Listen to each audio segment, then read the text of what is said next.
Welcome back, everyone. Thank you for being patient throughout this break. Of course, we had to try and get these players in toward the server with a little bit of the problems that have arisen through that, but it is all remedied now. Everything is looking to get back on track. Of course, my name is Dion Komodo Prada. Joining me today is Mitch Conky Concannon. And Mitch, we are, around the corner from getting into the game now.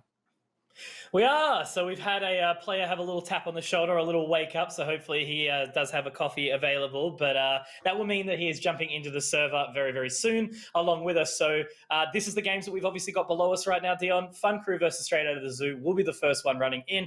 Obviously, everyone's going to be very excited as well for Order versus Mind Freak, that best of 5 grand final. But Dion, why don't you reintroduce us to the teams once more, just to refresh everyone? Of course, bringing it straight forward in towards Fun Crew's lineup. We are very familiar with who they are. Still, we don't know what they look like because faces, everybody. Send us in your player photos. But it is going to be Ronsky, Major, Jungle Bell, Easy, and Weshist. Pretty much the same composition that we've seen throughout the whole time. And in that as well, the same agent lineup that we'll have in the maps for the day. Yep. Typically, we're going to be looking to see Ronsky on that jet, Major sort of running the duelist, Jungle Wow smokes, Easy on the that was duelist as well, I believe, and then Fleshus on the utility. It's always exciting to see how these guys can sort of flex their roles a little bit. So again, it's a team that I don't really know a whole lot about until recently, and I can't wait to continue to watch them smash it because they are grinding for the top. No, they definitely are grinding for the top in that. And I guess another team that is grinding, but maybe not for the top, maybe for the top. We never know which way it's going to go with Straight Out of the Zoo, whether or not they get locked back in their cage. We'll have to wait and see. Yifeng, Nice Hacks, Mike, Study Boy, Punda, confirmed that this is the roster that is coming through. It was Nice Hacks that had a little bit of the problems earlier on, but we've been communicated that he's all good now. So we should be, back in action for this guy's, or this team's rather, full roster. Exactly right. So to run you all through, if you weren't watching the games over the last couple of days, Yifeng typically pick up that Soba, sort of the flex. Nice Hacks on the Jet. Mike sort of swapping between the Sage and the Phoenix. Daddy Boy obviously on the Omen, and Punda. Can't even remember what Punda was sort of pulling out, but I do remember some duelist stuff as well. So a very, very exciting roster. That's the one. So it was fun to watch them play very different agents across like all different maps as well. So no one sort of really stuck to the same structure, and it made for an exciting matchup. Yeah, that's always one of the things that I really like. Hey, it's changing that map pool across the different maps. Usually I would say, like, all right, you've got someone who's hard stuck in your duelist line, someone who's on the smokes and everything, and they change a little bit. But we're starting to come to see, players in the game change between the complete, compositions there as well. You've got, for instance, Yifeng, who will be playing the Sova, but then also getting out the Sage, or it's also like you've got a Raze in towards a Breach. Yeah, it's sort of different agent lineups as well, and they change different styles in the game completely. That's one of the things that I find really cool, and it's like your sort of wild card reminiscence as well, right? They have players there that change between the duelists and between the support and everything, and I always rate that. Exactly right. But today, once more, we will focus on the Jet matchup, which is going to be Nice Hacks versus Ronsky. It's a very exciting one, because I think the cool thing about the Fun Crew side of thing is they don't heavily rely on Ronsky. He has his moments where he goes really, really ham and does a great job. And obviously that's sort of, disclosed there in his ACS and KDR. But on the exact same side, they don't need it to be the only sort of key focus, where we do see that from some other teams around the region. Whereas similar thing for Straight Out of the Zoo, Nice Hacks had a couple of really good games, but also at the same time, there was a few that, again, he wasn't the primary focus, which is kind of exciting to see that you don't always need it to go that way. So anyway, great matchup, always usual to focus on this sort of area, but I'm keen to check out what maps we do have shortly. No, I'm very keen to see with that as well. Of course, you did mention a little bit earlier, if it goes in towards the pool, there has been some upsets and maybe some favorite maps that we'll see come out through this team, specifically that God Squad Icebox Fun Crew shenanigan. You see that one. As we do see that, I see it right in the middle there. So we're going to start off on Bind from Straight Out of the Zoo. Then we go over to Icebox, which I'm going to be really excited for, as always. I love casting Icebox. And then if we need it, which I guess we were kind of expecting in the pre-show, this one to go the distance in all 3 maps, then we get Icebox. Ascent. Exactly right. And the coolest thing about Icebox is obviously, as we all sort of know, Fun Crew actually did manage to take this off God Squad. And it was quite a convincing result, pretty sure from memory. It was like 13-7. And then in the exact same light, we also saw Straight Out of the Zoo knock Wildcard out on the map of Icebox. So it's an exciting pool. It's something a little bit out of the usual. We're not seeing obviously Haven come in, which is a very, very common map nowadays. But again, the game is still in its infancy. There's obviously only a handful of maps. And we will be seeing all 5 tonight as well, which is very, very cool. So that means that we do get the split, which has sort of been lurking around, not getting picked up a whole bunch recently, but not for now. Right now, again, Bind, Icebox, Ascent. Will we need Ascent? That is the question. But regardless, I'm happy with this map pool, and I'm excited to get into the game. No, I'm definitely excited with this one as well. You start off with your sort of welcome map in Bayern. It's not usually what I would say is like the straight middle of the map pool map. It's like, to me, that's your Ascent, right? It's your most comfortable pick. There's nothing too untoward. You've got those doors that can close, but it's nothing like your teleporters or anything like that you do see on Bayern. Of course, Split, I mean, if we do see that in the later stage of the BO5, because they'll figure out exactly which order that they want them in, order on Split is very scary. So I wonder if we are actually going to see Split, because I can't actually remember the last time I casted Split throughout this tournament. Well, that's what I mean. I truly don't think, because same thing could be said sort of for Icebox. It was like, don't really see that map at all. Finally some teams feel a bit more comfortable in it. But then I guess during that time, Split kind of got pushed out of the pool a little bit, which means that, we're very used to the same old thing, Haven, Bind, Ascent. But look, they're all, again, I actually do enjoy those maps. I guess it's sort of been from the pain from matchmaking that Split has really made me burn inside. But that's okay, because teams just eventually learning that baiting is no longer appropriate. But we'll get to that at another stage in time. But regardless, that's not going to be happening in this matchup. I am excited to see it. 10 very good players that we do have in. But I think, again, the most exciting thing will be to see who actually picks what on Straight Out of the Zoo on this map coming up. One of the things that we can dive into a little bit here before we get into the game, Fun Crew, we know it's going to be probably that Brimstone, the Raze, the Cypher, the Sova, and the Jet as the sort of standard 5 that we bring on through. But depending on the composition that we see from Straight Out of the Zoo, it could be the Raze, Omen, Cypher, Sova, and Jet, and they could change it up and get in that Brimstone. I mean, usually it depends on which substitute player that they would have in for those comps to change. But now that it is the sort of 5 stable players, I would expect it to be that Raze, Omen, Cypher, Sova, and Jet, which means it's not going to be a mirror match, which means it could lead into some sort of interesting differences, specifically in those smokes, right? Your Brimstone to your Omen, different lengths for the smokes, different abilities, different ultimates as well. It's always one thing that I always like to pick apart. Okay, so we are here. It is obviously going to be Fun Crew versus Straight Out of the Zoo, the VALORANT Oceania Tour for 2021. Conky, Komodo coming at ya. Bind, long push, nice hacks. What are we going to see? Well, it is going to be those agent lineups that I did suggest in it, which is always really good to see. Yifang, however, for now, has been taken down to 70 HP. You've got the 5-man approach for Straight Out of the Zoo over to this B site. You've got 2 teleports coming through from Fun Crew already, with questions to find Punda to start off, but already this big damage has been exchanged. Very, very good start here. 2 members down. Mike, also very, very low in the situation. We'll be able to get the cam out, but very quickly taken down as well. Jungle's actually already made his way through the teleporter, but Duddy Boy does actually manage to get one onto easy, and that is almost a free sight, but he's going to come straight into Major. However, Nice Hacks does actually manage to live on for a little while, almost able to sort of get the trade back, but only with that Frenzy.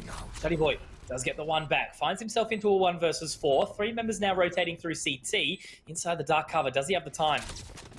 Well, at least he's gotten the plant down for his team, right? The plant has been done for Straight Out of the Zoo. They'll take that money in toward the next round, but only getting 2 kills here.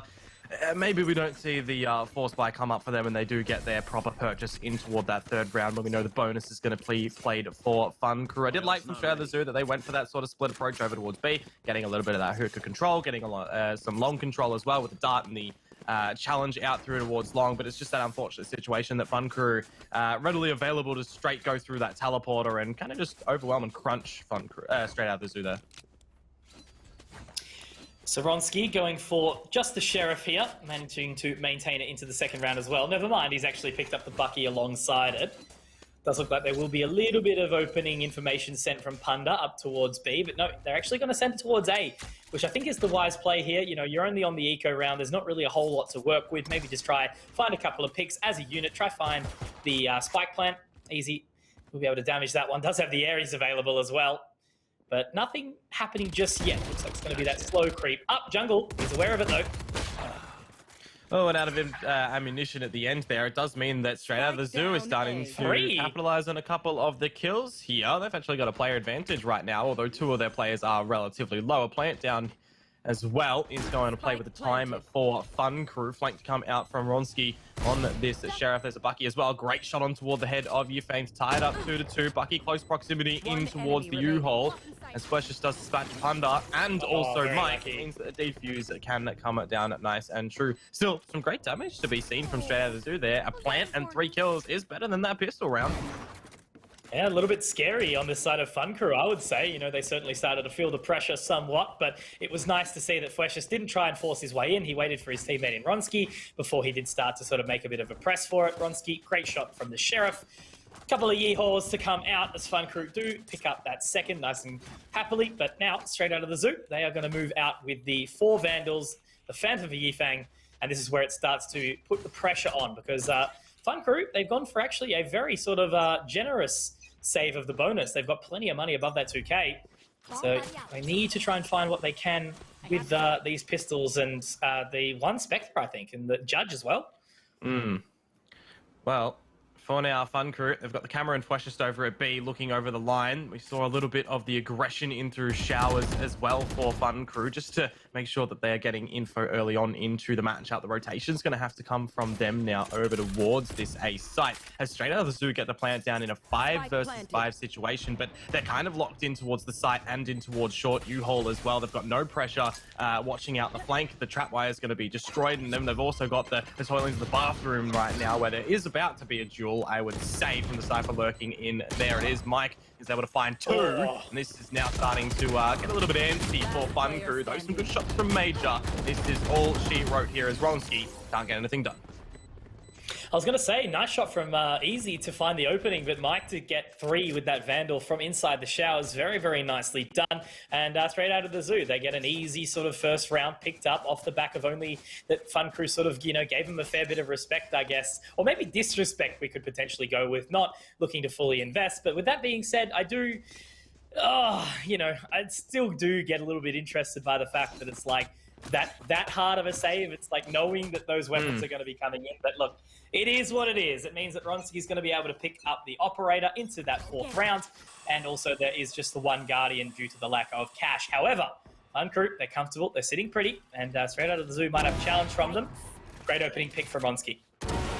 I was going to mention the operator as well, bringing it in with the light shields, does purchase up a very costly weapon, but to bring it out nice and early, that's one of the things that Fun Crew really do like to, I would say not rely upon, but capitalize upon, right? They love to have the operator in because it can really steer the narrative for them. Ronski, already see him pick up 2 kills to begin this round off, and it kind of does spoil what Straight Out of the Zoo were kind of trying to get in towards this game or this round with. They still do have the neural theft available, but the paint shells are going to go deeper in. Already damage delivered on towards Ronski, but this is definitely, you know, Fun Crew's round to lose right now, and that is some nice hopping in, but the tag comes out as well. Oh dear. We know Punda's got some wild movement on him this time. It will net him with some reward, but giving Easy an opportunity to find him back as well. So Straight Out of the Zoo, they're looking a little bit disoriented right now as they do start to rotate back. But look at this movement coming in from Major. He's going to be able to spot out for sure. He's actually had the information put onto him. Daddy Boy does look to be aware of it, but Mike finds the trade back. However, 25 seconds remain. Does get the Cypher cage down. We'll look to walk through. But look, again, at the end of the day, 15 seconds. He has to get a wriggle on and he has to try and get the plant now. Otherwise, he's just going to go for the save, which it does look like he is going to choose that option. 10 seconds left. Yeah, they got a little bit of money to be able to throw back into it in the next one. Of course, Mike is still sitting at 3,100 right now. The loss bonus or the saving bonus is going to, you know, of course, come in through. But, well, for Fun Crew, they are going to be taking out the round. They'll transition the operator into the next one to give back over to Ronski. So now it is just kind of with the 12 800, I think it is, from the bonus that Mike does get transitioned over there. The purchase to come back through 4 straight out of the zoo. If we could bring up the scoreboard as well, we can sort of see how the money situation and all these alt points are starting to tick away, because you've got a couple of these alts now, right? You've got the Hunter's Furies, you've still got the Neural Theft over there for Mike, you've got the Blade Storms available, and you've got the Showstopper on the side of Fun Crew too. So we're looking towards Major potentially to get a little bit aggressive for Fun Crew. They don't need to in this situation. They haven't been aggressive too far on the defensive side, apart from Ronsky, nice. and he's going to start off again. Yeah, I'm loving to see this playstyle from Ronsky come out early. You know, I haven't really had the chance to see him absolutely pop off on the jet so far, but he is doing a great thing, you know, not even needing to utilize the dash every single time, still having the confidence to just go for the shots, get himself out of there. That's a third picked up as well, looking excellent so far. I did see in the chat there was a couple of aces called in a prediction for a game like this, but he's actually going to go for the blades, and he does find the 4th. Now it is all left onto Mike. So well done from Ronsky here. Does have the spike available. He's actually going to start getting aggressive as well, looking to clear out that hooper position. Good use of the cam, but now it's actually going to be Major to steal it away. But Ronsky back off his back. 4 kills for a 4th round for Fun Crew.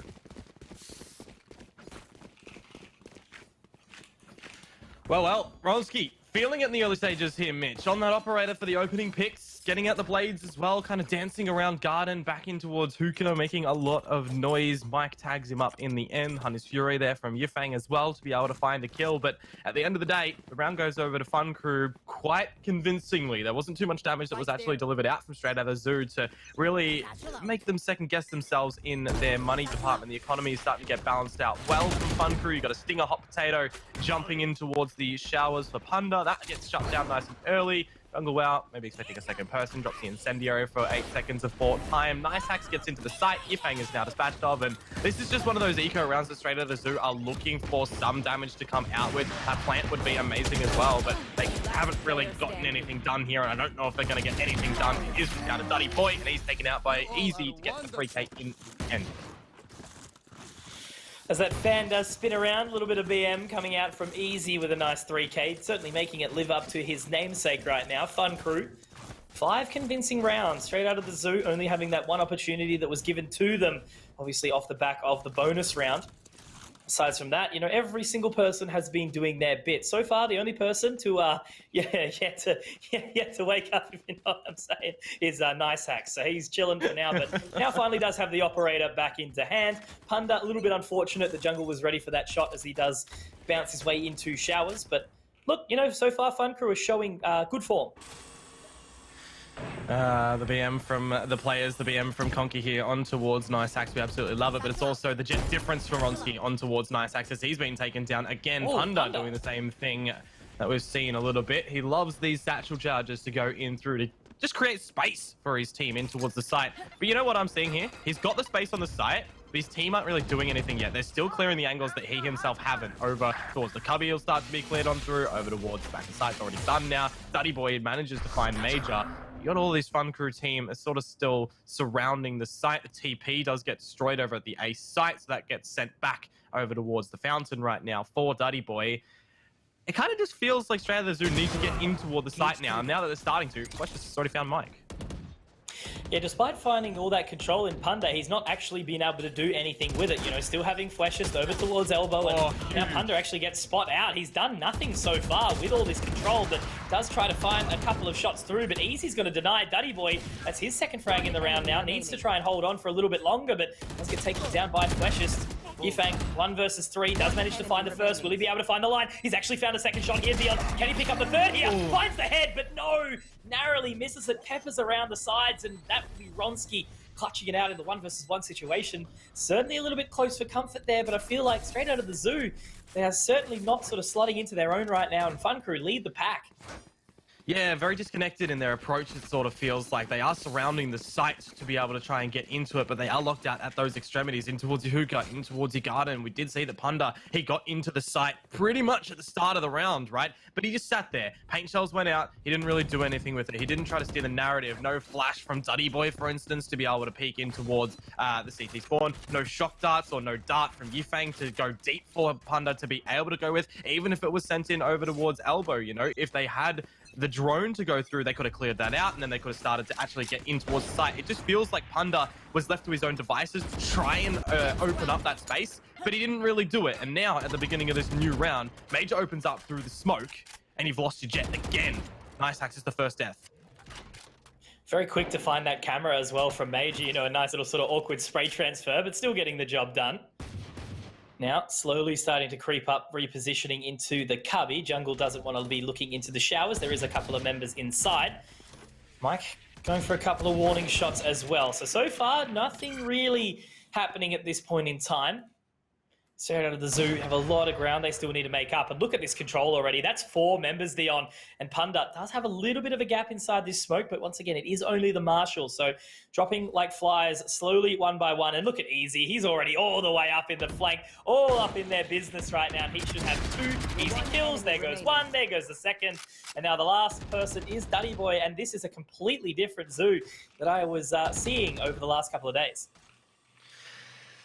Yeah, a bit of a different straight out of the zoo, but it also feels like a breath of fresh air for Fun Crew, right? The things that they were potentially faltering on in the previous few days, they've started out quite nicely in this map pick here in Bind. And remember, this is the map pick of straight out of the zoo. So picking it up, going into Icebox next would be very, very good for them.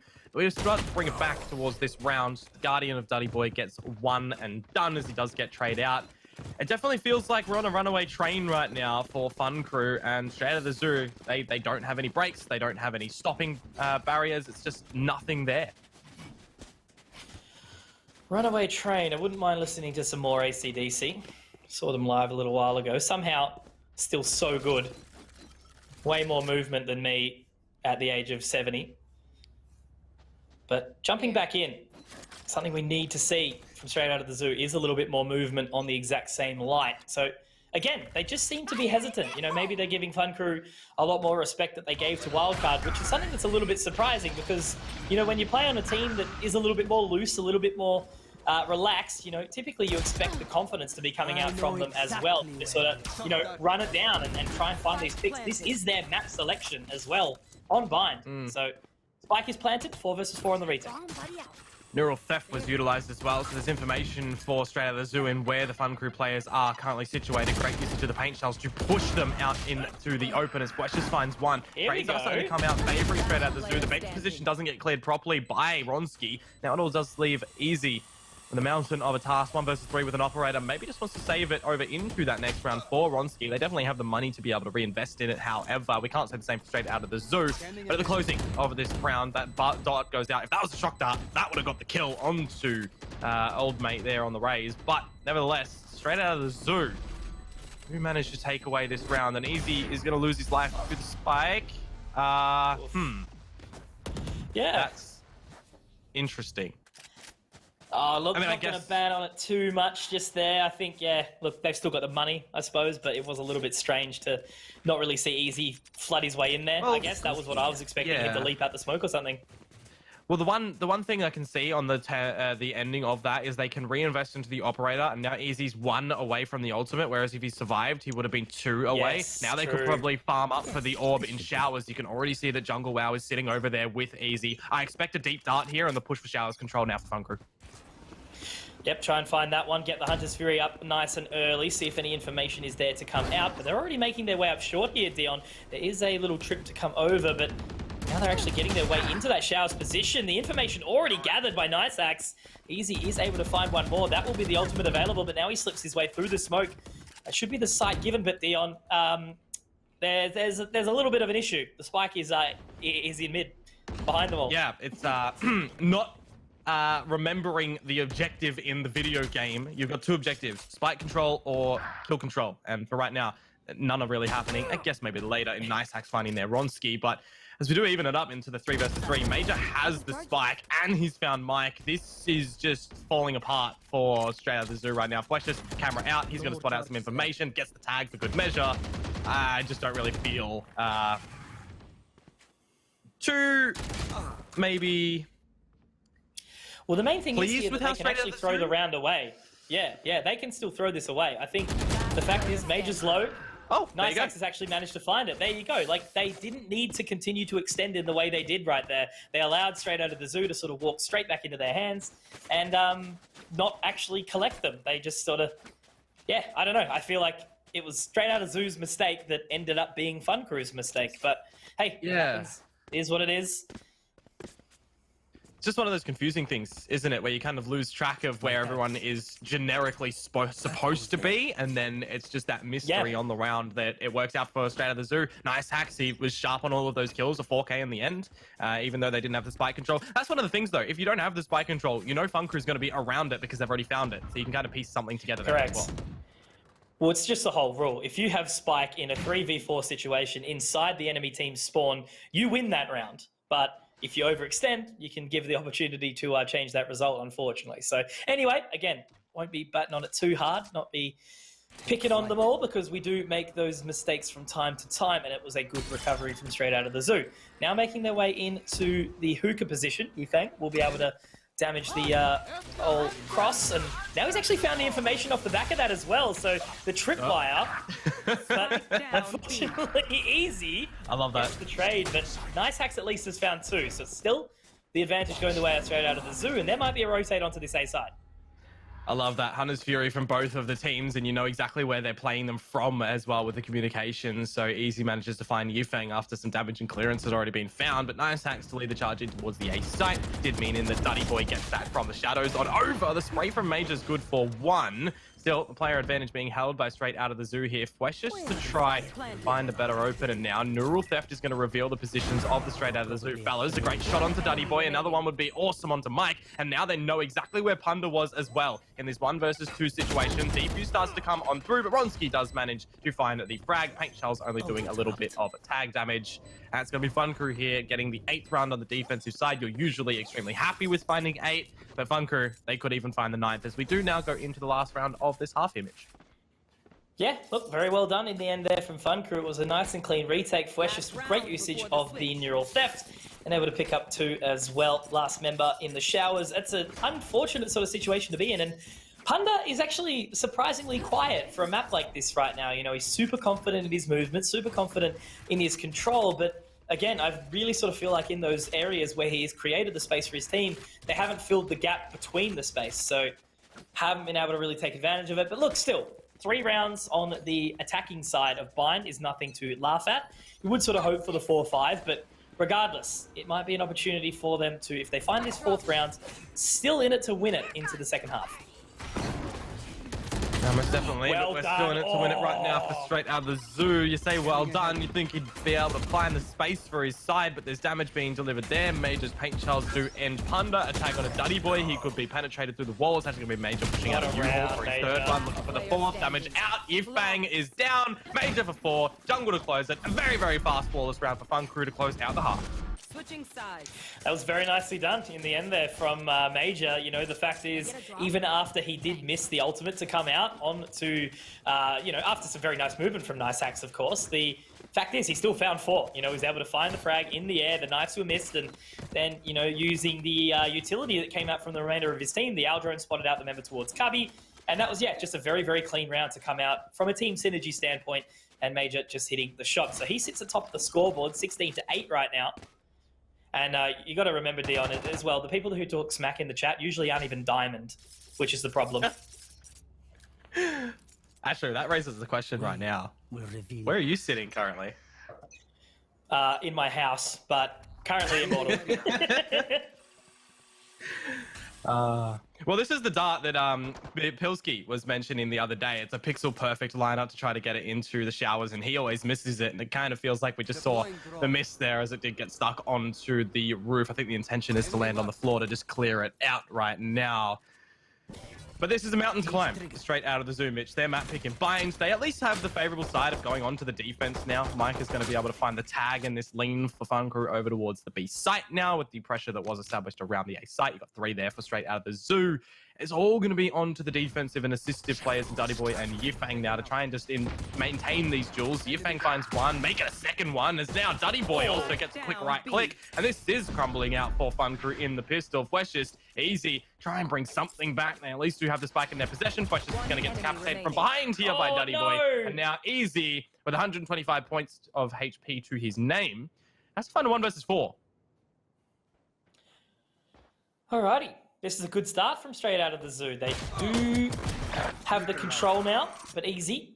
The position still has the spike in hand, so they have gone hunting for it, which isn't exactly necessary, but regardless, they do manage to find the frag. 3 members living, so they should go into the round with a relatively sort of comfortable buy. But the thing is, these days, you still got to win that second round, especially if we do see the force to come out from Fun Crew. They are relatively low on the credits as well, 1,500, 1,600, so maybe they just sort of sit around there. But regardless, even if they move into that third round, going up against the bonus of straight out of the zoo, still probably not going to have the most exciting buy. They might have to drop down to the Spectres, maybe to be able to pick up some of that utility. But for the time being, Fun Crew, they're playing the brain game, nice and smart, holding on to the classics for the time being, not wanting to take any risks because throwing away that lead would be pretty upsetting. Situation like these where sometimes you like to see the gamble stack over towards a site, just capitalize upon the numbers game. But for now, Fun Crew, they are just still, straight out of the zoo are all spread out across the site. Fun Crew are the ones that are grouped up and have found the opener. Still trying to figure out the colors in this switch up right now. But Duddy Boy's going to peek out through the smoke. Plant goes down for Fun Crew. They're kind of ticking off all the boxes right now. They've got the plant, they've gotten a kill. Any more kills would be all right for them. Jungle Whale's just going to run out through his own smoke, but no one's looking at him. Finally, they do a kill on towards Mike. That's damage. That's a plant. That's 2 kills. They're happy with that. There we go. So 3 members live on for straight out of the zoo. Certainly a well-found place there. So they are going to be picking up a little bit more here. What are they going to be going for? It's an interesting sort of purchase position now. So 5 rifles coming in nice and healthily. I suppose off the back of that, they did manage to get that spike plant, so well played. But yeah, it's going to be a tough round regardless. Mike only down to that sheriff. So let's see how they pull this one off. Well, here we go into the new live round. The dart for Yifeng going to go down in towards the back of the fountain. It's going to get destroyed without a reveal, but at least on the back of that there is players here. It's going to be this 3 and 2 approach for Fun Crew to spread out through long, spread out into hookah. This is a dangerous territory to try and go in towards hookah. However, Nice Hacks isn't going to be touched by those flames. Here's the drone and capitalizes upon that, though misses all the shots out of the judge. That's very unorthodox to actually come out in that locale, that close proximity. But Yifeng to try and shoot something out with the Garden, his famous weapon in the video game. He usually picks it up more than the Vandal in these days. Still here, Mitch. It's a player disadvantage straight out of the zoo, and it's a big rotation coming over from that A side as well. Well, so far, straight out of the zoo have done their bit, and I suppose the main thing is that they are going to be able to pick up the full buys into the next one. Easy. Another good frag. Daddy Boy in a good spot, though, but Precious. Nice and sharp, nice and quick. Mike, 1 versus 5, and it doesn't look like he's going to be able to find anything either. 5 points of HP, Flesh just throws him through the wall, and that is the round that Fun Crew definitely needed. Straight out of the zoo, they have 1 more chance, and if they let that slip, that might be the game falling out of their grasps. Big bonus round in the end from Fun Crew. They're the team that has the better weaponry in that one. It's the bonus 4 straight out of the zoo, but nothing happens there. They don't get any real impact into it. All of the weapons of Fun Crew get carried on into this next round. They only really get 1 step up in towards their ultimate department, and they've been forced to, dive deep in towards their pockets in this new round. We're seeing that you got Yifeng 2 away from that Hunter's Fury, but it's Fun Crew who are all 1 step closer and more ready to be able to get their ultimate on the board. We do have a pause coming through in the matchup right now. Wait and see from Lovely Production if it's technical or tactical. We'll just wait for it, but we can sort of dive upon what this is, right? Fun Crew, offensive side. If they go to gather some bathroom control right now, they get that orb. I saw somebody was on 6 out of the 7 points, I think. So they could be able to, entry in toward the site with one of those. If it is Jungle Wow, who is on step off that orbital strike, because I can't quite remember, that's like U-Haul pretty much cleared for free off the back of that ultimate. Yeah, for sure. Haven't really seen, the orbital strike utilized in too much of an impactive way so far, but it does happen. Should have something shortly, and we've just been told over the ears that straight out of the zoo, some internet issues, so hopefully not too far away from getting that one sorted. You know how it is, guys. We live in Australia and New Zealand. Well, New Zealand has good internet, but we don't, apparently, so that's fine. Regardless, we will be getting back into it shortly. So, Dion, off the back of that, what do you think we really need to see? Straight out of the zoo need to do some aggression. Need to do it now. We've seen big aggression on the defensive side from straight out of the zoo before. It's one of the things that is kind of known for them to be able to establish themselves early on, gather out the rounds, and they've done it in this round, Mitch. They've gotten that opening pick on towards Bronski, who's been the instigator for Fun Crew, right? Leading in the charge, finding out those duels, specifically with the operator. You change it up, it's going to be with those rifles. But now that the pressure has been seen, Fun Crew, they're a player down. They've got Jungle Wow, who's already half HP as well, starting to go and breathe some fresh air around the B site. Rotations for straight out of the zoo. They've got 4 players now surrounding. They can just jump in to assist Yifeng playing in the site itself. This should by all means be a bit of a shutdown. Fun Crew, do they choose to go out from Garden or do they choose to TP? It's looking like they want to TP, but now they're starting to go back into the site. Many options for them is the point of play here. You can go for that full TP as well, which is the wise play. Only the one member on this site being Major, but he has been playing very, very well. I've just noticed there is a cheeky little Omen inside that elbow position as well. So already getting that control. Nice little swing from Duddy Boy, Punda. 30 seconds I just got my teammates confused, but regardless, I meant Punda. He was on the site, and he's been able to find one more here. So despite the decent sort of round spread that Fun Crew have been managing to find in the last couple, Duddy Boy, he did very, very well there. It's all left on easy, and he's going to walk straight into the helping hands of Yifeng. So as we spoke about, Dion, this is where it can start to get a little bit concerning, because the defending side of Bind, if you don't have any strategy to try and break through it, it can be quite scary. Well, whatever straight out of the zoo had to drink in that pause, give me some of that, because they turn it into a flawless after losing out to the flawless previously. Certainly is a better form for them here, and do start to see that Yifeng is one away from that Hunter's Fury, and he got lots of ultimates that are really, really close on the side of Fun Crew as well. We see the aggression from straight out of the zoo in that round there, Mitch. Are we going to see that again? It looks like just up on the scoreboard, not really. But as I do say that, the dart across towards long, you got the deep smoke as well from Duddy Boy here, just to make sure they got it. Actually, there was no smoke. He's just gone for that dry. Duddy Boy's TP is not expected here. Line him up, but they can't get it done. As Ronski on the Sheriff, high noons Duddy Boy out of here, in towards the elbow position. Ronski leading the charge with the blades. A right click, a second right click as well. Absolutely just destroying straight out of the zoo, and they might just have to save this round now. That was absolutely disgusting there. They had all the right positions of play there. Duddy Boy not making a sound, completely being invisible, and for Ronski to snap back that way. He does pick up 3, and even does the smart thing of falling off to help the rest of his team as well. Sitting up just outside the long position. Punda throwing a couple of warning shots straight out of the zoo. Are they going to even go for this? Looks like they are going to give it a red-hot go, and diving out, Punda does find one inside Hookah, narrowly missing the second. Nice hack, does actually pick up another, but Fleshist keeps his composure, finds the one, the 2K, sorry. We did still have the one more member, obviously, in Jungle WoW as well, but Fun Crew, they recover, but that certainly was scary.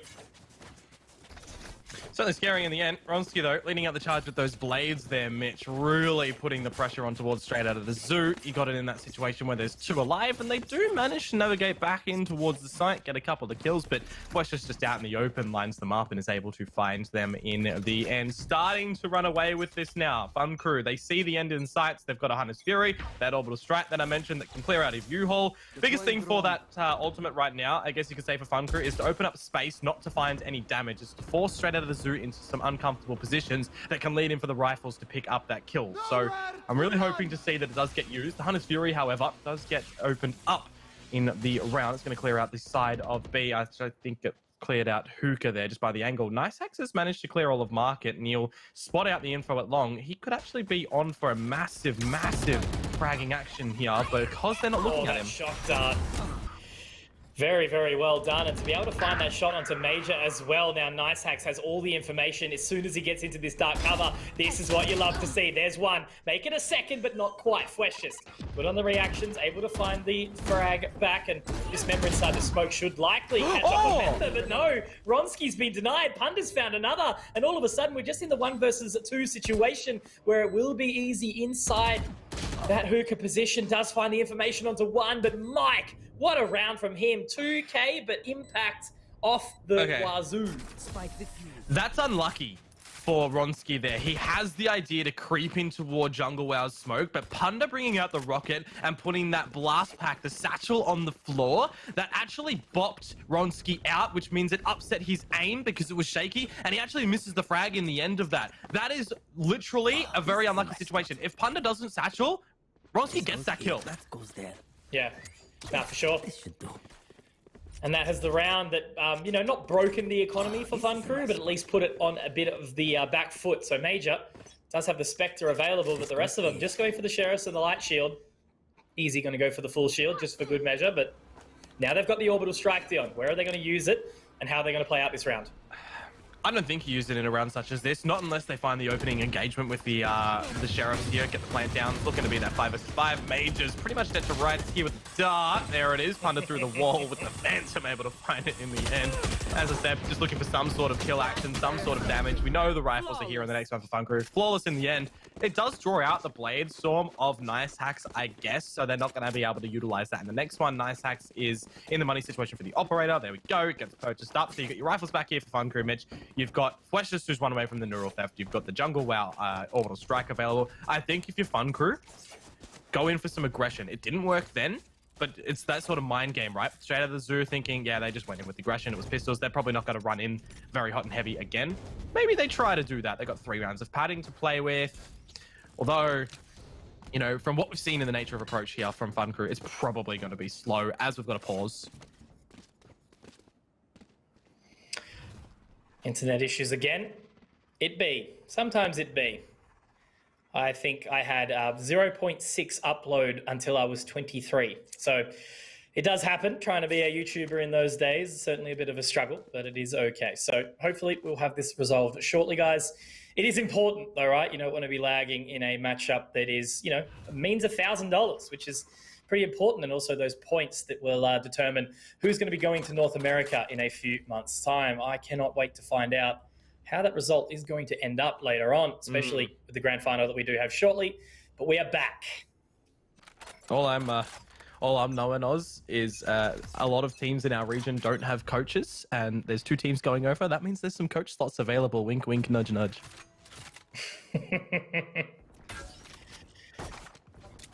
Hey, he's radiant, guys. Pick him up. Well, we're going to be picking up Nice Hacks and putting him in toward the grave right now. Ronski, he's been stellar on these openers. We've seen time and time again. Mike is going to get revealed by the dart. He's actually going to get forced, but he's been seen going in towards the pipe in the sight on that camera. See if he can contain something. Great use of paint shells to force him into the open. Easy finds the headshot. Fun Crew, they have a 2-player advantage. They've got the orbital strike. They can put it into just buy some time, get the plant down, as it is going to be Jungle WoW with the spike in possession right now, looking to do so. Straight out of the zoo. If they save here, they've got money in the next round, but they have to go for this. They have to find the damage because they already know Fun Crew's money is kind of a little bit in a weird spot. Gun barrel seen, surely, Punda. You've seen him on the top? No? That's the Operator that was dropped, obviously, by Nice Hacks as well, that has now found its way into the hands of Bronski, and also so has the Blade Storm. And you know how good he is with that. So that's another 3 big frags, you know, impact. Yeah, again and again. The guy has been doing so well in and amongst this game. 19 to 10 he sits at the moment, top of the server, only a little bit ahead of Major, but Major has been doing fantastically as well. So is everyone, really. You know, you can't even say that Jungle WoW hasn't been playing well because, you know, most of that first half, he was the man playing showers and he did have the support from Fleshless. But again, regardless, Fun Crew, they dragged themselves up to 12 and they have done very nicely. Straight out of the zoo, have put the pressure on though.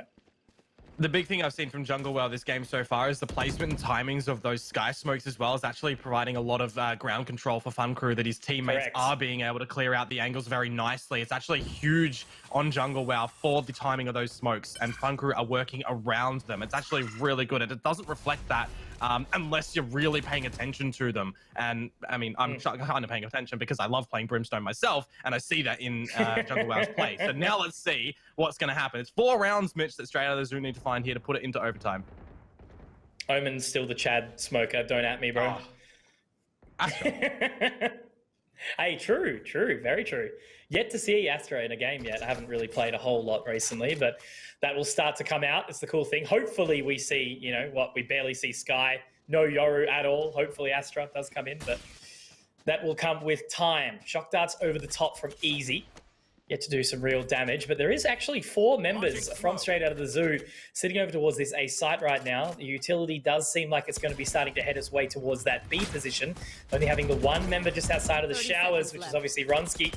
But now they've already made their way up here. Fun Crew, they do have control of the site, and it is going to have to be that full retake to come out from straight out of the zoo. And Mike, great start on the opener. Go start in the open up, play down. Now Fun Crew, they want to use that neural theft to gather a bunch of the information. Jungle Wow does hear the TP come on through from the team as well. So at least everybody now for Fun Crew is over on the site. But can they contain everything? Defuse starting to be tapped. Questions, dispatches, some nice hacks, more kills to be calculated. There's that orbital strike. They're using it for denial of the defuse. Operator needs to be utilized really well here in the hookah position. Quest just managed to find one. The spike is planted for them, but they have to get it. There's the denial. Quest for 4. Huge round from Questions. The run's going to close it. There's the GG that I want to see from the chat in 3 minutes time. 13-8 is Fun Crew taking straight out of the Zoo's map pick. There you go.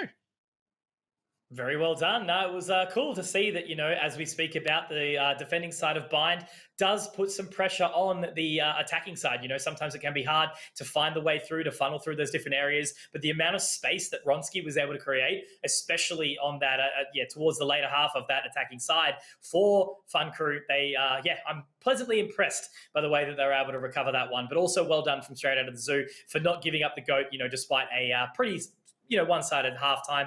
But yeah, look, I think, you know, Fun Crew definitely deserved that dub the way they did pull it through.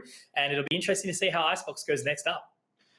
Yeah, one of the things that we see there for straight out of the zoo, I guess, is the sleepy little nice hack starting to wake up as well. So hopefully that'll transition over into the next map. And hopefully there's that little redemption from them as well, because we know that they're capable of finding Icebox. We've seen the insights in that before. We've seen that there was the inklings of the beginning stages of this map where they were finding their footing. It's just Fun Crew one step ahead in the grand scheme of things. So carrying over into Icebox next, it does mean that this is going to get nice and chilly coming on forward. It's actually cold in my room right now, which is why I'm probably going to go warm up for a second or two in this break. So guys, 5-minute break and we will be back very, very shortly before we get into Icebox. Stay tuned.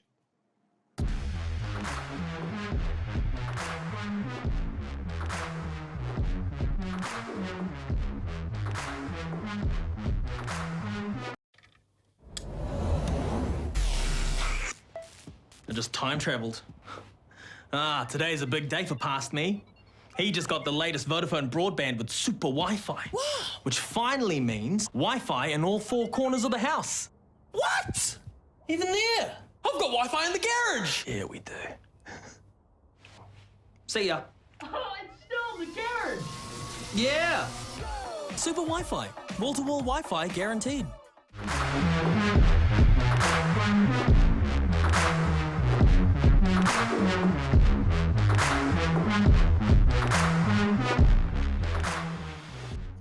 G'day and welcome back to the VALORANT Oceania Tour, everybody. My name is Dion Komodo Perrotta. Joining me today, of course, is Mitch Conky Cannon. We are one map deep into our bronze match final between Fun Crew and straight out of the zoo, where Bind has gone the way of Fun Crew, which means we are in the corner of getting into the second map in Icebox. A little bit cooler than obviously what it is over WA. It's a fresh old 38 today, I do believe, as it does run through. But look, it was a hot first map, I guess you could say. So it did sort of live up to the standard. We did see Fun Crew obviously take down the first map being Bind in a relatively sort of convincing fashion. They had a very, very good start, obviously, on that defensive side, and then they were able to convert that by, a lot of space created by Ronsky, I guess you could say. It definitely didn't all fall on his shoulders, but some of those picks that he managed to find all the way up long and, some side aggression was really, really cool to see. So super well done to them for finding that first opening map, because straight out the zoo certainly did at least, put a bit of pressure on towards the latter half of the game. Yeah, you're not wrong by any means in that part there. I think one of the biggest things that I would have liked to see more from straight out of the zoo was that defensive aggression, because it's like time and time again, they were having to sort of do that a little bit, like in the hookah position towards the end there. It just didn't really feel like it was that, focused in on getting that control from them, because that's one of the biggest things that we touched upon so far in this series from them, throughout this whole stage, is the aggression on the defensive side for straight out of the zoo tends toward them actually converting out those rounds, because it catches teams off guard, but it's also that they are very versatile in how they attack that defensive side and in that aim department. And I feel whilst we did see the glistening of aim from straight out of the zoo today, it was the team dynamic of Fun Crew that got them off over the line. Yeah, absolutely. As you mentioned, every single member of Fun Crew was doing really, really well. Jungle, obviously, great utility of the Brimstone. And then, we saw, obviously, Major and Fleshes and also Vronsky going really, really sharp. So it was a great thing all round, easy with some great utility as well with the Recon Bolts and, the use of the Sova kit. I guess Sova is one of those most versatile characters or agents inside this game, which has so much impact. So, again, very well done for Fun Crew. But they have to live up to their standard. Now we move over to Icebox. As we spoke about earlier, Dion, we have seen, obviously, Fun Crew take off this map from the God Squad. I think it was 13-7 from memory or something along those lines. But then we also saw the exact same thing for Straight Out of the Zoo, who did drop wildcards. So I think this map is going to be very exciting and explosive. We've got a completely different round of agents that we're going to be seeing in this one. So, yeah, it should hopefully live up to its name. Yeah, we're going to see the Sages be brought in forward for both of these teams here. Of course, the Jets are going to be there. The Killjoys are going to be there as well. Over on the side of Straight Out of the Zoo, we're going to have that the Omen Jet, Raze, Killjoy, Sage. I think if it's from memory right, that is what they're going to be running. But then you got the Viper actually coming out over on the side of Fun Crew as well. So I always like the Viper pick getting brought on through. Of course, Avril, if he's watching out there, he'll have his concerns about Viper in our region still when it comes to Icebox. But at least for the time being, hey, if the teams want to run it and it works, why not? That's it. I think it's funny, that sort of Kev runs that pie. I guess I agree, but it's simply because, in the region of AUNZ, it always has been like such a heavy reliance on aim, as opposed to sort of tacticality. So that is starting to change a little bit. We're seeing much more of that come through from some of these teams, but still a lot of it is just, run out, go for those duels, see what can happen, which is why it's cool to see Fun Crew running stuff like that. Wildcard, I know RDW does it the exact same, but that was unsuccessful yesterday, or Friday rather. So whether or not it's going to pull off for them, but yeah, I think that Fun Crew is still likely my favourites for this one right now, unless Straight Out of the Zoo put that pressure on, because they were certainly a little bit more passive and a bit maybe hesitant on that offensive side of Bind. So I'm hoping for a change up here.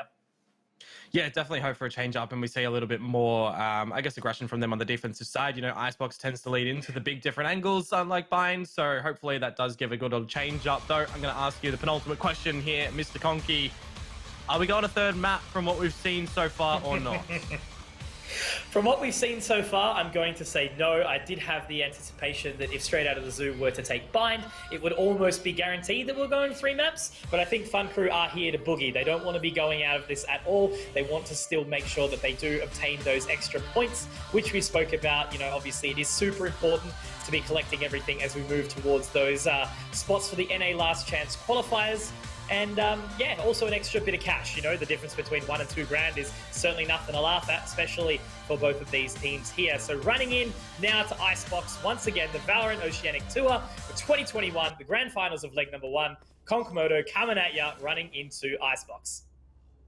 And here we do see the agent lineups, and everything is following in with what we expected coming into it as well. You got that Viper as opposed to the...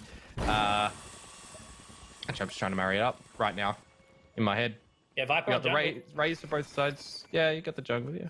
That's the smoker. That's right. The Omen is offset by the Viper. I'm trying to see it, and it's catching my head. But speaking about catching heads, this frag's already happening.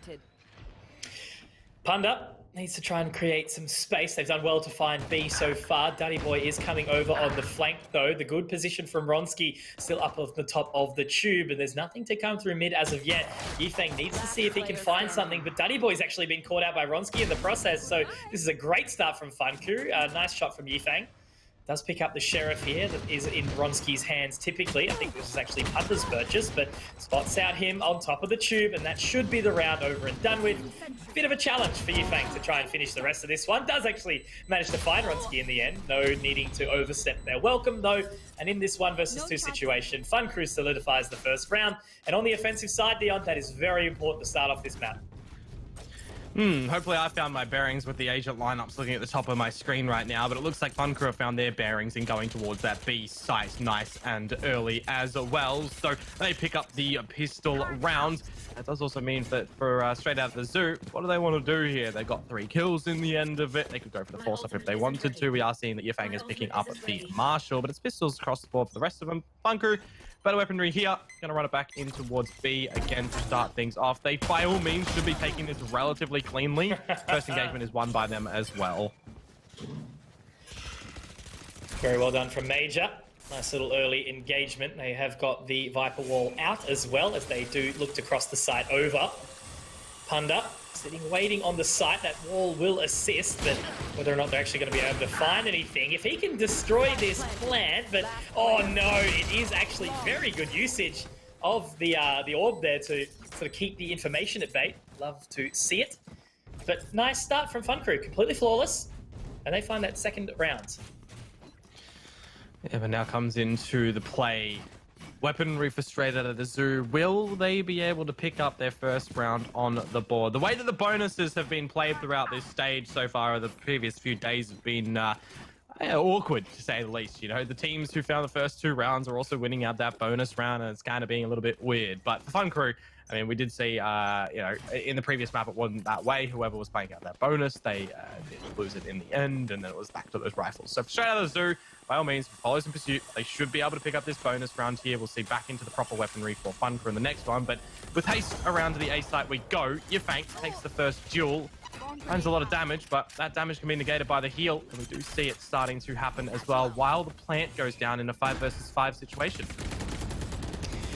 Very nicely done from Fun Crew to pick up the pace there and sort of go for the early aggression. And I'm liking the top of the wall, but unfortunately, it doesn't quite pay off for them. And the damage here has been dealt right now. 3 frags found by straight out of the zoo. We will have the Viper's Bite come out from jungle, but it'll take a little bit of extra time. Great frag found onto Mike, but nobody yet onto that stick of the defuse. He's going to actually get over another one. So Jungle Wow doing excellently here. Look at this control as well from Easy, but no, does miss it. Can he find a third? Not quite. If Easy had been able to put a little bit of a stopper on that flank, but in the end, no, it is going to be the Zoo Boys finding their first round on the bonus. But Fun Crew, they will have a full buy going into the next one. We'll likely see the operator from Ronsky. If they do choose, we do know that it's not as needed, I suppose, for utilization on the offensive side. But he's going to go for it regardless. Can get up over onto the top of the... oh, I completely forgot what it's called. Help me out here, Dion. What is it on the back of A? Hey, we're talking about pipes here or after? Nah, the thing that's even... Belt, that's the one. Oh, belt. Oh, you mean the attacker's side of A. Right, hang on. We're getting there. We're working up. We're warming up. I like the snake bite to come out in that round on toward the spike as well. This is something that we see time and time again, actually, on the side of straight out of the zoo when they are on this defensive side. They put up the barrier wall in through the tube, and then they boost up on top of it with the updraft. Usually it's the operator that gets put up here. I think Fun Crew are also being careful for this. They expect it, and, well, they've expected the best because Weshes has found it. My ultimate isn't ready.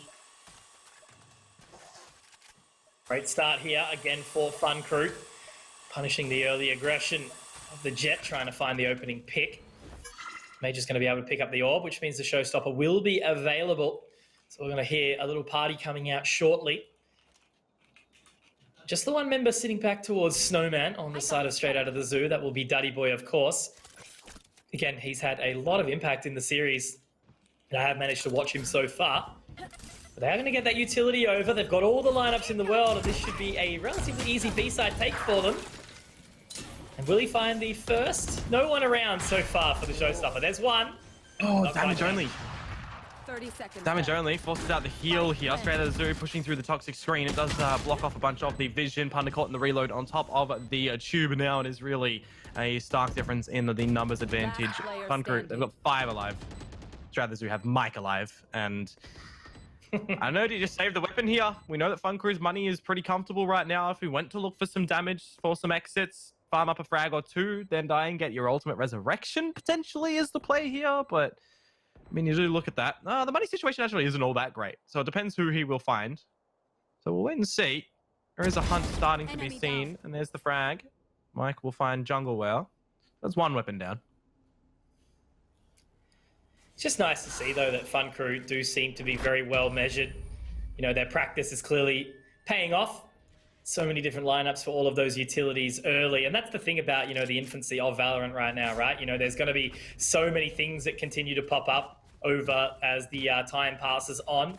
You know, so many of those different characters with the utility that can be lined up in all different directions. And some especially that you wouldn't even think to do as well. But now, regardless, Fun Crew, looking good. Great start here, but straight out of the zoo. They will have the buy coming in. It's certainly not the greatest, but the blades will be available for Nice Hacks in just a second after he does collect the orb. Yifeng is going to go for the Bucky, and we know how strong that weapon can be. Utility over from the start from Jungle Wow. Now the round does start to collect inwards. Yeah, you're going to have the smoke be thrown in through towards mid. That's not going to be pick-upable as well for the current time unless Jungle Wow wants to go back and get it. Mike is going to clear that out as well. So pretty much that smoke is now voided. You can see the rotation for straight out of the zoo coming over towards the B site with the groupings for Fun Crew. Kind of expect the Toxie screen to go down here and the Viper's pit when they get in towards the site just to get the plant. There's the pit, there's the wall. I expect the pit now and then the plant. Ronski finding Punder as well. Maybe they don't use the Viper ultimate from Jungle Wow. Just play the numbers game. You got on top of the yellow container, the operator being shot through. Jungle Wow. Anyway, this is falling apart now. It's Mike, the last one alive again. Really wants to hold on to this Sakura Vandal, doesn't he? Absolutely, he does, but he's going to be able to do some damage. If he was able to find a third, then Dion could have potentially gone for the res and then maybe found something additional. But no, look, I think it was wise for Jungle not to go for the Viper's Pit in that scenario. He did manage to, lock onto that. They obviously had the 5 alive. They were able to do plenty of damage. So consistency is the key so far for Fun Crew, not losing really any members as the rounds proceed onwards. Straight out of the zoo, they are going to be in an awkward situation here. Mike, obviously, he's actually gone for an investment here, which may not need to happen. There we go. There's been the call. They are just going to go for the save. Fun Crew again in the pole position. Well, the smoke goes down again. Easy to put the alarm bot and the turret in mid, but Yifeng actually starts off by finding Major. The resurrection will come on through as well. Yifeng's going to go back over, but I think the body had fallen off the back as well. Just the eco, I guess, come through straight out of the zoo, and they already draw out the resurrection. They're going to be happy with that off the get-go, but it still is in a situation where anything can happen. You've got a little bit of the prodding in through from Ronski over at this side of A. You've got your teammates starting to walk on through. Ronski finds Yifeng. You've got a little lurking soldier over at B by themselves in the Killjoy of Fun Crew. Potentially have a duel over there with the straight out of the zoo players starting to rotate over towards A as well. It's just one of those interesting rounds where straight out of the zoo, they could try to gather all this information, but it just kind of feels like they're gathering the wrong information. So 2 important frags already found, and another one for Easy. Fun Crew still in that advantage by 2. Nice Hacks now trying to make his way around. Mike is in a good position. He's going to be able to find Easy. So I think if the timing favors here, he's just slipped below him. Might not be ready for that one, but he's actually given away his information now. Actually, maybe not. No, maybe he didn't hear him when he dropped over the weapon. Wasn't ready for that one, but now Nice Hack should be able to spot Ronski onto the other side. That all of a sudden makes it a winnable round here. Mike, if he can land a shot, but unfortunately he quite can't. Fleshist does manage to find that frag. Now Nice Hacks has to pick up 2. Will he even clear the right corner? There's the first, but he's running out of time here. Playing it patiently. Jungle very nicely measured, and they secure a 5th round for Fun Crew. All things considered, that is really good damage to come out from straight out of the Fun Crew. It means that the purchase that they go in for in this round will be tickled with a little bit in the later stages. But I guess, at the end of the day, Fun Crew's money was already in an extremely comfortable situation that it really won't toy with them by any means. They've just got more ultimate ticks with all those deaths that they did see in that round. And there's a little bit of extra money that straight out of the zoo can gather off of that. More ticks towards their ults as well in the end. But whether or not the ultimates are going to be the saving grace for straight out of the zoo in this new round, we will have to wait for that. Fun Crew starting to really find their footing in this series. They've started off really well, 5-1 the current scoreline. They've got the lockdown that's available for whoever puts one down first can retaliate in the next one. But as we do creep inside of A, there's already the bag starting to be secured a little bit by straight out of the zoo in terms of their rotations. They've got all their players here. There goes the lockdown, a little bit of possibility. Easy gets the save ripped off. Yifeng, some nice damage. That's actually, Yifeng being dead there means no counter lockdown. Really from Ronski. Here comes the Killjoy explosion. And there's actually a res available straight out of the zoo too. Wonder if they'll use it though in this situation. Yeah, they've called it to actually go back here, and I think that's important because look at the flank coming in now from NiceHacks, and Flesher seems to be very aware of the possibility. He is going to be able to nurse the way up towards the site to try and find that plant. Does defend, but again, they need to be ready for NiceHacks, and they won't be. Ronski does manage to reposition, though. It's a leap and bound through the Cloudburst, and now on the opposing side, does have the information. Will he find the right amount of timing? This guy is incredible, Dion. He's really feeling it today on the operator, on the rifle as well, picking the angles very, very cleanly. His heartbeat had to be going through the rip, but you know, with all the situation that these guys are faced with on the regular, you know, those clutch scenarios, he just feels calm and collected in that scenario, winning out the 1 versus 2. Didn't even phase him. He didn't really even have bullets shot over to his direction. So big credits over towards Ronski there and to the team of Fun Crew as a whole. You know, they had the idea on how to tackle out that round, navigating around A. They were careful for the flank. It's just a little bit too late that it did happen, but they gather the round at 6-1 now. Lots of ults to still be played with. And you have the opener from Ronski. Can this man go wrong at the moment?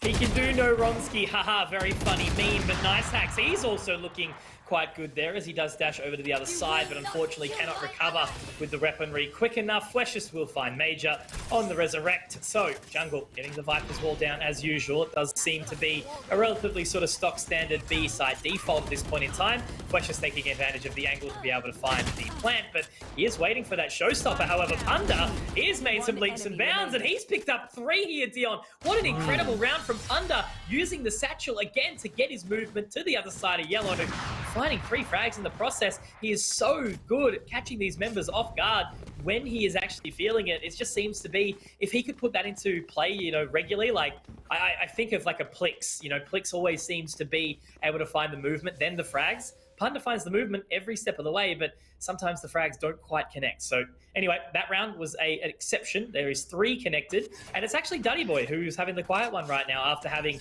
a very, very explosive bind. Hopefully he wakes up a little bit more, because if that's the case, straight out of the zoo is still in it to win it here.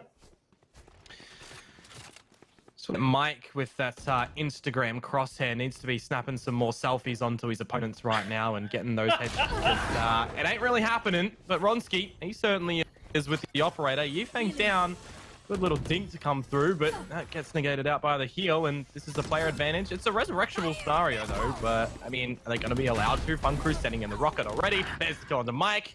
Sit down. This is Fun Crew just again, really balls to the wall in towards the A side.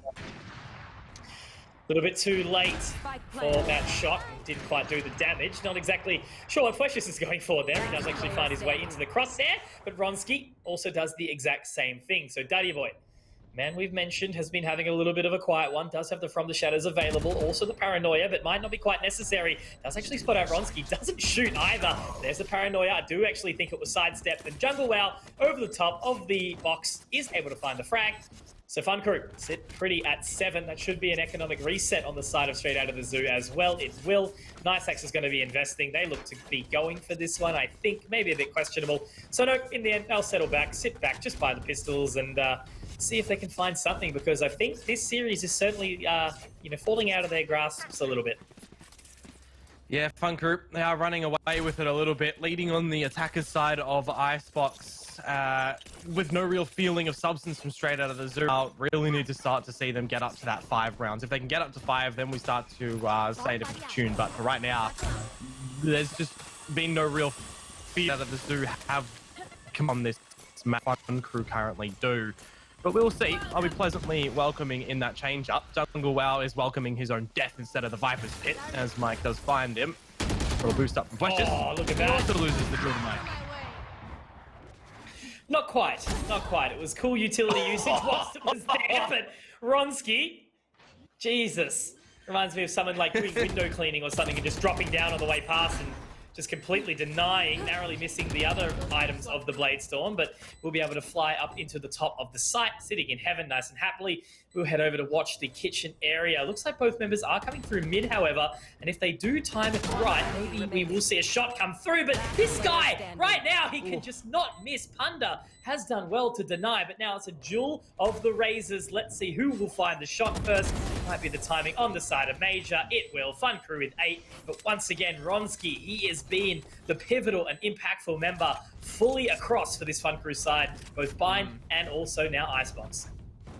I like how that lasting statement there was the 2 versus 2. It was the Jet and the Raze duels that were found on through, but in the end it was the side of the Fun Crew that were getting the final lasting kills. And Major didn't really need to do too much to deny that spike from being defused in the end. So they do get it done.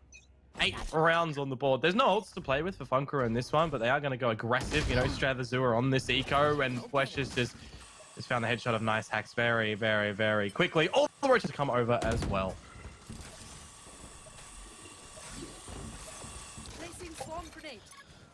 So the B site currently unoccupied. Will be a member back towards the Snowman position, but the Viper's Wall will keep them at bay for the time being. Nano Swarm to allow himself some solace later on in the round. But for now, Fun Crew, they have found the site with 5 once more. Duddy Boy is looking to creep around to see what he can find. It is just, I can't tell if Jungle's AFK or not. I think he actually is, but it doesn't matter, because technically that makes it now a 4 versus 4, but there's lots going on. Well, he is moving, and his Viper's wall was still being utilized. Yifang is actually bringing out the lockdown nice and early on that defuse tap as well. Things are actually going really hairy for Fun Crew. They've got that plant down, and now they need to try and deny the defuse from being found. Major loses his life, and that's probably the last bit of the round. This is a nerd lineup, but is it too long? Because they're already on the defuse. That's too late, mate. Just too late, just too late. It would have got him too. Half a second too late there, unfortunately, but it was still cool to witness. Jungle clearly has his business sorted on this Viper, which is why obviously they are very comfortable to allow that pick into Icebox. There's so much that can be done. Obviously, there's no skyboxes or anything like that. It's just all out, brawl out with the utility over the top. And obviously with the verticality, you know, you can dash up, you can take advantage of the Jet and the Omen quite easily, and also the Rays. But no, look, as it stands, Fun Crew have 8. Straight out of the zoo did well to recover on that 3rd round. 1 half left.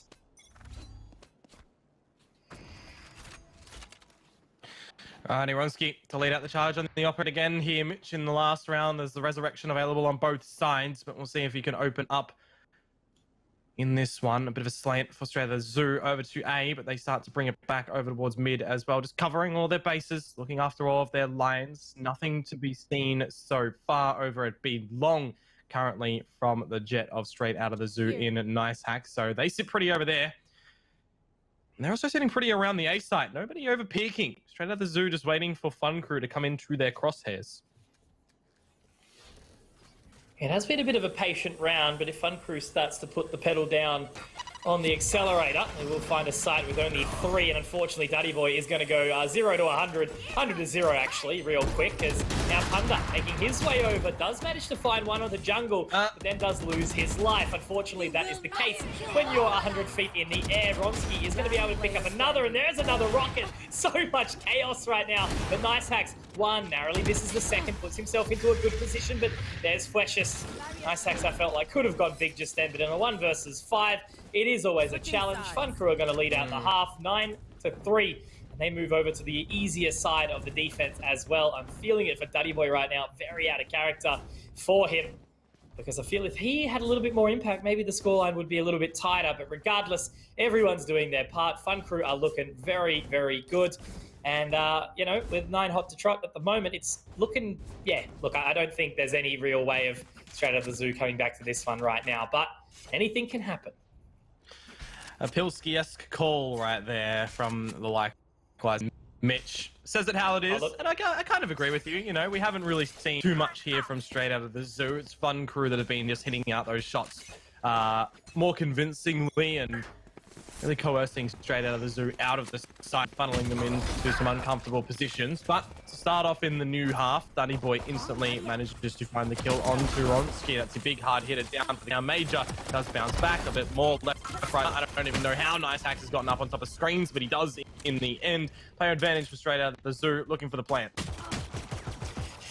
Good usage of the rope there for Punda to be able to find onto the top of CT. The spike will be planted now.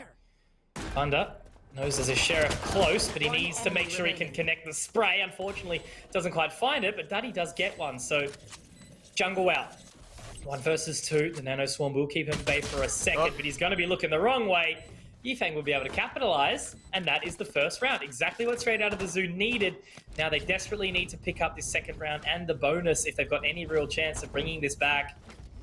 And if they do, then at least we can sort of breathe a bit of fresh air into this matchup, because this is what happened on the other half of Bind, but I suppose the difference was they moved on to defense, not offense. So maybe the offense is what they need. Maybe start the engine a little bit more aggressively.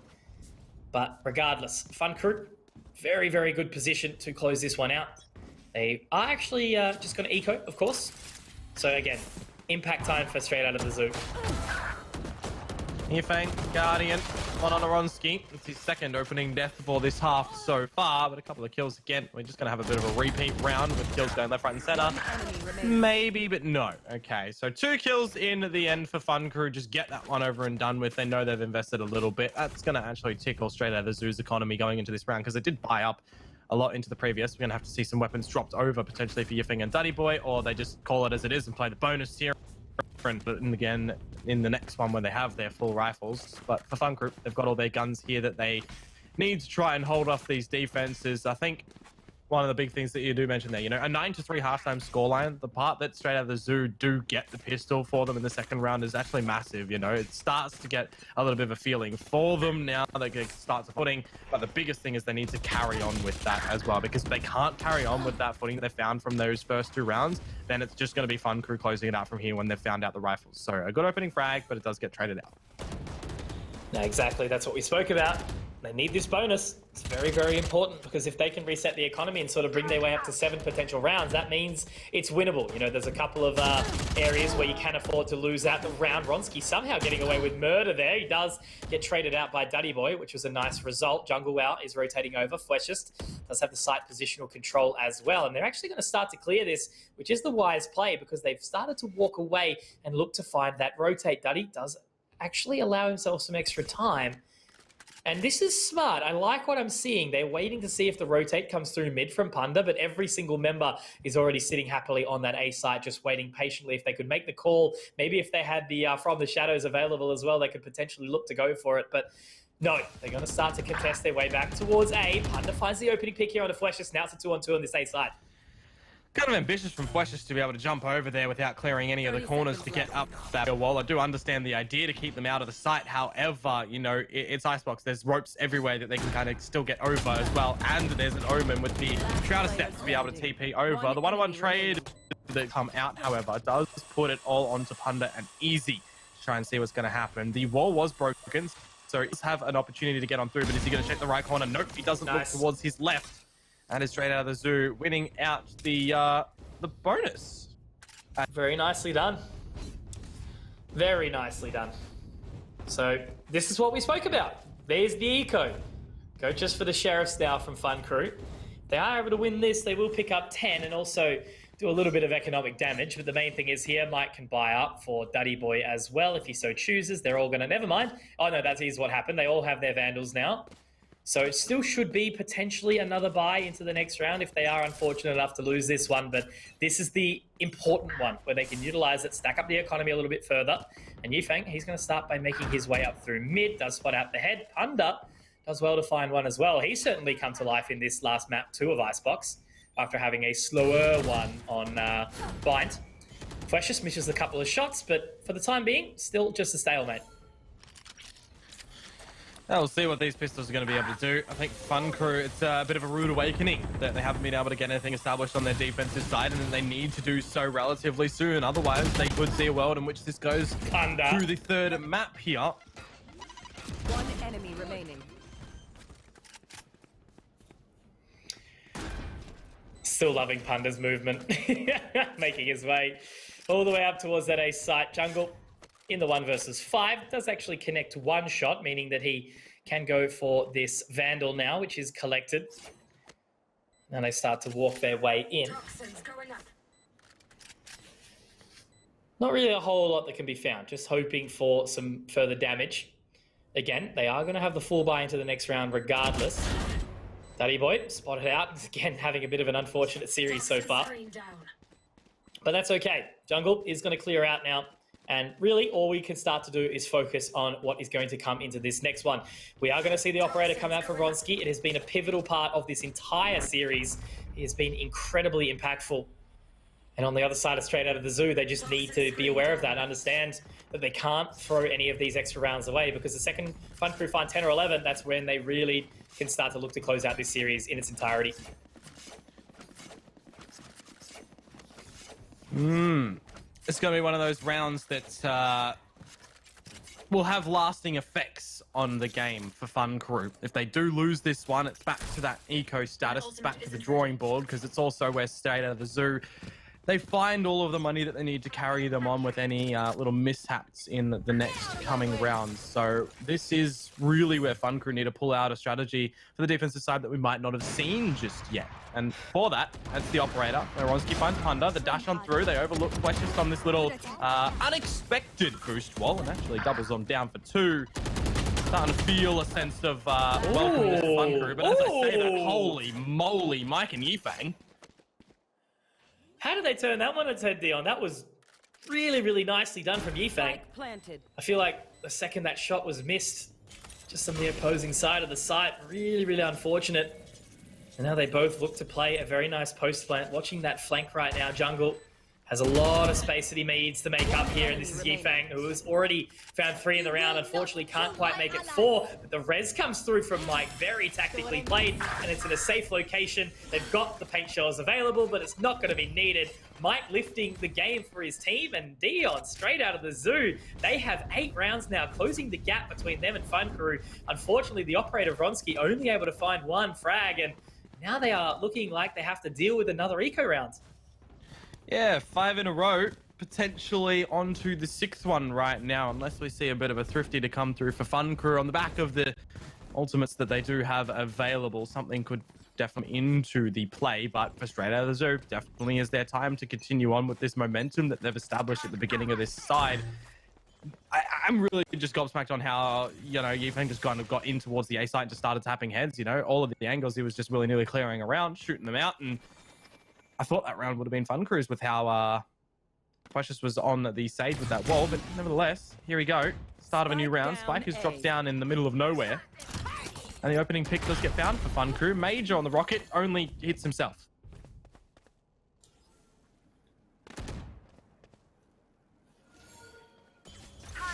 So Vronsky has made his way around.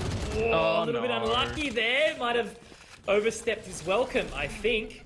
They've gone for the aggressive clear here, and I think they are here in a relatively unknown situation. Yep, Major. He's taken advantage of that one, and that's the main thing. The spike is down. And also, with that Sage going down as well, that means there's going to be no res coming out, but Daddy Boy's starting to wake up a little bit more.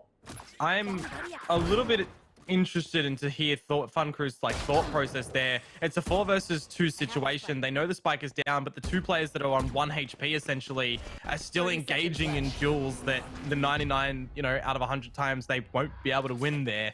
It kind of feels like that 4 versus 2 situation Fun Crew had a grasp if they just disconnected from the spike and played the numbers advantage, but I mean, for now, hey, the spike is going to go over towards B in a 2 versus 2. We could see the lockdown be utilized for Fun Crew potentially to get on this defuse, but it's actually going to be Jungle Wow denying the spike from going down through the wall. They didn't expect that to go. They used the Nano Swarm as well to take Daddy Boy to 11 HP before.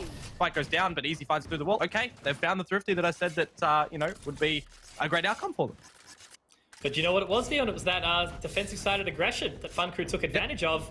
Finally pushing it nice and tight and close. Vronsky definitely made us a little bit scared by going down in that situation, but, you know, thinking that he could have potentially caught them off guard, but 2 of them were watching up on Belt and in the end able to turn on and find it. Also a couple of missed shots. Daddy Boy had his opportunity there to bring it back, did find a couple of frags, but unfortunately wasn't able to get the spike down.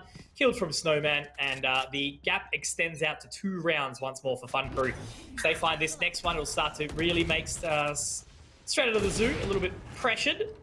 And a nice bit of positioning from Vronsky, but unfortunately the first shot doesn't quite connect.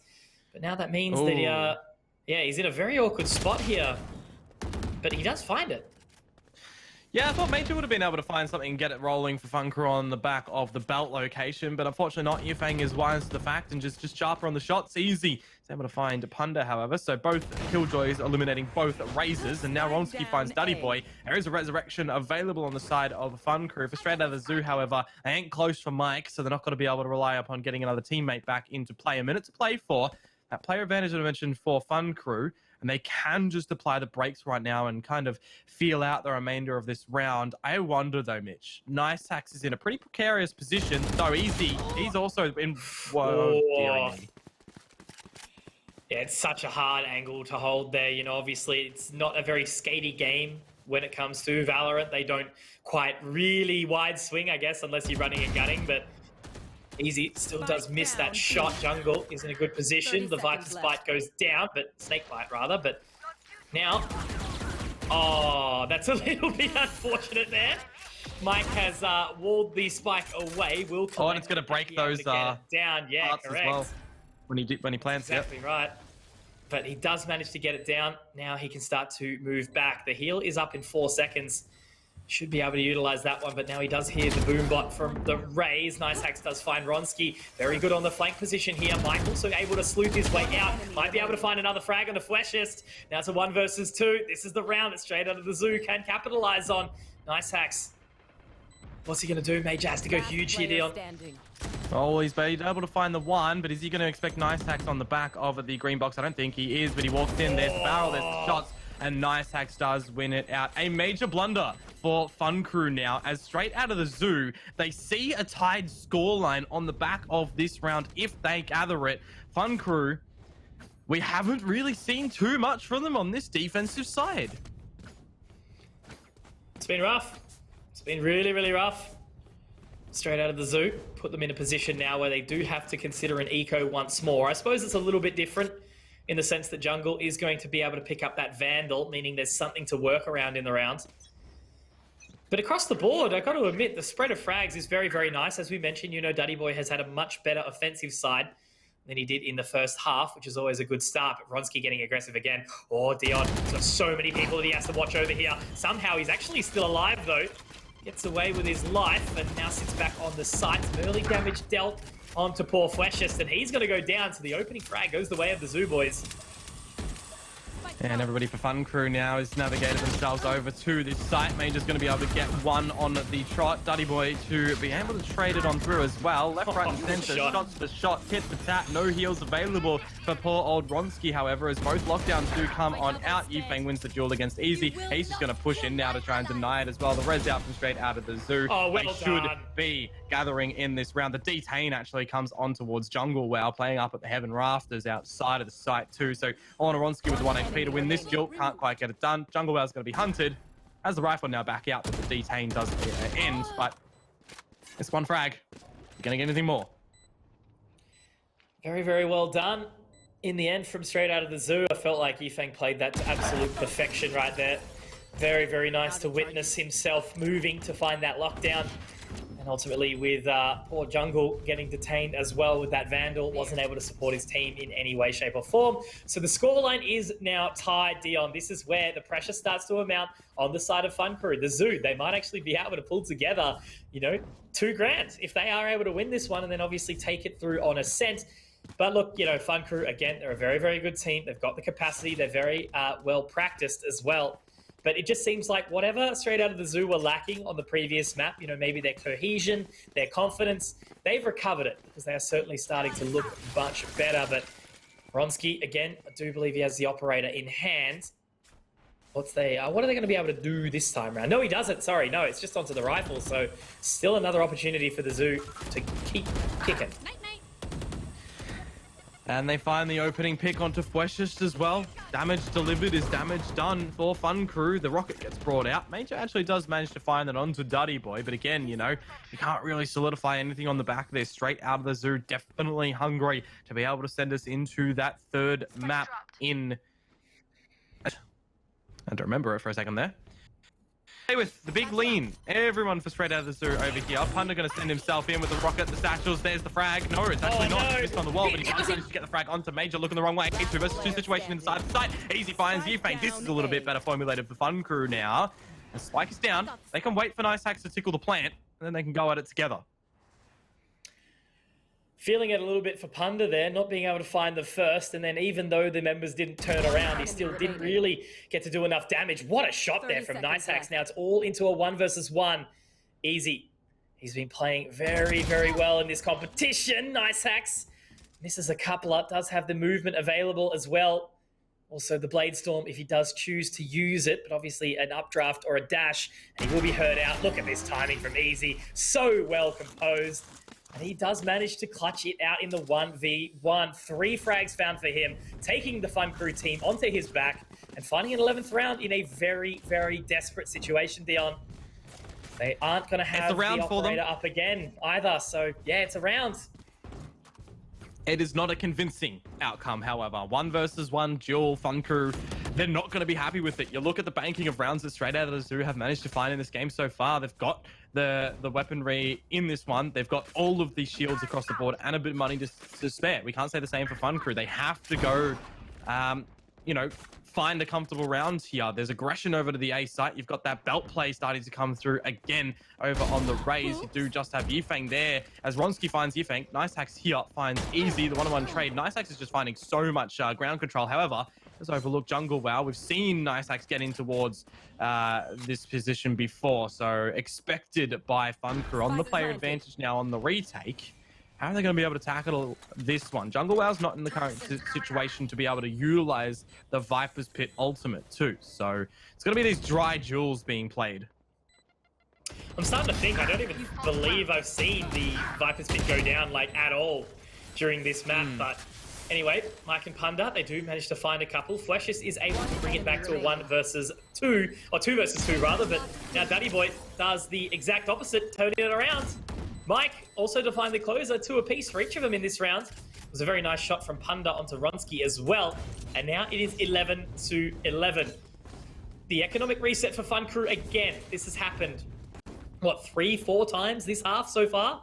And Straight Outta the Zoo have mounted a huge comeback. And it's what we spoke about, right? You know, they had a little bit of a slow half in the first one. Same was on for Bind. And then they were able to flip it on their heads. Now Straight Outta the Zoo, it's clear that their consistency into form has come back. They know how to find trades. They know how to find everything sort of in this area, and that's exactly what they've done. They've completely kept Fun Crew guessing. They've put the pressure on in every way, shape, or form, and the only last couple of rounds that Fun Crew have won have been, you know, with maybe 1 or 2 alive maximum, and just constantly at risk of reset. So Nice Hacks makes his way around to yellow. The rest of the guys have already found their way up onto the site, and Punda is in heaven. Yeah, this is looking to be one of those rounds again where Straight Outta the Zoo just go in with this supreme aggression. But however, Fun Crew starting to get a couple of kills formulated in toward the round as well. The wall does block off a little bit as the spike doesn't destroy it. Is that something new in the update, that the spike doesn't actually destroy a piece of the wall? It might have just missed it. However, more frags to be seen in the round. Viper's Pit, it's actually a plausible scenario to go down now. They're Easy, can't quite get the shot onto Yifeng. There is the pit, shots on towards the spike, but it catches the head of Jungle Wow. There's no longer a pit, and Ronsky's no longer having a life available. 12 rounds Straight Outta the Zoo, as this attacker's side is looking so dominating. Man, oh man, I actually thought that Easy picked up a rifle there. So I thought that that was an opportunity for him to swing out towards yellow after he did find the frag just behind the green box. But no, it is what it is right now that we are witnessing. Every single member has stepped up to the plate where required. Daddy Boy has absolutely come to life, and now Straight Out of the Zoo, they are sitting on the final round here, potentially, if they can take it to a victory, which means we will be going to that 3rd map of Ascent.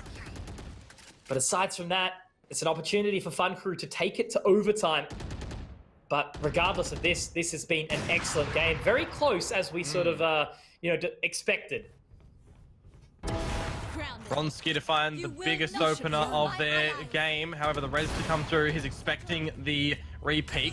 Can't quite turn it around. More shots out. Yifeng loses his life. We've already seen the lockdown go down for Straight Outta the Zoo, where Fun Crew, they will fall back and potentially use their own as well. Daddy Boy does have from the shadows in case things go awry, but Punda finding Ronsky might just be the upsetting frag in the round that could seal the deal on it. You do also see that there's only a small sliver amount of HP on Major. Playing down. How do they tackle it? Snakebite does head over onto the site. There's the defender. Now Nice Hacks can actually utilize that if he does so choose. He can dash over and actually break the ultimate as well. Nice Hacks is going to be looking for that. Oh, hang on. Easy's done well to defend it. Duddy Boy now just on the opposing side of the ultimate. No detainees here. Mike is on the flank as well. Paranoia is available, just waiting patiently. Doesn't hear anything. No the smoke. heal is there to come out from Mike as well. Nothing really else to use. Mike's found Easy. It's all onto just Jungle Wow. He certainly did play well, but the pressure now starts to amount. The damage has been done by Duddy Boy, and Mike to close it straight out of the zoo with one of the most crazy comebacks that I have seen in my time casting this VALORANT Oceanic tour, and that was so fantastic to witness straight out of the zoo do the work. 9-3 halftime scoreline to put it into 13-11 in the end. I guess when it comes to Icebox between these two teams, defense is the weak point. It was abysmal from both of those teams, and the offensive side just got the job done a sliver better for straight out of the zoo, which does mean we get sent into the third and final map of this series. And Ascent is a good one as well to end up on. You know, I do feel like the Sentinels obviously have such a massive impact over there. I'm interested to see what sort of competition is going to come out from straight out of the zoo. But look, you know, whatever happened in the game between Bind and Icebox, something had changed. It's like all the dots had started to connect from straight out of the zoo. Clearly, they've got the confidence in each other's abilities to be able to really go up against some of these top teams because, you know, Fun Crew are looking to become one of the teams in the top three. You know, now the fact that God Squad are going to be heading over to North America, that sort of really leaves, you know, your Order, Wildcard, and Fun Crew, and straight out of the zoo being able to connect up there, that is awesome. So very well done again, and I'm very excited to go to this third map. Yeah, but before we do go to that third map, of course, we will have to go to that short little break. So, guys, I want to hear your thoughts before we go there as well in the chat. Who do you think is going to take out this series when we do get over to Ascent, you know, that map in the middle of the pool? But as I just mentioned, we do go over to that break beforehand. So a short little fiver, and then we'll be back.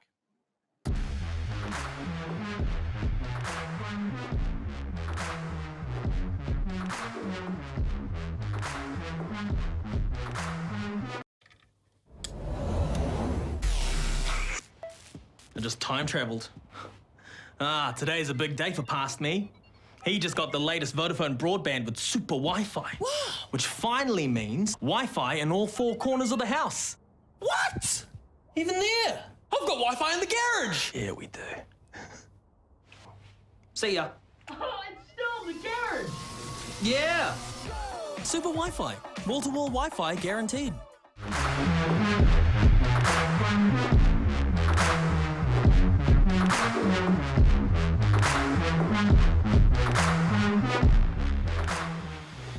The outcome of map number 2 takes out the fun in Fun Crew as straight out of the zoo do narrowly gather the win 13-11. Everyone, welcome back to the VALORANT Oceania Tour for 2021. My name is Dion Komodo Perrotta. Joining me is Mitch Conky Concannon, and we are going to map number 3 in Ascent, Mitch. No apes today, only dolphins, as apparently as straight out of the zoo are very, very intelligent gamers that have made their way through to this third map. It was very, very, really, like, awesome, I guess. I don't even know what word I was trying to go for there to see what they managed to do on Icebox. The comeback was really, really clean. They continued to break the economy even in the rounds where Fun Crew were able to actually find it. It was with, 1-2 alive, and just the way that straight out of the zoo were continuing to be able to apply that pressure and force Fun Crew back time and time again. And it wasn't even like, you know, most of their success was found on the A site. They managed to do it across both areas, mid control as well. So, massive props to straight out of the zoo for succeeding in that second map. Yeah, it just feels like when it comes to the defensive side of that map, both teams didn't really get a grasp on it. It was that offensive side that they were just able to roll with time and time again, really leaning into that aggression specifically over in that A site, you know, gathering control of the belt, gathering control of the lower area as well, and just kind of bullying the defensive side out of the site completely time and time again. And as I said, it's straight out of the zoo just getting across the line in the end there. And it does push us over into Ascent, where it kind of does have a question mark across the board now on how is the verdict going to play out on this map. Yeah, no, exactly. You know, it'll be an exciting one. Again, we don't really know what agents are going to be coming out from straight out of the zoo. And part in part, that's just because we haven't seen, you know, a whole lot of them in the past. I know they have been around for a little while, you know, making some waves around, but that's the cool thing. You know, they're on this final day. They are contesting for that third spot at this point in time. It's the difference, obviously, between third and fourth. And $1,000 to $2,000 is certainly not something to make fun of, you know, and obviously more points as we can make our way slowly towards that final chance qualifier to the top top teams making their way over to North America to try and represent our region as well. Later on, we will be seeing, of course, Mindfreak take on Order, but that is now one map away. It did look like Fun Crew were going to 2-0 it, but nah, man, look, now we sit here going to that third map, and that's exactly what these days are meant to be about. And if you think about it as well, Fun Crew definitely want to get as much points here as they can, because if you look at it straight out of the zoo, two players who don't play the game anymore, whether or not the points carry over individually or whether or not they carry over as your sort of core unit, we might not see straight out of the zoo continue on throughout the stages. We may. Hey, we'll have to wait, and maybe we'll have to ask the players as well if they're going to be doing that. But for Fun Crew, we expect them to be sticking together through it as well, because they're in it for the long run. And I mean, they want to gather as much points as they want to, or as they can possibly here. And that money is just a little bit of a bonus as well to assist in that variety there. So for Ascent now, it is all on to this final map to see who is going to take it out here. Is it going to be Fun Crew, or is it going to be the quote upset with Straight Out of the Zoo taking out the victory here? The final day of your Sunday here for the stage 1 of the Valorant Oceanic Tour. We are now on to Ascent, as has been discussed. My name is Mitch Conky Con Cannon. Alongside me is the great Dion Komodo Parada. Dion, what do we want to see coming into a map like Ascent? You know, the pressure does start to amount for Fun Crew, because if Straight Out of the Zoo do push them into that corner, they are not going to be happy with that one. I think the biggest thing for me is a more well-balanced play style as opposed to that second map in Icebox. Make sure that they're finding their footing early on offense, on defense. Make sure it carries over for both. I would expect this to be as close as Icebox now, but maybe across the board with some more happenings on the side of the defense. And, well, for the agent lineups, I was expecting this. It is a stark difference in the agent pool on how this plays out. Yes, you've got your Omens, your Sovas, and your Jets, but you've got the Cypher to Killjoy and the Breach to Sage. And I like the Sage in Ascent.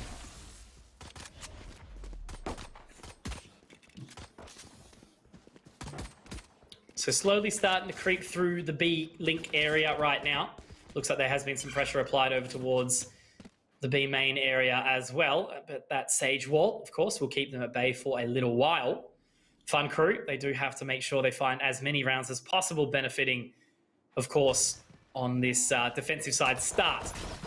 And now, with the Boombot going out, should be able to give some information away. However, still no frags found as of yet until Mike opens up. Major good for the trade, though. Oh, and the fault line is going to tickle Major that he will lose his life scot-free, though lots of damage has been delivered onto the Straight Out of the Zoo boys. Jungle were able to capitalize onto one by exterminating his counter Omen. Again, more frags to be seen. Stuck in towards main, however, is Niceaxe. I don't think he's got a tailwind available to just get out of here scot-free. The flashpoint, however, gets utilized quite nicely, and he can start to get across. And with that little tagging onto Jungle, well, Punda does get the frag in the end, the headshot to boot, and Pistol goes away Straight Out of the Zoo with the spike plant after the round as well. A lot of chaos just around that boat shed area. Very nicely done for Straight Out of the Zoo to be able to find that round. You know, this is where they make the effort to really get the ball rolling early on. If they can maintain that momentum that they held in the previous map of Icebox, I think they can really sort of start to throw Fun Crew off, because it is a mental game as well, right? You know, they need to keep their composure because, again, Fun Crew being the favorites, the pressure does sort of, you know, weigh on their shoulders.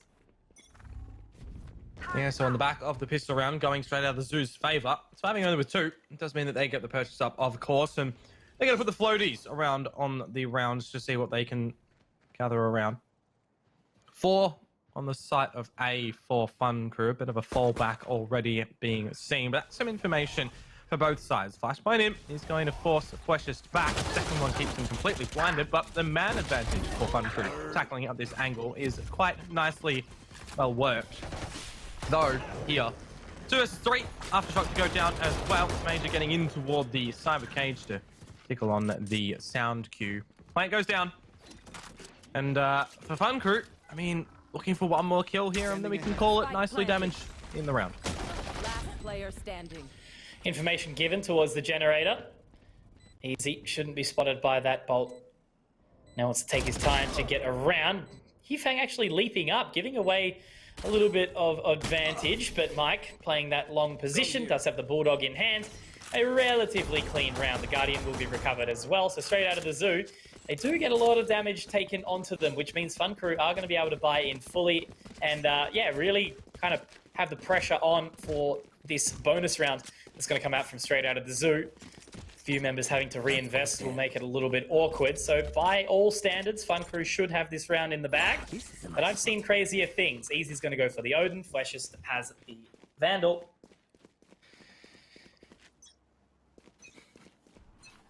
Definitely a workable round for straight out of the zoo in this bonus. We've seen them be able to gather it. We know what they're capable of. They love to get out that aggression, and they're going to look to do that now over to B as well. A bit of a reveal onto Nice Hacks as the judge does destroy out the barrier wall. Slow Orb 2 to keep them at bay for a little bit. I'm just seeing that there's a lot of damage that's actually been punished onto Punda through the B main wall now as well. Of course, there's no Sage on that team, so he can't get that healed on through. Just putting out a little bit of the slow plays straight out of the zoo. It's a B lean, that is for sure. No rotations yet from Fun Crew, however. They do start to need to get over to this site that Nice Hacks has creeped in towards the door switch. I don't know if he has actually shut down the door, but the dark covers start to go in. This is where the hit will come through straight out of the zoo.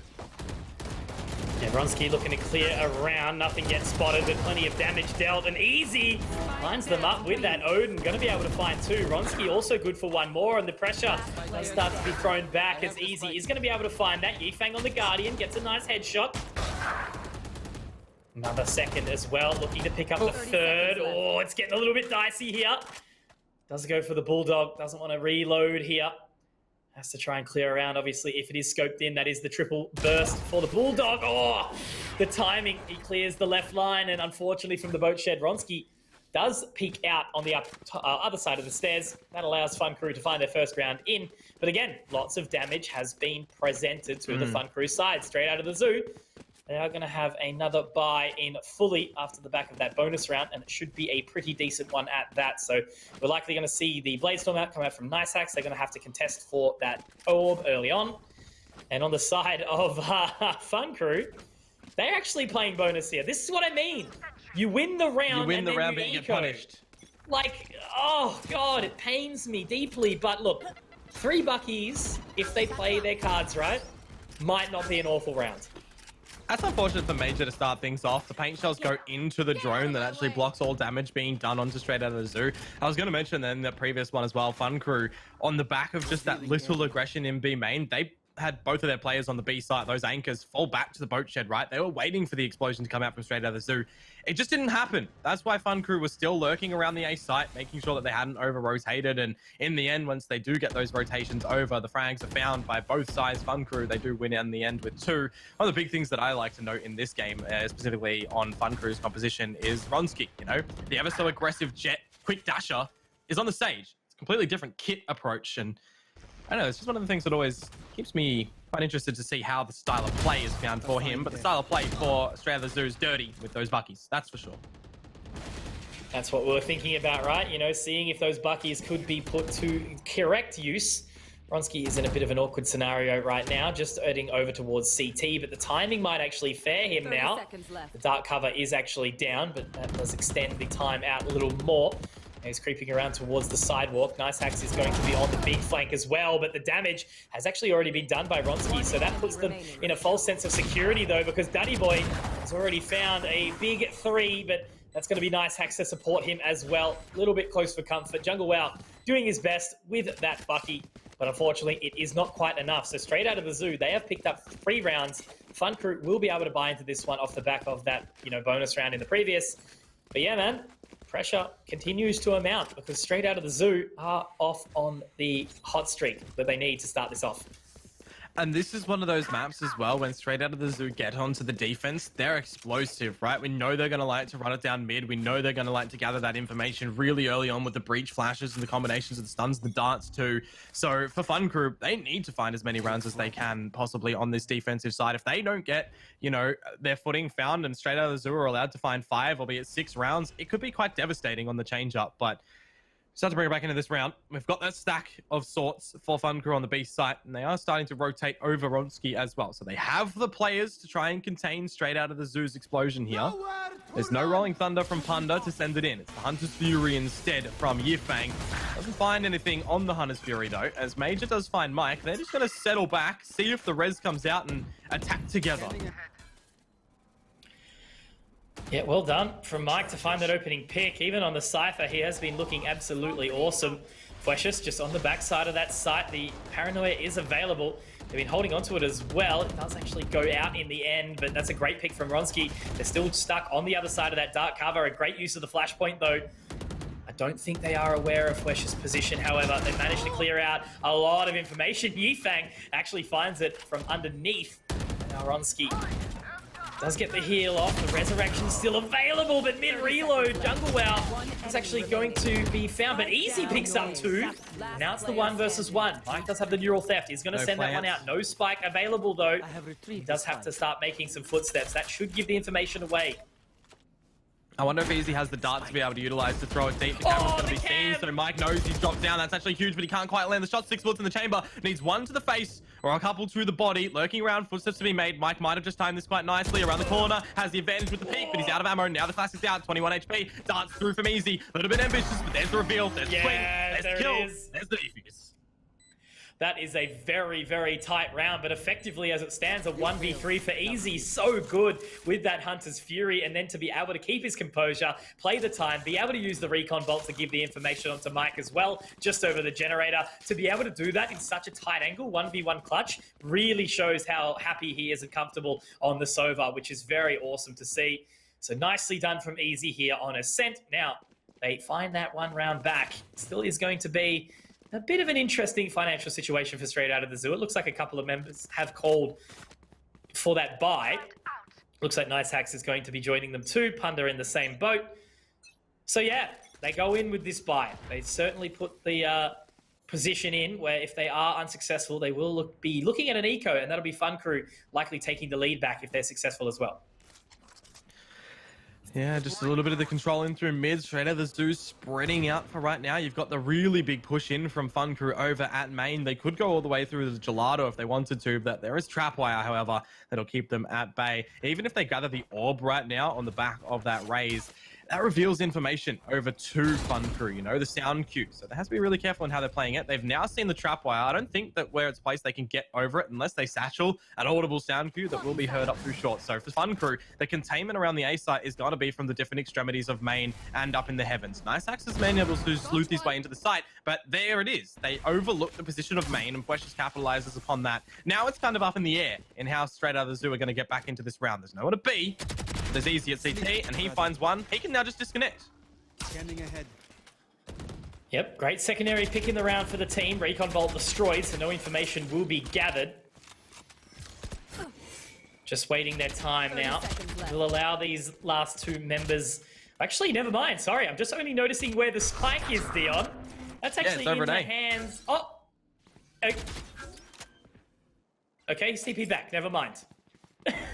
I kind of would have liked to see him planted at A and then see the boys on the site try to get them in the back lanes, but that would have been a very weird occurrence. It would have been Duddy Boy to try and win 1 versus essentially 5 if no one gets kills here from his team on the B site, on the A site by himself. But regardless, there's a Rolling Thunder here for Punda to be able to buy a little bit of time. 5 versus 3, the fault line's out first. That's the cue for Major to go in, finds 1, finds the info on the remaining players. Mike now, and he does lose his life as well in an assortment of frags in the kill feed that I can't tell which way they went, but they went Fun Crew's way with 3 alive in the end.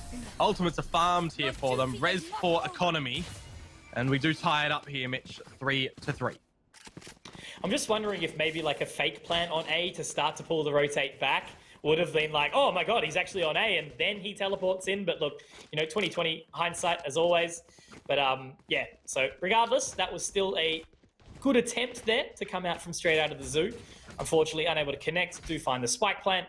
But Fun Crew, they have tied up the scoreline now, and they will likely be taking the lead here as well. And less Yifang and his army of sheriffs will be able to do something about it. So in this tied scoreline, I mean, look, this is exactly what you want to see in a series like this. 3-3 scoreline in the final map, 1-1 after, you know, we see a pretty competitive bind and then an even more competitive icebox. Yeah, when we tied up, I did mention that Fun Crew needed to gather a couple of rounds on this defensive side to start off. They've managed to do so, but they need to keep rolling with it. Speaking of rolling, it's going to be the rocket to be brought on through. That's... I understand it, in case they get overwhelmed by the pistols there with the explosion, but I do kind of feel like It was just used to get him out of that situation because he was stuck by the fault line. Regardless, it's a 1-on-1 trade coming out. Onsky finds Yifeng, no res available. Good sharp shot onto Nice Hacks there. Onsky finds Punda 2. Mike and Duddy Boy, last two remaining players, forced straight out of the zoo. And in their camp is just that eco. More damage done. Could get scary if they find another pick here, Mitch. Last player standing. Well done from Fleshes, though, to deny. Mike has been very, very impactful during the course of this series as well, especially just thinking back to that Sage on Icebox. But still on the Cypher, he's also been looking very, very good. There's Daddy Boy to find at least one. The TP might actually be good here as well. Very good, actually, Dion. He's now in the 1-versus-1 situation. Paranoia available. It will be sidestepped. He does get the information. He does swing around. Oh my God! That was absolutely phenomenal from Daddy Boy. The quick flick on the sticks, and he secures the 1-versus-3. Oh! Hi, Reddit. As I said, if they found one more kill to bring it into the 2-versus-2, that would have been really unfortunate for Fun Crew, but that's the worst case scenario. As pistols that straight out of the zoo have run in with, a rocket, a showstopper rather, was used by Major to no avail, and Fun Crew lose out the rounds to a situation like that, that's a head in your hands moment for Fun Crew. But man, Daddy Boy still having to find that shots. Remember how quiet he was at the start of Icebox, and to be able to warm up that much over the course of the second half and then now carrying that into Bind, that is a crazy result in a 1v3. The pressure is so there to be able to connect the shots, especially that TP down onto the site, utilizing the dark cover on the top of the generators to create that space. I'm in awe of that play. Yeah, well, now we're going to have to see what Major's going to be able to do. Aftershock to pull them down out of the door switch. Nice Hacks finds the remaining bullets to end him. Good start in the round, straight out of the zoo. Still carrying the player advantage, but it does get equalized now. You've got a couple of ults to be able to toy with as well, but no real foundations in the round on what's happening. You know, straight out of the zoo, they're starting to get the plant here. They've got everyone around the A site. Biggest thing for them, the Hunter's Fury to deny the defuse or to destroy the lockdown here. What do they use? Now they can't. Easy's found Yifeng. It has to be the Rolling Thunder to be able to get them off that defuse or to destroy it first and then push in with it. And I think that's what they're going to do. Rolling Thunder in, Flesh has just fallen off, destroy the lockdown. One enemy remaining. And now see what you can do on the back of Mike. And it might just be a little bit too difficult. 1-versus-3, they smoke him out and Flesh just does find the headshot too. Great shot from Fleshes there to be spinning on a pivot to find it, but yeah, great use as well. The Rolling Thunder did enough, but they've still managed to connect the round back. So Fun Crew clearly not allowing the shake-up from Daddy Boy to throw them off. They found the 4th round, and I'm just interested to see the money on the side of straight out of the zoo now. It shouldn't be the greatest, though it's not. Daddy Boy can drop some sheriffs over for the rest of his teams, or he can go for the Hero Vandal. Might be wise. That could pay off for them. So it's just been communicated to me that apparently Punda has a, I don't know if it's a leak or a washing machine explosion or a flood, but apparently his house is submerged underwater right now. Oh, good. Rough. Imagine that. I know there is some issues over in New South Wales right now with all the flooding and everything like that, but this time, if it's just from a washing machine, that's still a bit spooky, but regardless, we play on. Gamers have the composure. Dink in from jungle, but does manage to find the shot there. Here. And in this 4-versus-4, they've got a lot of control of the mid area now. It's really up to straight out of the zoo what they choose to do with it. Yeah, lots of control gained from straight out of the zoo here down through towards the markets. Major has to be really careful in when he chooses to pull out utility right now because he could just get overwhelmed with the blades, and that is a quick dash that I think might have been the wrong key press from Nice Hacks. Mike does manage to get the frag there, but in the trade, it is still Fun Crew holding on to the lead in the player department quite narrowly. The Spike needs to start to navigate over towards one of these sites. It's looking that it wants to be over towards B, but again, we're not really solidified. Straight out of the zoo, just second-guessing themselves. It's a bit of an unorthodox round to be played so far deep in towards the defender spawn, but Under finds Bronski. Mike uses the neural theft, and this is going to give them a lot of information. Yifeng has somehow managed to find Fleshes too, and this round is just having everything happen that is so weird. Mike finds Easy. It's all down a jungle well. Uses the TP to get over towards the site, but no. that gets destroyed, and Spike planted. Yeah, what a weird round. Messy. Yeah. Overstepping, and there's even a tripwire there to throw jungle away. But yeah, look, that's a bit rough, I suppose. You know, maybe jungle didn't actually mean to throw the teleport at that spot either, because he was caught off from it. There's no way Yifang's going to miss this shot either. Straight out of the zoo, they take the lead back. And they are certainly starting to throw Fun Crew to the side, getting them in position where I suppose they're second-guessing themselves, maybe might be the right way to put it. But yeah, Major, who had such an impactful first map and even doing quite well on Icebox as well, having a slow one. It's just hard to put my finger on it right now. I don't know if it's the overcomplication from Fun Crew that is having them, you know, slip up a little bit, or if it's just straight out of the zoo, throwing something just completely unexpected into the mix, that they're somehow just managing the frag department a little bit better, finding Fun Crew off guard and forcing them into just an uncomfortable situation. It kind of feels like that straight out of the zoo have way more of a grasp on this since Icebox now, on this series as a whole. Potentially, yeah. Precious though, great shot onto Punda. Nice Hacks has made his way through the dark cover. I think he will be relatively unspotted until the turret does come out, but still does manage to find the frag onto Fleshes. Yifang is in a good spot, but Ronski already on that flank, and that nade should do plenty. Jungle Wow, great use of the paint shells there to force him out of his position. Duddy Boy, no Sheriff clutch for him in this round. It's going to be on to Nice Hacks, who has made his way up into heaven. Will the timing fare him? No. Easy finds this. We were just talking about it, Dion, how all the pressure started to amount. But Mike, he's gone big in the past. This time, though, unfortunately, underneath heaven can be quite wall bangable, and that has exactly happened. And now, Ronski does close out the final of the round, and it is tied up on the scoreboard once again. This is back and forth, left to right. Man, oh my God. Super tight game we're having here. Yeah, exactly. Super tight game, but just again, a super weird game, because if you look at it on paper, you know, you should never really be losing a situation when you have the lesser weaponry, right? Or winning a situation when you have the lesser weaponry, sorry, losing to the lesser weaponry. It's weird. The pistols, the thrifty, it just works because it's just the mentality on how they tackle them. I just got a feel for a couple of the straight out of the zoo players in that situation. You know, Duddy Boy, he was kind of locked in towards Wine, the paint shells and the slower, making him force out that duel. The repositioning from Nice Hacks, it was really cool to see him get back in towards the tree room, but it just didn't work out for him in the end, unfortunately. And it's just one of those rounds that you kind of have to forget about and move on.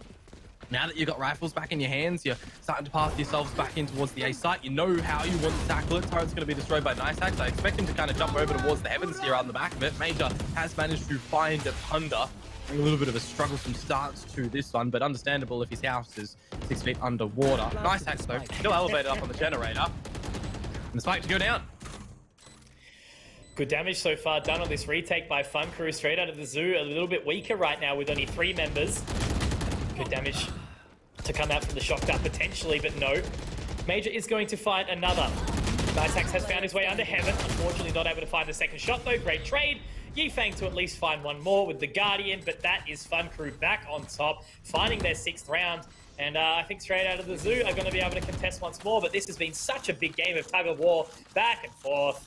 But yeah, look, I was just going to touch on a quick point as well before I send it back over to yourself, my friend. It's those pistol rounds where you completely change the way you play. You know, when you've got rifles, it's almost like you feel like there's a certain way you need to play Valorant. But when you are just down on the pistols, you've obviously got to take a little bit more of a risk. You can't exactly wait for the attackers to overwhelm you and flood you. So you take those gambles, push into different positions on the defensive side to try and get the you know, timings right. And sometimes I wonder why that doesn't typically happen on gun rounds, because it could be so impactful. But regardless, it is what it is. And with Fun Crew taking the lead back straight out of the zoo, need to try and find something here, as Easy does get some information. Some information, but not too much to capitalize upon right now. Didn't have the players all set up to be able to push in through. You see the setup of the Precious utility. Down on the side of A, last round of the half here, that res is available for Ronski too. They've got that showstopper to be able to potentially send in on the denial of the plant, on the aggression for a retake. There's lots of avenues that Fun Crew could look to go down in this round. Nice Hacks is going to try to get in towards the tree room, but the one-way smoke coupled with the paranoia now, the flash was ill in before. Great utility to come out for Fun Crew, and now that Yifang does find Major, he somehow just jumps over the rocket, which is very, very funny. Bit of parkour coming out from Yifeng there, jumping over, which brings it into a 3-on-3. Major had done so well to get to that position. Now Mike is going to get the neural theft off, but that's not before Ronsky does actually manage to get the res of the easy. Mike can't quite find the shots onto that either, so he's actually going to be trying to join his teammate of Duddy Boy. Would catch off the rotate potentially here. Oh, it's a little bit shaky. Now he has to try and find that control. There's already the rotate that starts to come in, but Mike with a good swing onto mid does manage to drop Ronsky. Duddy should be able to get the teleport over. Mike not able to connect and close this gap though. An easy FPS. The man himself has found a 7th round for Fun Crew. They lead out by 2 in the half, but they move over to the more challenging side. How are they going to go? Are they going to look like a good team or a pug team? Let's see.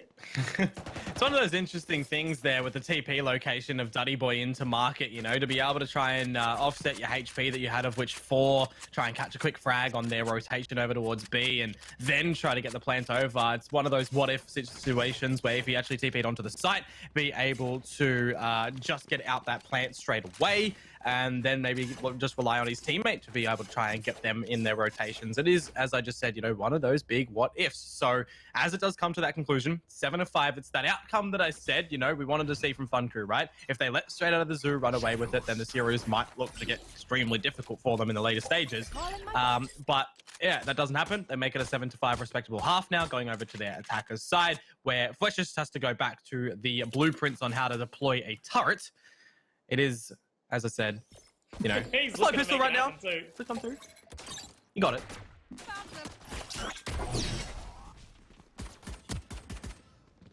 You can see all the boys from the next game jumping into the chat now. Everyone preparing, watching these final moments of the bronze match, the 3rd place up, determining who is going to be walking away with 1 or 2,000. And of course, those points. So rotating back will be Fun Crew. They did sort of throw some early information over towards B. That does manage to hold the rotate there for a little while. The main thing is, though, here is Mike's utility. Look at the placement of that tripwire, Dion. Should likely catch a couple of these members off guard. He also has great cameras as well at the exact same light. We'll look to get the information up over the top, though. Nothing yet spotted. And some early damage on this exchange. Major, that's what I talk about, though, right? That tripwire catches him completely. And that will be the first frag being found forced straight out of the zoo. Spike goes down. How do they go in this 5 versus 4 retake? And that's one of the differences to a Killjoy and a Cypher. You have to use that trapwire there to get the info, and then you use your own gun to get the frag, where the Nano Swarm potentially can just negate them from getting the spike or getting that door closed. Regardless, it's the frags being found by straight out of the zoo just here. Yifeng managed to find 2. A couple back in the plays from Fun Crew, but Ronsky does ultimately catch a shock dart to the body. Yifeng picking up 4 kills in the pistol to get straight out of the zoo. That 6th round on the scoreboard. Paper, if we ride on it, you know, straight out of the zoo to claim the next one as well, and we tie ourselves up 7-7, but we'll have to wait and see, because we have seen some thrifties in this game actually work out already.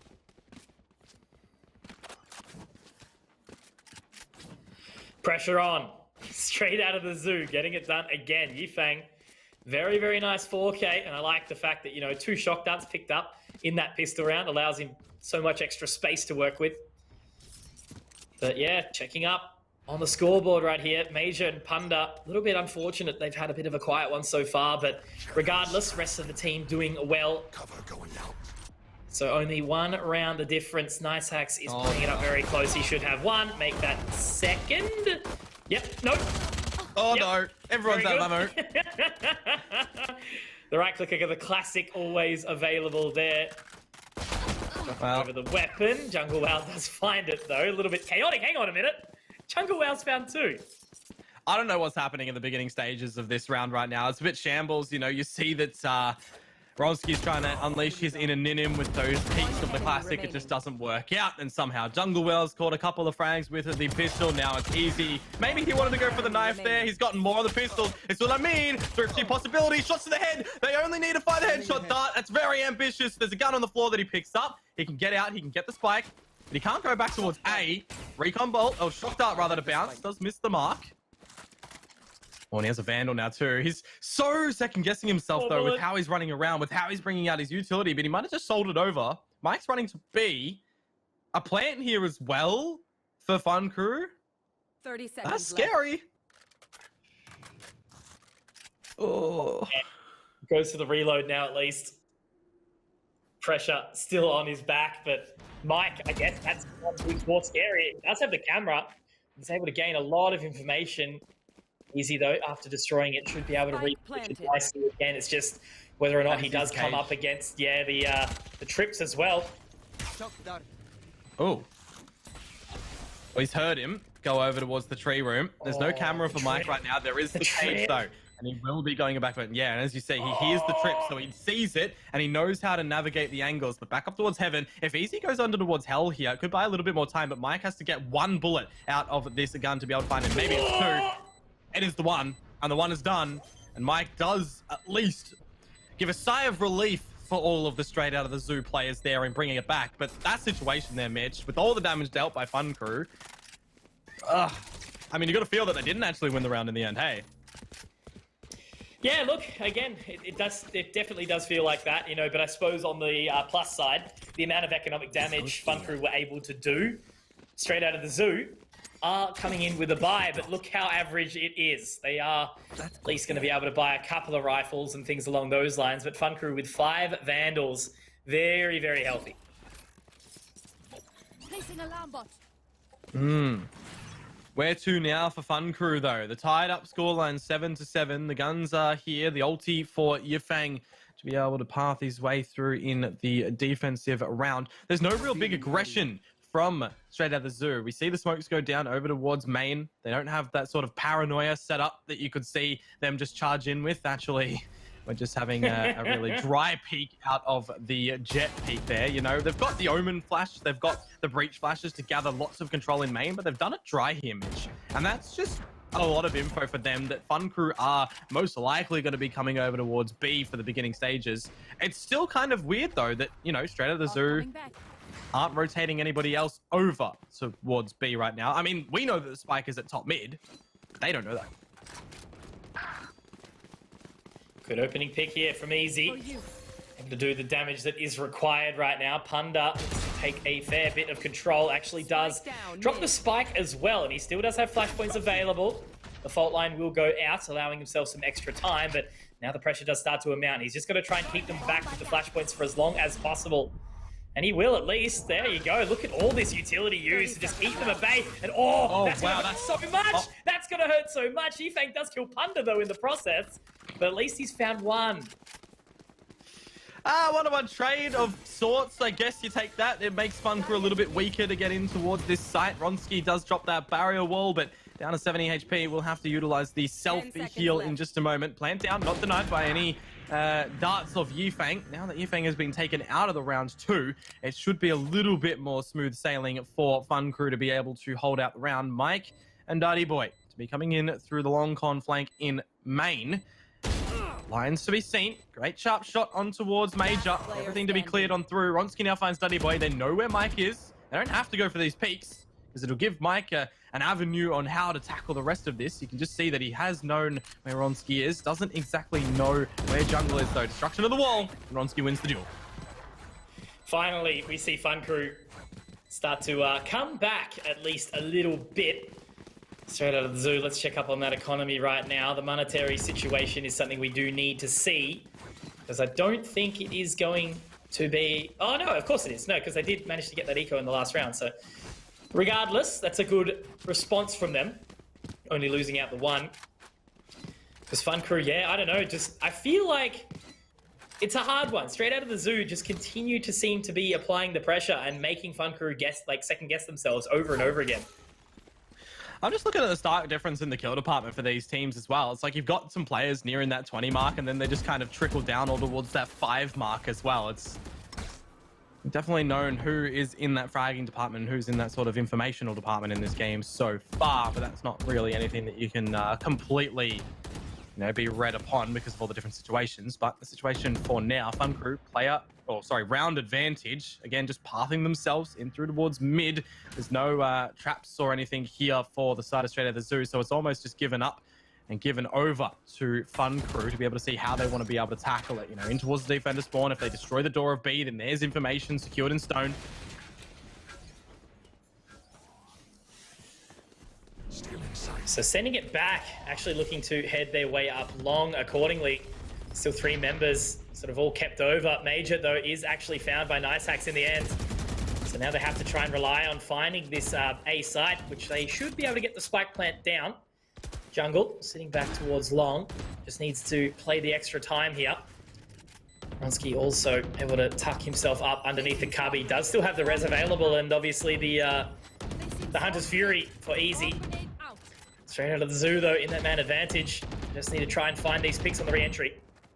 Well, this time is ticking away very, very far as well. Straight out of the zoo to try and get back in towards the retake. Jungle Wow, some very crispy shots right now, piecing things together. Starting to see the picture of the puzzle. Straight out of the zoo, though, they really bring it back with some collective kills. And now Ronsky trying to just hold in from hell. 6 bullets, everybody needs to reload, but Panda gets the last shot. And straight out of the zoo on the defuse, they managed to find it to tie us up 8-8.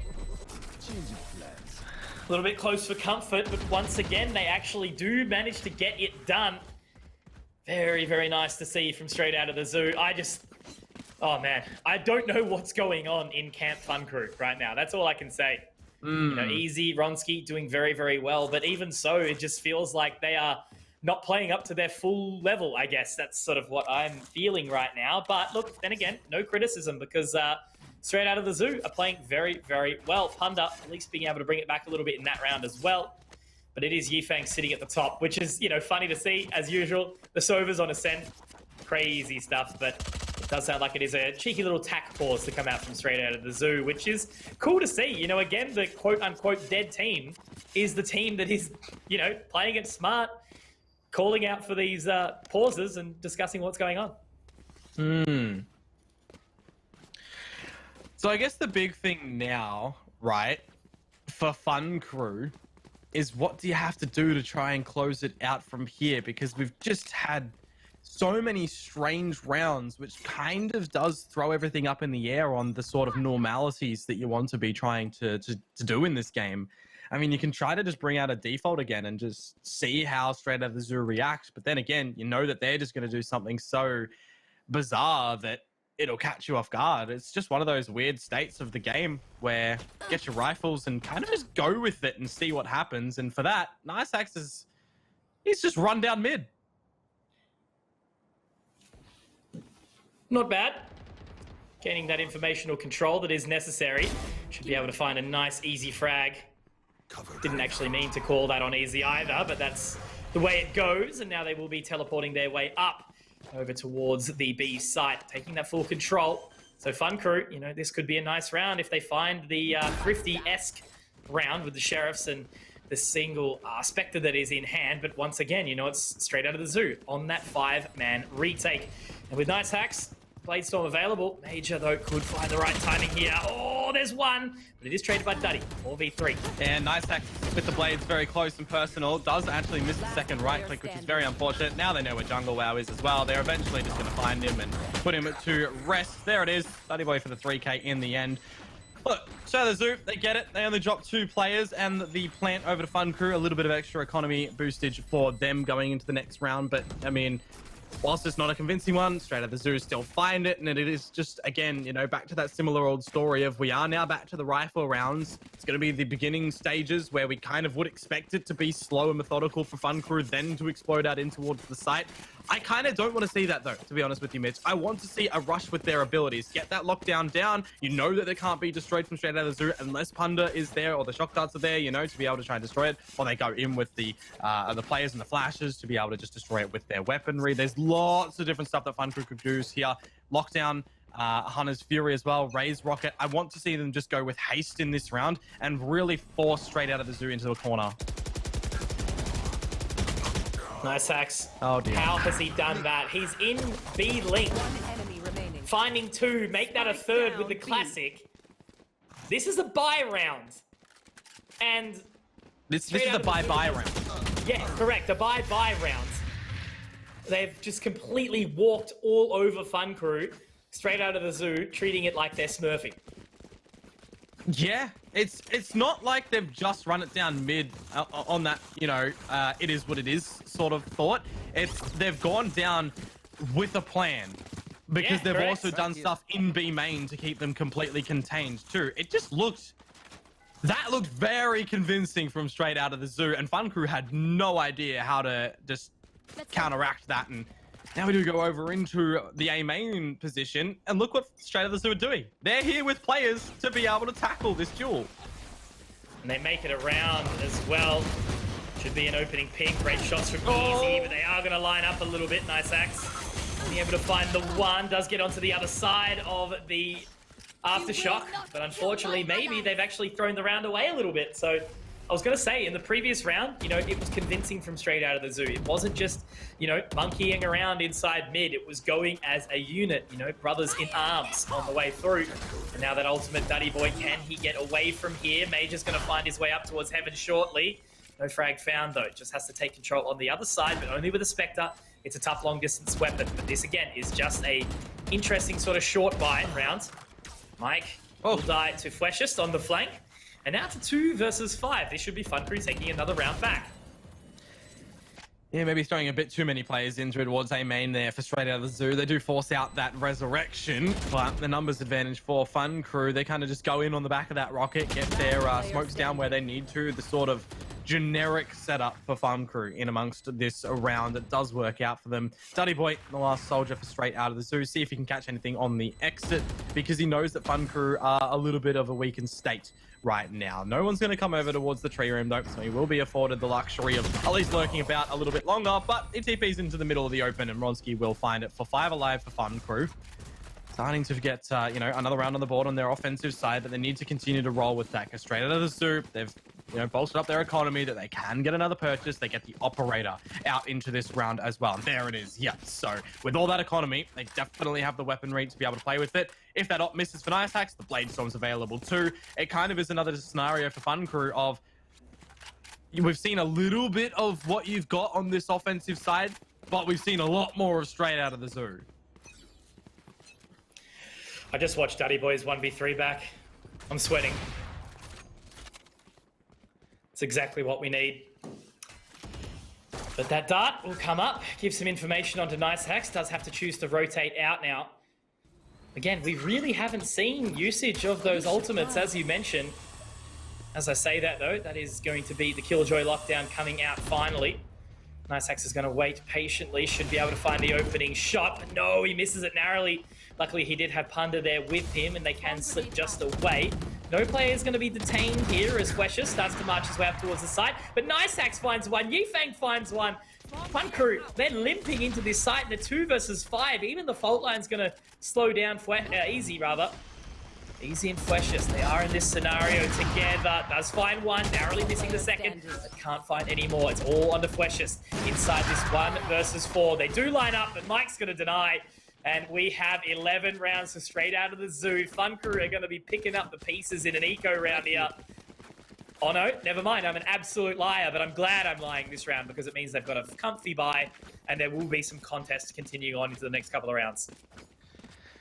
Another scenario that they're going to have to go back at it again into the same weaponry of straight out of the zoo with everything that was saved over and transitioned into this new round. Nice Hacks is going to be set up and poised over at the A position. A very large spread of the defenses from straight out of the zoo. Whether or not they're going to go for any wild peaks in towards the round, that's another story. Nice Hacks is actually getting a lot of movement ground in towards main right now. So at least we can see that straight out of the zoo have a lot of this early information.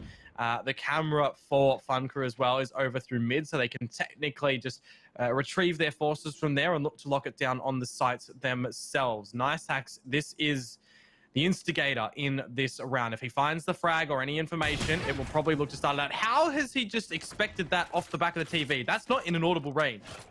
That's huge. He misses the shot, but... Oof.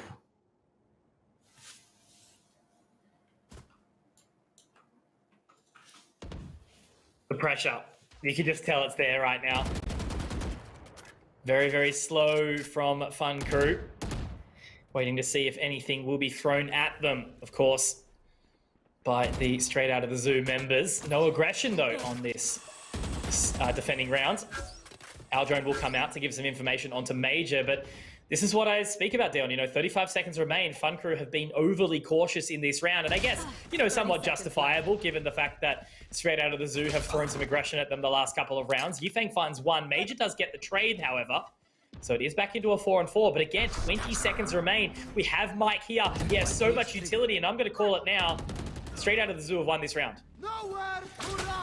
10 seconds in the cages. Mike drops the player with the spike. I do believe it's on the floor. 7, 6, 5. Yep, onto the floor is where the players of Fun Crew are going to be hitting their faces. And no plant with Nice Hax's blades finding the frags. I'm very impressed by Straight Out of the Zoo. You know, they didn't over-aggress themselves in the back of that early information on Nice Hax's peek in through main. They figured out the plan of what exactly Fun Crew was doing, and they just waited out the time, you know. And then Mike's cages, pretty much just obscuring a little bit of the vision, makes it very difficult for Fun Crew to get in towards the site. They have been limping for quite a while, Fun Crew. But now it feels like the crutches are just not going to help them.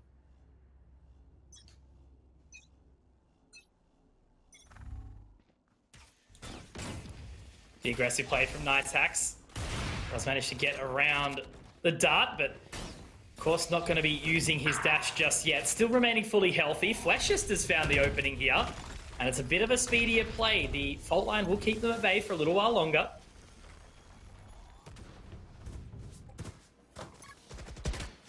Now making their way back in towards mid. Mike, though, look at that aggression. So much control as he's walked his way through B main this time round. Yifeng is going to be able to find another. So it's a very weakened Fun Crew walking their way in. Mike's even found further damage. This guy has been absolutely awesome to watch on this Sentinel, creating so much space for his team, but he will be dispatched of this time. Fleshist is able to find the trade. And now it's a 3 versus 3, but Ronski!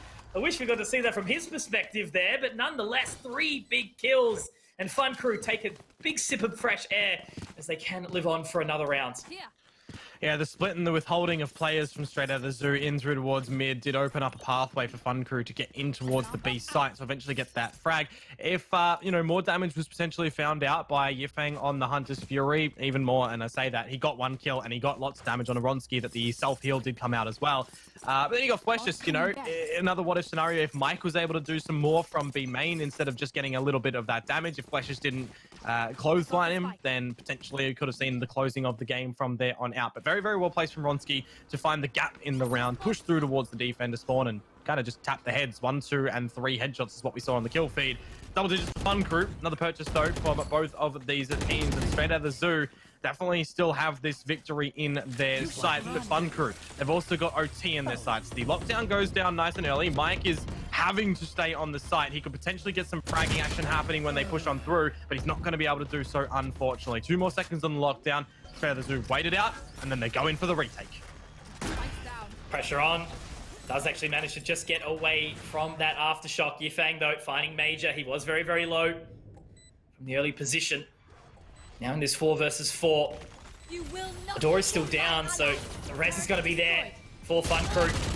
But that is a great usage of the recon bolt as well. So much information. Panda, though. Nice Axe Panda as well. Fleshist does manage to collect 1 and another. He has to try and hold this for as long as possible. But they jump down. They try to leap onto his head. And Fleshist with the one-man army. The 1 versus 4 effectively with easy from the distance. But that was awesomely played from Fun Crew. They hold on for 1 longer. And the opportunity for overtime is there. They ain't done just yet. But Fleshist, oh my god, what a round.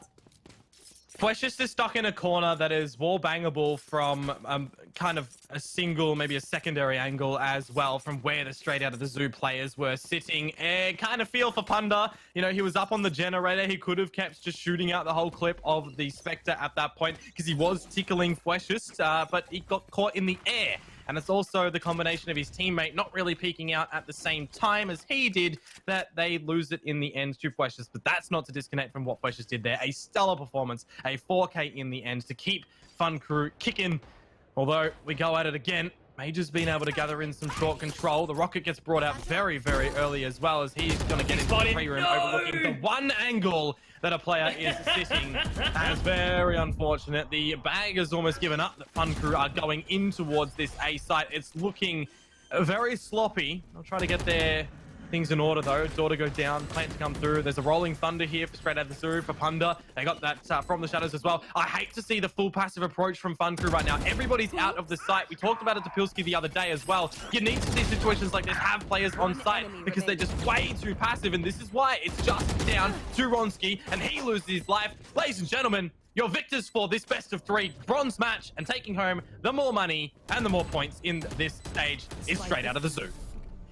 Man, oh man, I was just about to sort of try and rev up the engine, but as you mentioned, I suppose it's a little bit of a disappointing way to go out of that for Fun Crew. We had 2 really, really big rounds to come out from the team to manage to almost bring it to that overtime position. But yeah, look, I guess the pressure just really started to get to them. Straight out of the zoo, just continued to poke and prod and not really allowing Fun Crew any sort of comfort there. What an excellent series it just witnessed. We went from 3 to 9.5 on Icebox before they managed to take it back on the T side, where they were able to win 13-11, and then we've just seen a 13-11 scoreline on Ascent as well. Very, very well deserved from straight out of the zoo. I'm pleasantly impressed by what we've seen from this team over the last couple of days. No, certainly so. I am as well. You know, just the combination from all of them. Everybody can kind of say that, yeah, they're just a pug team. They're just in it to, you know, see what they can do. But when the quote pug team is coming out with strategies like that, which is really putting forward a convincing performance, even though you look at those scorelines on paper that are 13-11, the rounds that straight out of the zoo were winning more often than not. You know, there was the full strategy behind them, the full opening picks, then a little bit of the left, right, and center happenings. You know, the thrifties to the flawless rounds as well, and just the usage of all their utility. Yes, it was scrappy at times, but it got them over the board in the end, and that's all that they can dream for, isn't it? Exactly right. And look, you know, it's not like they're just a 5-stack in matchmaking or anything like that. These guys clearly know each other's limits, clearly have the communication to get each other to the places that they need. And yeah, I think it was really on Fun Crew in that situation because, again, they looked so hot opening up on Icebox. But yeah, I guess it sort of does fall a little bit out of their scope here. So again, regardless, can't take anything from straight out of the zoo because they played awesomely and definitely are the deserved victors here. And they'll be walking away with $1,000. Whereas Fun Crew will be walking away with 2,004 straight out of the zoo. And yeah, that doesn't mean it's over, though. These guys will just be getting their points accordingly. But Dion, round the corner at grand final. That is indeed correct. Around the corner, we will be going to the best of 5 grand final with Order taking on Mindfreak. But guys, of course, we're going to have to throw it over to that 5-minute break. We've seen that everybody is in the chat waiting and ready for this next match. So we'll be back very, very shortly.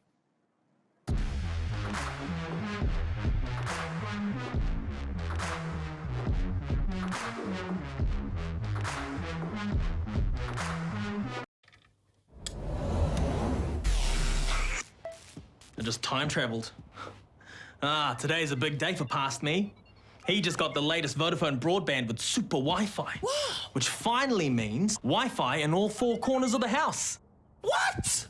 Even there? I've got Wi-Fi in the garage. Yeah, we do. See ya. Oh, it's still in the garage. Yeah. Super Wi-Fi. Wall-to-wall Wi-Fi guaranteed.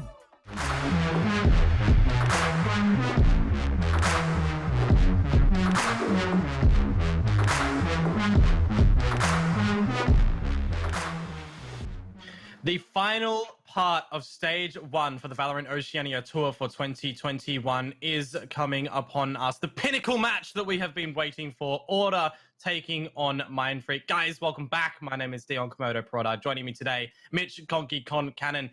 And I would say on the back of that first best of 3, that bronze final match, that we technically had an upset. Yeah, we absolutely did. I don't think there's any arguments about that at all. I'm not disappointed, though. You know, I guess Fun Crew would be because they've certainly, you know, I noticed their structure started to slip. You know, they definitely didn't feel confident straight out of the zoo, were changing up the pace continually. They were, you know, either in their spawn, like even Mike taking risk at the Cypher to clear all the way out B main and really go and find that. But it was all off the back of a 3-9 half where Fun Crew held the 9 on Icebox. And then we had 2 13-11 victories. So massive, massive scoreline from straight out of the zoo. I still can't get that 1v3 from Duddy Boy out of my head.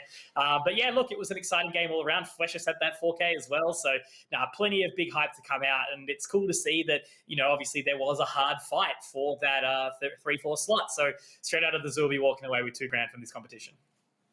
Yeah, and of course now bringing it in towards the Order and Mindfreak game, this is going to be the big thing where they get a little bit of extra money, but they take home those big points. It's going to be 100 points for the victor, 85 points for the second place as well. Bring it on into that third one as well. I think I said it was, 70 and 55, if I'm remembering on the top of my head, for what those guys are going to be taking as well. But we're bringing it on to this one, Mitch. This is going to be a best of 5. And with what we've seen from these teams over the past few days, over the past few weeks, I wonder if it is going to go to all the 5 maps.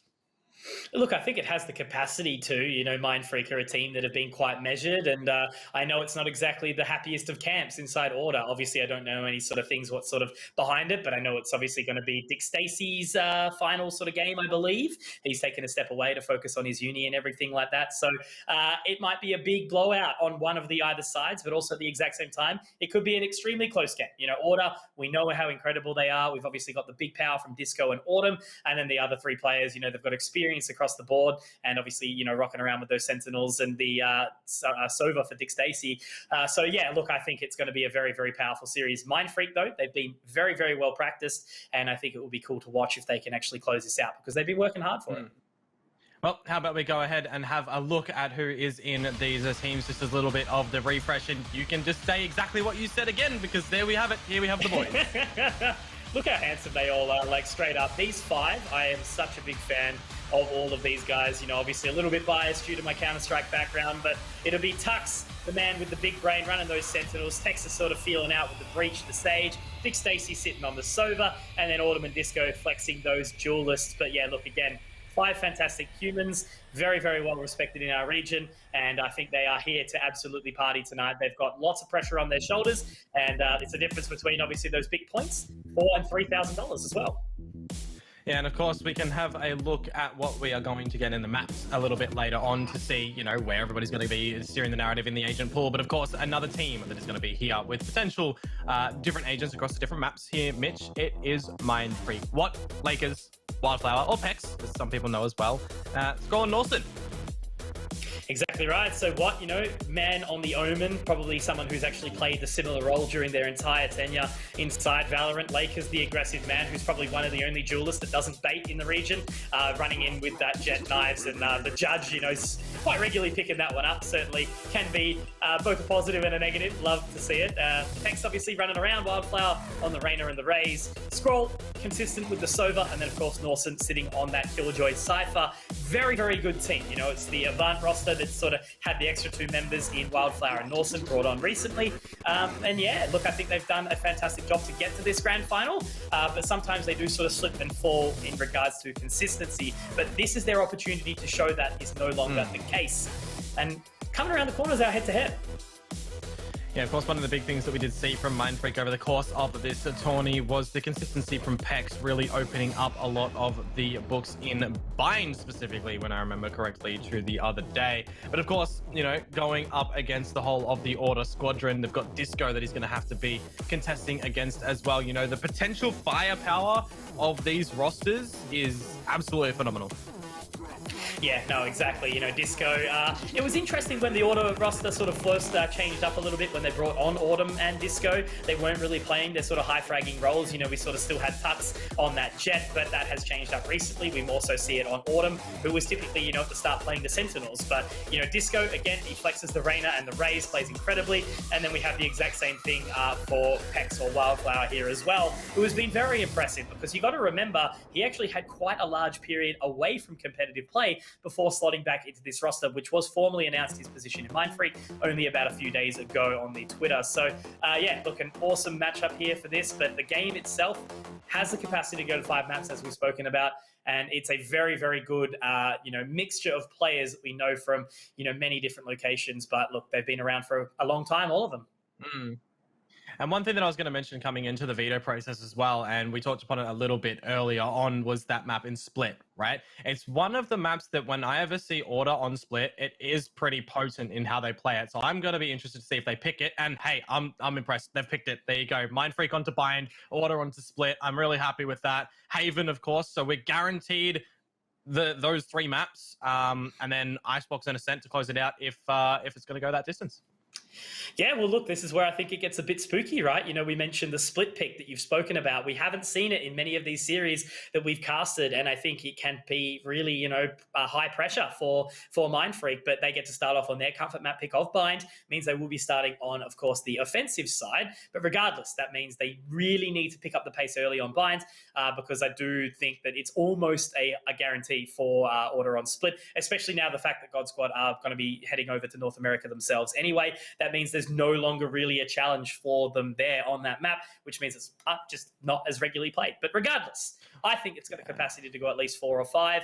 Definitely think we'll be seeing Icebox off the back of it. I'm sort of predicting a bit, maybe a 3-1 in favor of Order at this stage. But then again, it could go that 3-2. It still could be a Mindfreak win. If Mindfreak starts strong and maybe breaking those first 2 maps, I think they could potentially even 3-0 it. So there's many variables in this matchup right now. That could happen. All those variables for me is kind of like, I would have put my prediction on it to be 3-1 as well over towards Order here. But I kind of look at this pool and I look at the battle between Mindfreak and Order, and I think, all right, what map do we potentially see Mindfreak actually take off of Order? And I just can't pinpoint it. It's one of those things that I can't. I think we could probably comfortably say that Split, I think Order will have that in the bag. When it comes to Bind, we've seen sloppiness from them, right? We saw it the other day when they went up against, was it Fun Crew that they went like 13-10 or something close on Bind? I think it was against Fun Crew that was 13-10 on Bind. Order were looking a little bit sloppy. They brought it back on Haven, that's for sure. I know that one was 13-3. So if I'm looking at this pool, I'm kind of thinking, all right, if it's going to be a 3-1, I think that Mindfreak would have to find Bind here. That's what I'm feeling, exactly the same as well. You know, we speak about consistency from Mindfreak. They are an awesome Bind team, but it's like one thing, what on the defensive side can be awesome, but then he sort of starts to fall off maybe on the attacking side.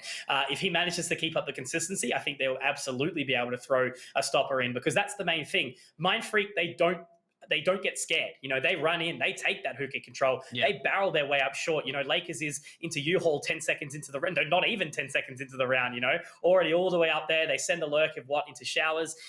So I think there's definitely some pressure to sort of mount on that map. But if they don't win out Bind, I don't know what will sort of happen out of here. Maybe they've got something ready for us on Split. You know, they've allowed Order to obviously select that, you know, straight up and everything, which, well, you know, that's going to happen regardless. You say allow. That's what I mean. Coming into this one, they have to be prepared for Split. They can't just wash it over and say, we're going to lose that one. Surely they'd be putting some extra hours in on that map.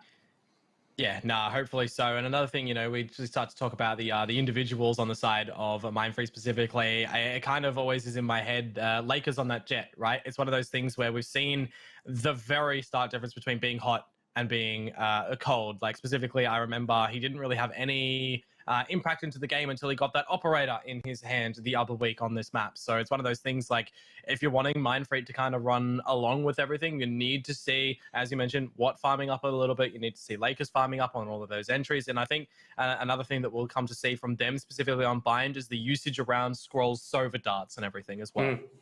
Yeah, no, for sure. But look, I suppose, you know, just to update everyone watching along at home, we're about a minute and a half away from actually getting into the game itself. So let's have a little bit of a chat about, I suppose, Icebox and Ascent. You know, we know how good Mindfreak obviously can be on Ascent. So potentially, imagine if it does go to that 5th map at a 2-2 scoreline, you know, therefore all of a sudden the pressure starts to come in. So I do really think Order needs to get pressing, but I haven't particularly seen Order on Icebox nor Mindfreak. This is only in my brain. So yeah, look, I'm very interested to see if it does go there. So I think definitely the biggest factor is Order putting the pressure on nice and early. If they take Bind, that's when it really starts to sort of fizz out. So what do you think we could expect to see potentially as we move down to that Icebox and Ascent? Oh, it's kind of hard to predict, isn't it? Because you're looking, when we get into that area, they've already played 3 maps. You can always bring into the conversation of the fatigue, you know, throughout the whole series as well. These guys, they've been in situations like this before, so I don't think that'll be too hard for them to sort of work around. They've got the downtime to work in that when they are dead in the rounds as well, and those freeze times in between maps. So, I mean, look, if we're getting into a world where we do go into those final 2, I will definitely welcome that, but I think that from what we have and haven't seen, I kind of can't put my finger on exactly what's going to happen down there. Scroll. But I know where I'm putting my finger on this round, and that is Scroll being obliterated. Very, very nice opener. Again, for anyone who is just joining us right now, it's the VALORANT Oceania Tour for 2021. We are into our grand final. Order versus Mindfreak. We are on bind. Northern has found a trade. Disco, he's already picked up one more as well. Lakers have managed to get the site here, so Mindfreak in the 3 versus 4. Still the advantage does favor Order, but the pressure does start to amount. Lakers needs to hit that shot, but the fadeaway from Disco, very nice to see. That flash is ready. No, it's the aftershock. He actually does manage to get around it. Very nicely done from Watt, but Dick Stacey is there, and I just realized he's actually playing the Chad Breach this game. He's going to find a third into heaven as well. And can we touch on that a little bit, Dion, here? We've seen a switch up. Tux on the Sova, Dick Stacey on the Breach. Yeah, it's one of those things that we see being brought in as their sort of new comfortable pick. It's been played pretty much this composition the whole time, I think, in this stage. If I'm just trying to remember it out, because it was Tux, of course, being on the Cypher previously. But coming into it, yeah, that's where, like, I mentioned this with Pilski. I think it was with Pilski the other day. Maybe it was even with you the other day that I was casting this match. Too much Valorant that we have been casting, but hey, we absolutely welcome that. It was the shakiness that actually Order. I didn't get to cast the Order. I didn't get to cast Order. That's what's exciting to me. You know, I haven't seen them all come. Yeah, must have been. But that means that obviously no Sentinel for Bind. Yeah, and it was one of those things where it kind of felt a little bit sloppy from Order in the beginning with this composition, running it against Fun Crew, which was that 13-10 scoreline in the end as well. So, I mean, between then and now, hopefully they've been able to fine-tune a little bit of their stuff. But you know me, I love Breach, and I welcome it. It's one of the most impactful agents in the game, and you couple that with a Sova, that's just, you're laughing. Yeah, no, absolutely. Just means that they have to play their defense a little bit differently, and that's why they started off on that, first pistol round by taking all the control. And now they're just waiting. Looks like Norson is going to be able to walk up and allow Scroll to get that orb for him. A little bit of damage from Texter. So creeping their way around Lakers, but they do start to choose to walk back towards that A site now. But look, it's a pretty good lockdown between Autumn and Disco on that site. One sitting inside the cubby. Autumn's just going to be watching over towards the short position. So even just the spike plant from here could be important from Mindfreak. But it looks like Order are set up to take it nice and clean. Disco, I think, if he finds the first opening shot here. Where's the dash up? Oh, he's actually aimed away, which has given the timing opportunity here. Luckily, Autumn has actually managed to find a second one. But this position into U-Haul, Texas going to get taken down. This is where it can start to get dicey, Dion.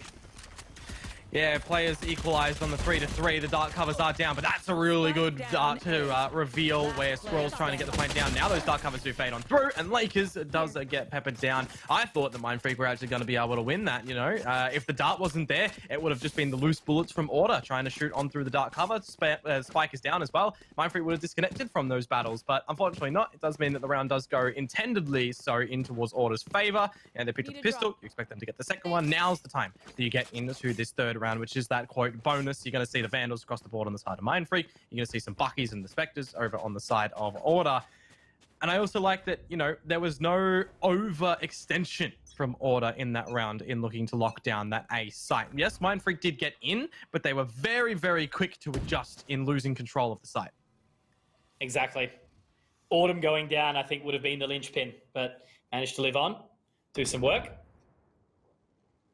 And now they're playing the waiting game.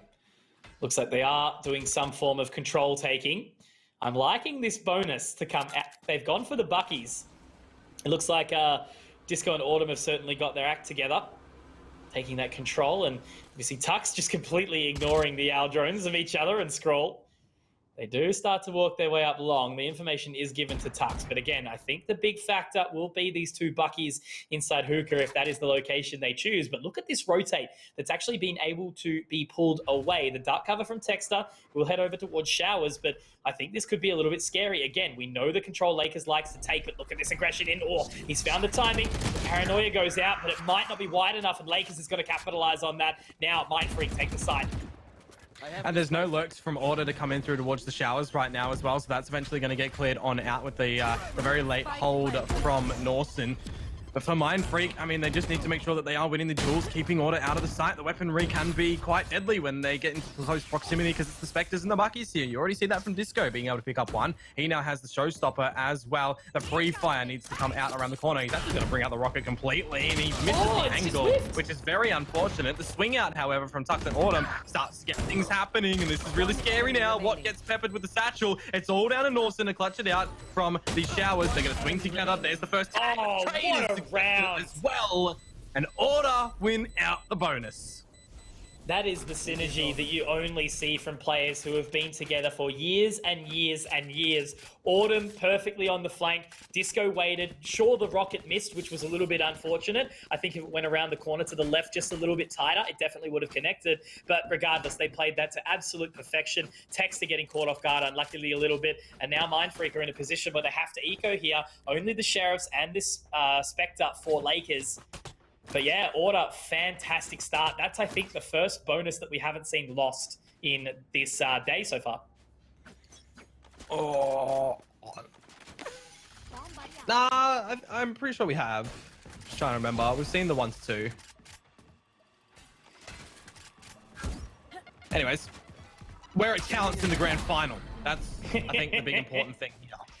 Disco's going to find Lakers. Utility down to assist in the mark. Lakers does have Bladestorm available for later on as well. Tux is kind of stuck in towards Garden. Norton, though, in finding Dick Stacy, is kind of just negated out by these kills that now the rest of Order are finding. A spike plant here for Mind Freak would be quite good if they could try and get that down, get a little bit of extra economy in their pockets, but I mean that's going to be pretty much impossible just where the spike is right now. Just don't lose any more players in this round if you Order. You've lost one. Don't let Norson just find you, which Texter has to be really careful for. There it is, the headshot, a weapon in his hands. It's actually got the shields behind him too here, Conky, so this could be devastating. We know what Norson's capable of.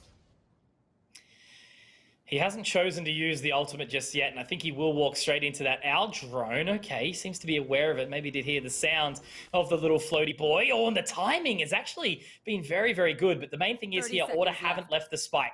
They've managed to stay around it. They've got the one member deep on the right side, which is going to be Tux, and on the boost spot as well. Very nicely done. It's actually Disco, but regardless, slowly walking, the dart does come up, and he's going to walk straight into the crosshair of Autumn. So once again, Order, they do lose one or two. Texture, unfortunately, has had a bit of a rough start, but it doesn't matter when your team is doing all the heavy lifting for you.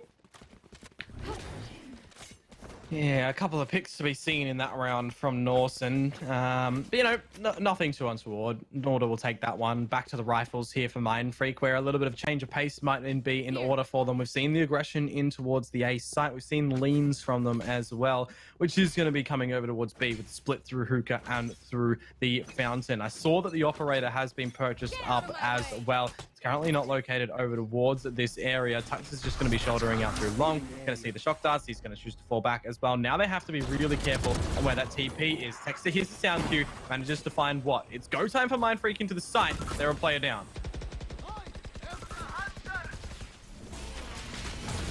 So that utility starting to come out now. The ultimate Tux does finally get that tag along, but Lakers! That is what you like to see. He's managed to get away with murder a little bit there, taking both Dick Stacy and Texter. Now we do see Disco and Tux equalize a little bit. That's going to be the teleport over towards the A site now, and they will actually be able to collect. Oh no, Scroll, we know that he's going to be able to get that extra orb point from the plant. Now Autumn watches the cross. Great timing. Very, very good timing there with the ultimate. I have retrieved the spike. Does have the spike in hand, Norson. Yeah, he could, I suppose. Now he's in a really awkward situation, does get the leg shot, all the information is there, and this should be a very easy round to collect. Disco does find the shot from the top of the site, and Order, they find 5. It has been relatively clean. They've lost some members here and there, but it's not like the pressure has really started to collapse onto them just yet. Order have been living with, 2 to 3 members each time, and yeah, it's been nice to watch so far. Very, clean, team-oriented Valorant. Yeah, I guess you could say from that round for Mindfreak, as they did manage to get in toward the site of B and, you know, towards the defender spawn. Lakers getting out a couple of right clicks to get the kills, but that was really it. You know, they tried the TP to get on over. The timing worked a little bit better for Order, really finding a grasp on this matchup in the very, very early stages. You talk about the first map, you know, sort of cold nature approach. We aren't seeing that from Order. I guess to a degree we might be seeing from Mindfreak. But then again, it's just Order winning out these duels, and still the kills being seen by Mindfreak, I guess, except from Scroll, who's yet to get on the scoreboard. But it doesn't feel to me like Mindfreak are cold. It more feels like Order are just really backing themselves in everything, and they're really comfortable to go with their own individual shots. Yeah, and maybe that's sort of what they were maybe doing towards the earlier parts of this competition, just sort of going, okay, you know, we don't have to pressure too hard. Let's take it a bit easier, get our way towards this grand final, and then we can unleash Fury, which is certainly what seems to be happening right now. Autumn does have his teammate tucked up towards the cubby position. Once again, that will be Texter. Definitely looks like it is going to be the A site that they head towards shortly. Ready to rock and roll. Great little satchel across. That should make him actually do pretty well, as the information wasn't sent over, so Texter has done well to be able to find that trade shot. But now Autumn is trapped away inside the U-Haul. It's a 4-on-4. Should be able to take this site in just a second. 30 seconds left. Oh, the right click to come out from the Blade Storm of Autumn with more kills really quick happening over towards Order. As you say it is a clean dash on up from Autumn. One Blade just to scare Scroll. Needs to see something here from him. That was a right click at Ninum peek around the corner, but Scroll eventually didn't need to go for the reload. I think he's got 2 bullets. He gets the frag nonetheless. Some good damage to be seen from Mindfreak, but unfortunately for them there, Mitch, they don't win out the round. It's actually Order to gain the 6th one here unanswered, and now it kind of is in the vicinity of Mindfreak. You know, what do they need to do to try and catch Order off guard? They're just finding all those opening picks and really shutting down what I would say is the early frag potential of Mindfreak. You know, in PEX, we haven't really seen too much from him on the race.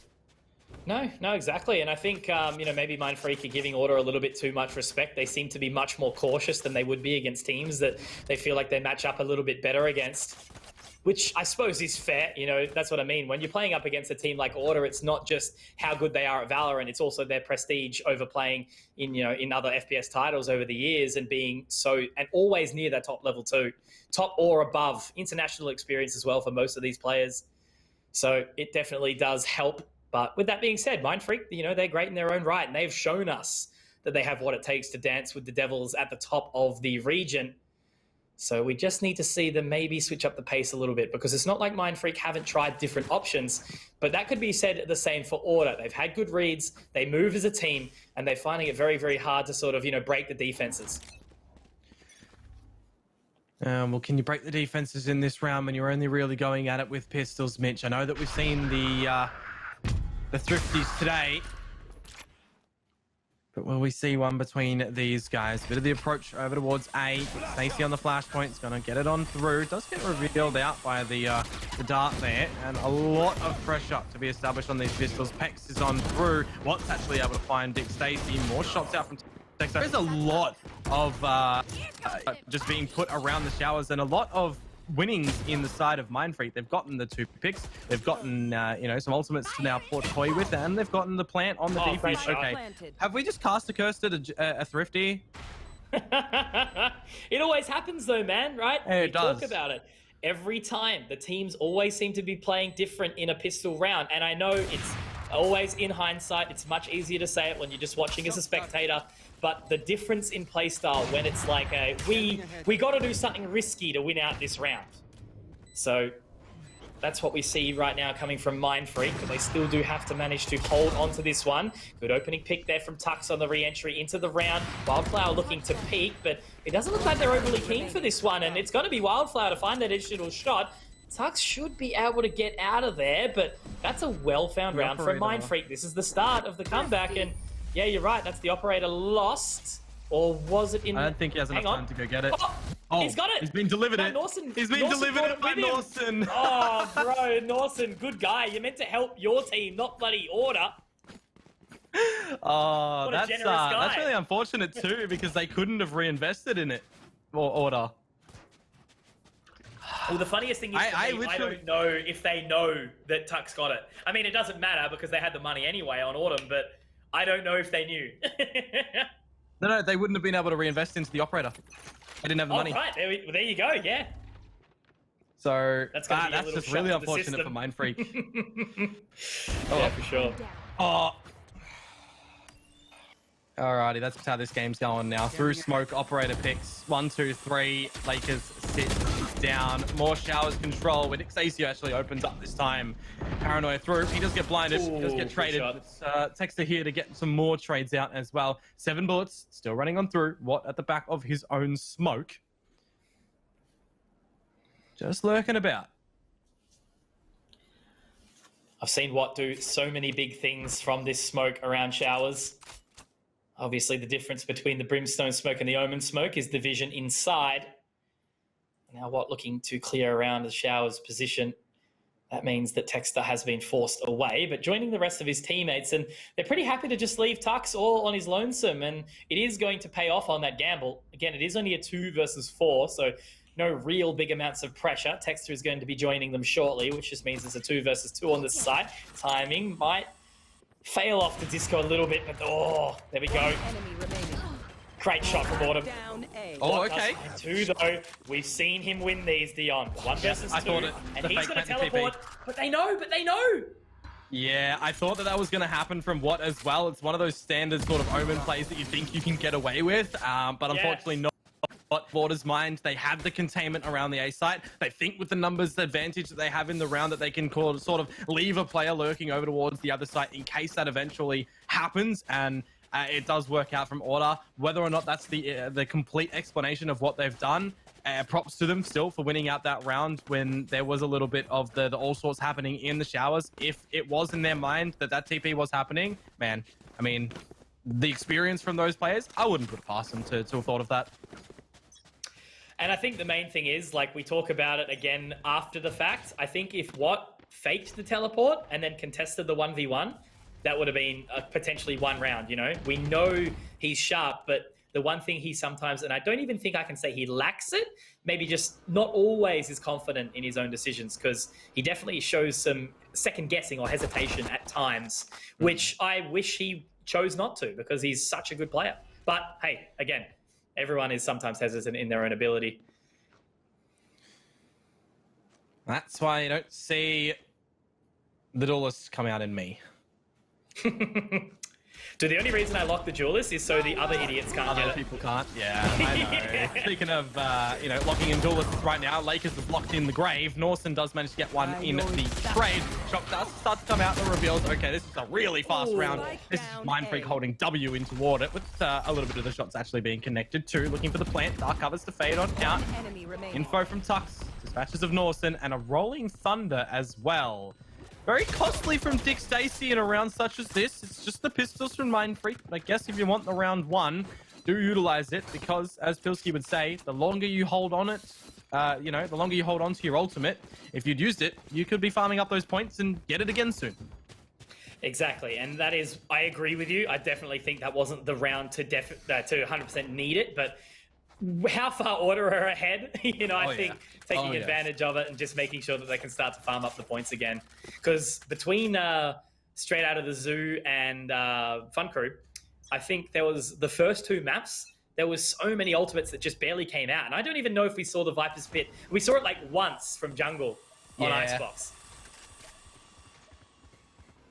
I still feel like that's one of the things that Fun Crew have a lot to maybe learn, because if you're like an EXO, right, where Bob's always just putting that Viper's Pit over B long to get that complete control of the round, that could have been utilized from Fun Crew. But anyways, towards this game here, Lakers has been able to find one next as well, holding on to the fort of the advantage. Tux does bring out the Hunter's Fury, but Disco on the flank does manage to contain something in toward the showers, just jumping on the satchel. Pex does dodge the last Hunter's Fury bolt, but Disco there to get the frag. The rocket's been brought to, and with both players over towards U-Holt, that's where I think the rocket will eventually end on up. It's actually going to be on the floor of Watt. He elevates himself, and Autumn finds Scroll. Again, just more obliteration to be seen from the side of Order and Mindfreak. not really being afforded too much. Just the space that Order have been able to gain, Mitch, here is one of the things that is really driving them forward. But that's like another round of evidence as to why, you know, Order are so far ahead of the curve. That round from Disco, obviously the isolation from the Hunter's Fury coming in from Tux into the shower meant that he had the confidence to go for those peaks and really sort of had them forced at bay. And then the second he managed to pull out the ultimate, you saw how the members of Order didn't collapse in until Disco made the call. He pushes in, gets the ultimate off, finds the frag, and then they push into U-Haul to find the remaining member. So yeah, man, it's crazy. Order doing very, very well here, and they are just so far ahead. The only saving grace for Mindfreak is the fact that this is still the offensive side, but they need to find at least 1, 2, 3 more rounds before the half is over, or 2 only, because that's the only 2 left. Because if Order get the pistol, it's struggle street, and there's the opening pick from Dick Stacey. Yep, the flash does catch Watt off guard. That's one of the differences between the Omen and the breach flash, right? The Omen, it's only a near sight. You can still sort of see some stuff, where the breach flash, you're completely blinded on through, and that's why you can see Watt running in toward the wall. Had no idea where he was, and in the outcome of those duels, we are back to the 4-on-4 with a minute to go on that clock. Some showers control starting to be seen from Tux over at A as well. Just a split approach, 2-2. You got your duelists on B to contain it and lock it down there. Your other players over on the A side. I would like to sort of see Mindfreak go in for the normal take over into A, where they do it with their rush. There's the dart, there's the paint shells, and now go on through. And that's exactly what they're going to be doing. Clearing U-Hole, clearing everything out with the rocket as well, deep in towards the CT spawn. Usually you'd shoot that over towards your heaven if you possibly could. Lakers managed to find the sharp shot. There's that frag off Hex as well. More shots off this, and this is a better round structure to come out from Mindfreak. All onto Disco. Does find 1, but 3 more to go. We'll have to wait and see. Look, he's still got the capacity to win this round. He's going to start moving on in. The shock dart will at least tickle his toes, but now as he starts to clear around towards that U-Haul position, he's actually going to satchel up onto the side. Does know now. They can hear everything that's going on, really. All they need to do is just play the time, not overextend, not give the opportunity up to this member. But now with the recon bolt coming out, the information is all gathered. There's one more frag, though.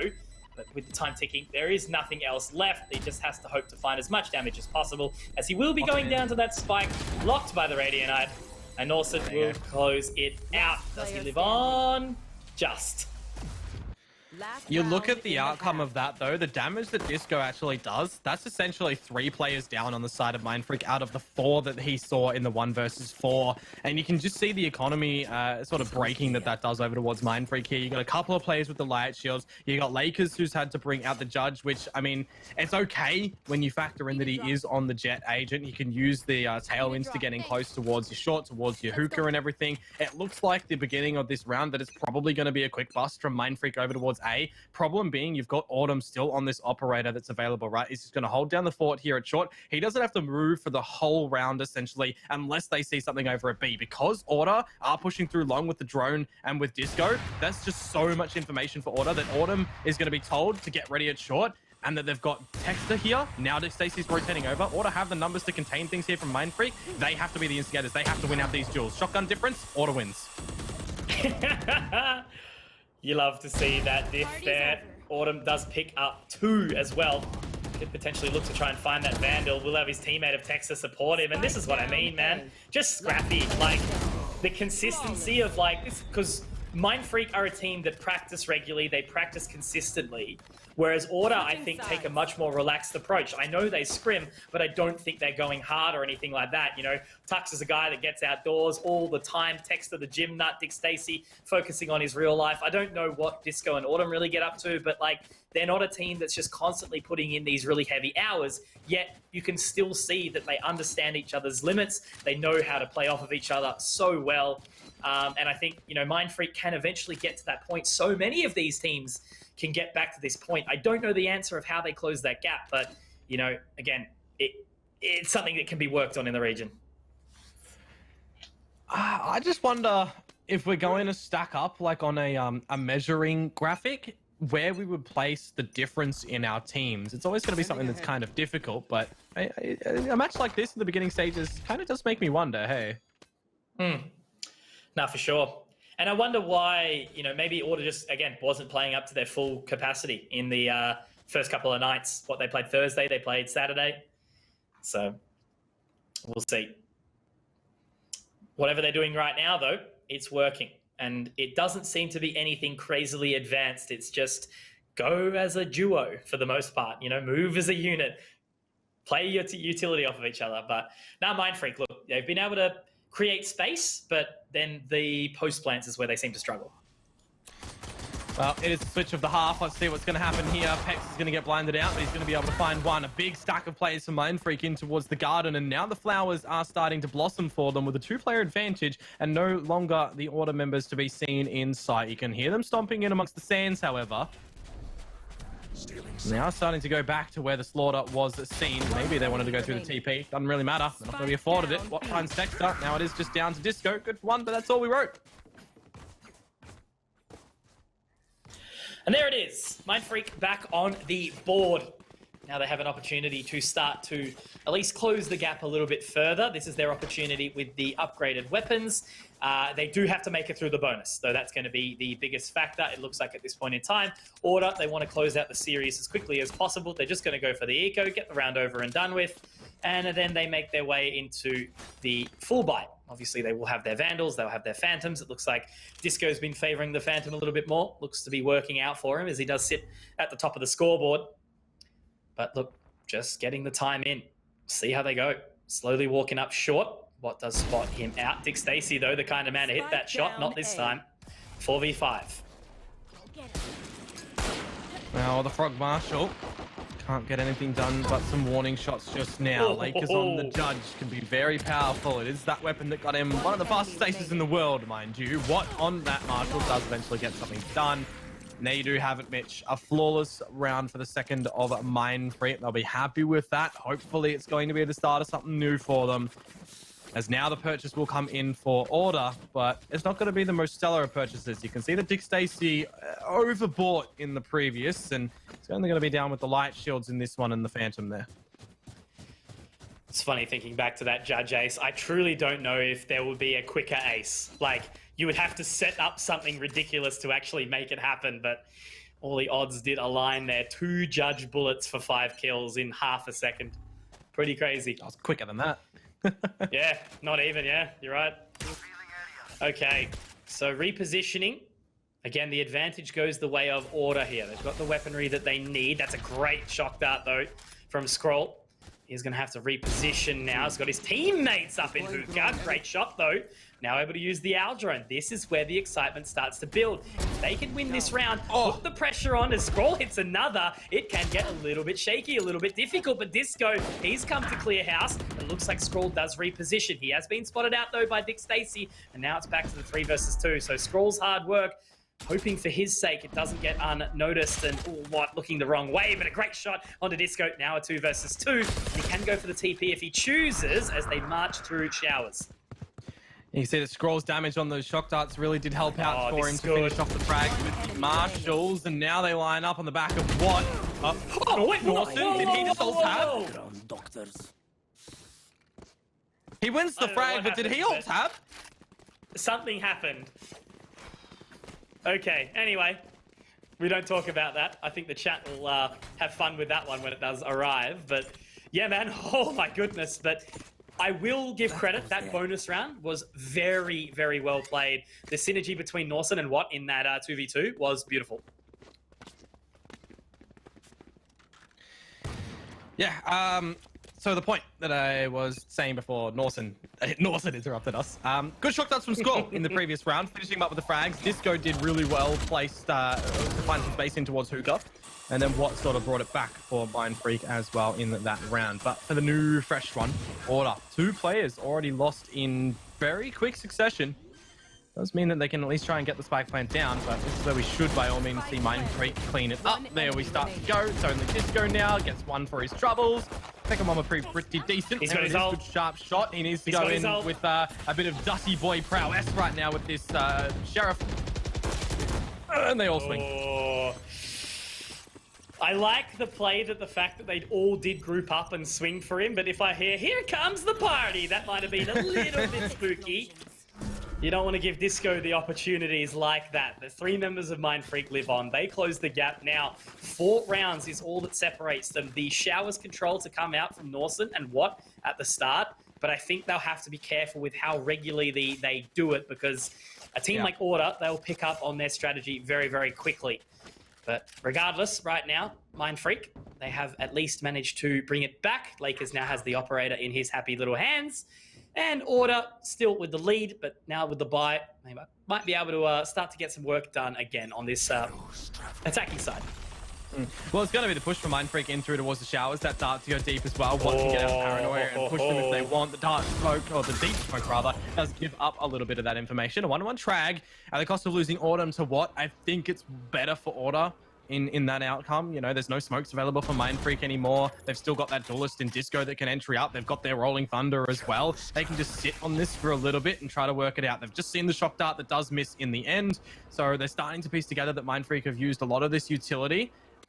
We can see up on the radar that there is only 1 player for Mindfreak over at that site of B. It's going to be Norson lurking about. So it just comes down to what information here that Order can find and then to kind of just explode upon. I think what I like to see coming out of the Omen of Watt is the fact that he is constantly showing that focus towards Showers, which eventually Order is going to need to sort of do something about it. You know, they constantly just re-aggress it, and then eventually they can actually sort of relinquish that pressure, but Order will still have to sort of try and, you know, cause a bit of a rumble over there. They always sort of think, we know there's going to be on Showers, and eventually if Watt chooses to pull away from there, that might create a difference. But that ultimate coming out, it looks like Lakers is going to go down very quickly. He will. Norson is just on the other side, does have the camera. Great shot, great usage of the camera there.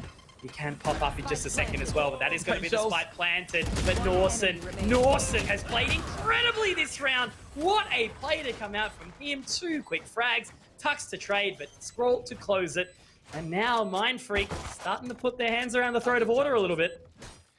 Yeah, it's a little bit really starting to find their footing on this defensive side. Happy in the approach that they've got their set up around the site of Norson to kind of let the plant go down and then go in with the numbers advantage. Go in when Order are maybe second guessing themselves or just struggling to get out of the site. A little bit hot under the collar. You could see that the paint shells as well there from Wildflower really did force them out of the site after the plant that they did stick in through. And the reveal of the darts from the camera as well. Just absolutely stellar for Mindfreak, starting to really just aggress themselves on this defensive side nicely. The change of pace that you mentioned there from Watt, always going in towards the Showers and stuff, you know, it's very fluid in how Mindfreak are playing this defensive side so far. They have not dropped a round yet on this defensive side. And I think that's one of the biggest things that we've seen all day, really, for the offensive side, right? In our first series, we didn't see rounds gathered on that defensive side in the maps. Here, it's the opposite. And this is what I mean from Watt, though, right? You know, now there's that contest. They've sent so much utility into that location to try and throw him off. But I don't think they are actually going to look down to Wildflower's position. 3 members pushing up to that location now. Great use of the flashpoint to sort of cause a bit of a rumble. But again, I think Wildflower is in a very, very good spot. Well done, though, from Autumn. Going at the right time, whilst that Aldrone was up, they managed to find the frag. Wildflower does deny Dick Stacy. There is still 1 more inside the Showers. Tux is going to find the trade. Norson's found another, but it's still a 3-on-3 deal in the retake. Look how far Tux is, though, back at the A side. He's going to have to utilize the TP and then see what he can do here. Perfect shot from Disco. Needed at least 1 there. Lakers stuck on the operator as well. No blades to be able to utilize, but the spike is being tapped a little bit. Good shot by Autumn. That defuse was toyed with by Watt. The Hunter's Fury, though, Mitch, that's what's being brought out. No! Tux peeks when he didn't need to. And Watt, this is what you talk about. He needs to be more comfortable in his aim, and that's where it came through. The 3K to get the round for Mindfreak again, still running that flawless train. Oh man, this guy is playing out of his skin right now. Surely at the top of the scoreboard, by the way, he's been going, maybe only overtaken by Disco. There we go. Yes, okay, that is exactly right. 18 frags for Watt. Scrawl has had a relatively quiet one, but look, you know, he's been getting the information off the back of those darts. He's still got the 4 assists to come through. But again, my eyes have firmly been on Watt. Even Lakers is being outweighed a little bit right now. But regardless, Order, they have another bye. That was a weaker one. They took the Showers control back from the Omen. But with only 2 rounds the gap, this is shaping up to be a good grand final so far. Yeah. Well, this is the thing, right? We said that if Mindfreak potentially had the chance to be able to maybe get a little bit of an upset happening, it would need to be started on Bind, right? Because I think from what we've seen in Split, that Order are just going to be ever so dominating. But if they're starting to sort of drop the ball here, maybe we could see it just rolling towards Mind Freak's court and they start slam dunking. Wildflower getting in. Might find one. Yes, he will. Big Stacy going to be a little bit frustrated by that one. So the opening frag is found again. The Jet of Autumn also tagged up here as well. The Owl drone to send its way through. Information given. Norson can find that one. So they're going to start to likely make their way over towards this B position, but I think Autumn, he's got so good on the timing here. If he can find his way over towards CT, potentially collapsing, but he has to try and find this member of what? There you go. Because now with Texter making his way through the showers, what about Wildflower? Autumn, yeah, still aware, still focusing on the prospect. There it is. Yep, there it is. Does come out as well. Going to miss their mark on towards Texter. Dark cover reimbursement over towards the heavens. You got Tux's late play to come in from showers. He has the Hunter's Fury at least to be that saving grace in case his teammates start to lose their lives as well. A comfortable off angle for Order to be able to hold down over towards the U-Hole focus. Manages to find Norson. Thinks an attempted miss dash, but hey, it is what it is. Two-player advantage. Now brought back for Scroll. Does have the recon bolt, but that's quite costly to bring on through. And Lakers again on this operator, man. Can't go for a lot of these duels. Shots out from Disco. Now shots from Texter. Needs the last one. Hunter's Fury's out from Lakers. They know that he's got the operator. He has shot it. Time ticked away. Way too far. Finally, after so many rounds in the row, Mitch, Order, they get their first attack as one on the board.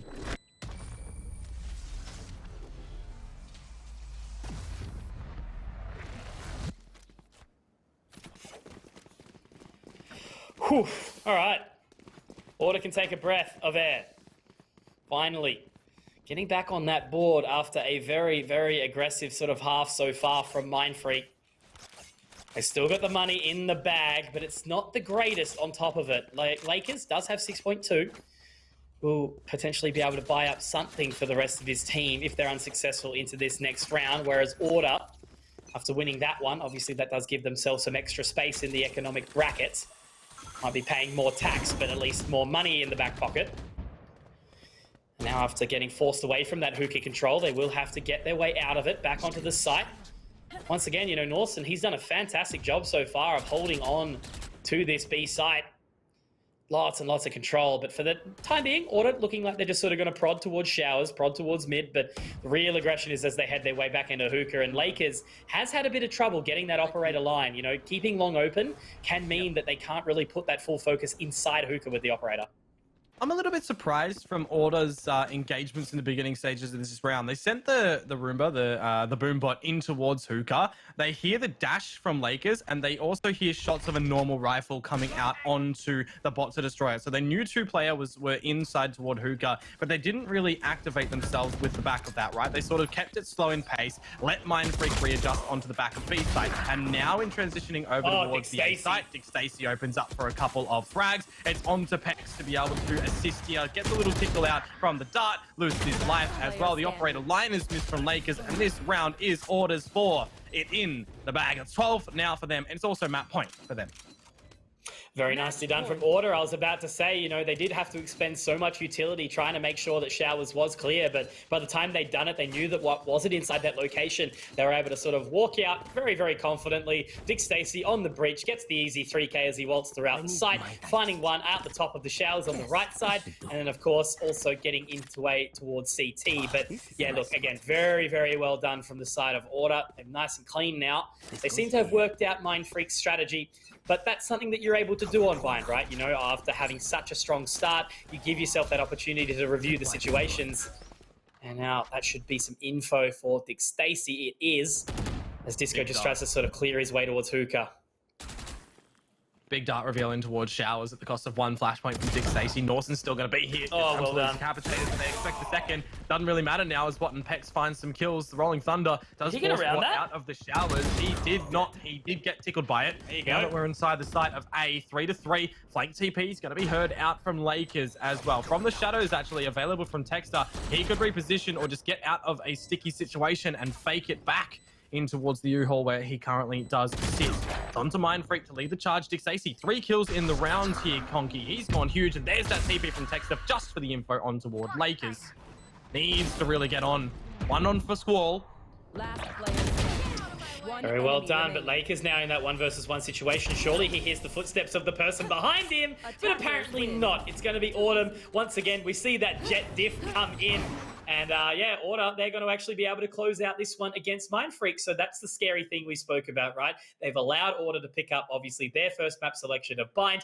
We know how good Mindfreak can be there, but Order just seemed to be so far ahead of the curve. They took a few rounds to really sort of work out what they were doing on that offensive side. But once they did, it was Dick Stacey basically charging out. I was only just thinking about it in my mind. How ironic that the Big Chad himself plays the Big Chad character of Breach. But anyway, it's awesome to see that Order were able to keep their composure and refocus up for the latter half of that second half. But Bind goes the way of Order, as I've mentioned, 13-9. And now we move to Split. I think one of the biggest things to take away from that as well, or rather two big things, 10-2 halftime scoreline for Order. You would think that they'd be able to just really easy close it out from there, but it did slip a little bit. You know, Mindfreak's composure to be able to bring it back to start to get a lot of rounds in a row. They brought it up to that 8 mark, but as soon as they dropped one round, it gave Order the sort of kick that they needed just to figure out what to do, and they did it again, right? They did pretty much the same thing. Just let Dick Stacey go in for the frags. He gets in, he gets the job done. They get the plants in the end, and it's that Watt versus that last Jet duel. And I'm kind of surprised that Lakers didn't hear the footsteps of Autumn because he was quite loud jumping around. But I mean, it is what it is. Someone might have yelled that he was at a position, you know, that he wasn't. In the end, Mindfreak, they don't take away that map, which does mean, as you say, Split is around the corner, and that is one of the maps, you know, that we were kind of expecting Order to be bringing out here, because you've got those best of threes. That's one of the ones that's usually banned. Exactly right. So I think off the back of that, you know, moving into Split, Mindfreak need to sort of recompose themselves, maybe go get a drink of water or something along those lines. I personally do need to. Stay hydrated, by the way, gamers. So we'll see you all just after the break in a few minutes. Peace out.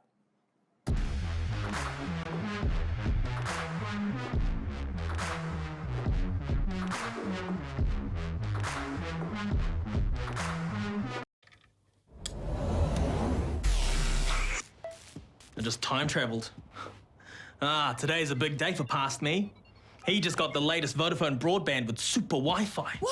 Which finally means Wi-Fi in all 4 corners of the house. What? Even there? I've got Wi-Fi in the garage. Yeah, we do.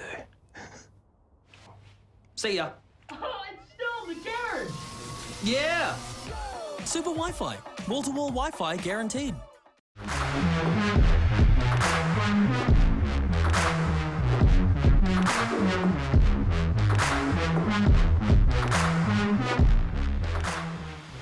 A very quick break, and we're ready to get back in towards the action in just a little moment. Welcome back, everyone, to the VALORANT Oceania Tour for 2021. It's the ending day. It's the grand final day of the Stage 1 area. My name is Dion Kobodo Perrotta. Joining me today is Mitch Conky Concannon. Mitch, map number 1. It started to get a little bit close in the end there, but Order did take it. I was getting a little bit thirsty and dehydrated there. I had to collect one of these bad boys, little Mogu Mogu. I hope everyone knows these ones. Delicious stuff. But delicious is hopefully what we will be seeing on Split as well. Very, very good map for Order. But maybe, just maybe, Mindfreak are going to be somewhat prepared for it. I noticed they struggled in the past up against this contest that we have seen over the times. But look, you know, that's what the reason is for. There's a variation of competition. There's all these different maps in the pool at the moment. There's going to be more coming out. Different agents coming in always changes up the meta as well. But yeah, look, Order started off very, very strong. It was a 10-2 half, obviously, on the map of Bind. Then Mindfreak started fighting back. You know, they looked like they had it really, really strong, managed to sort of bring their way up to about that sort of 7 round, I think it was in the end, before they just started to get wiped. So it was a bit unfortunate to see that they didn't manage to take it all the way through. But then again, it just took those few rounds for Order to work out who was playing where, how they were regressing, and they adjusted to it really, really, really well. So well done from Order. It was very impressive to witness.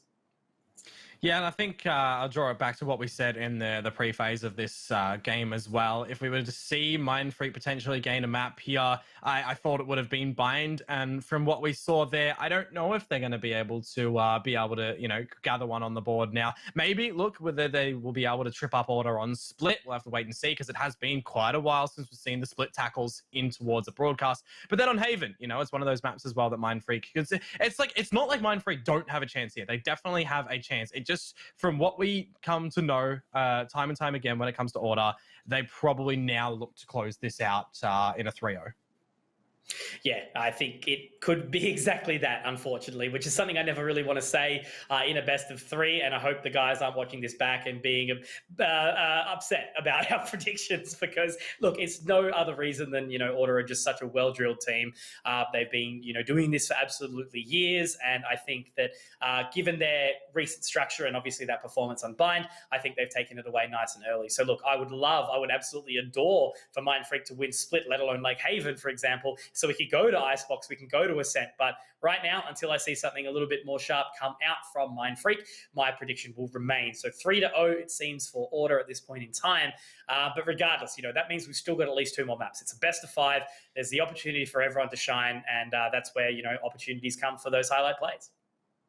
Yeah, and I think, when it comes to Order, when it comes to Split, I don't want to see a 10-2 half here. I just want to see a little bit closer so we get more depth and we get more substance in towards the game, A 10-2 halftime scoreline for what it is. All right, awesome for Order. Mind Freak, not so much. They started to bring it back and everything, but it's always going to be in your mindset, right? One single slip up in a 10-2, and it's probably going to be run away from there.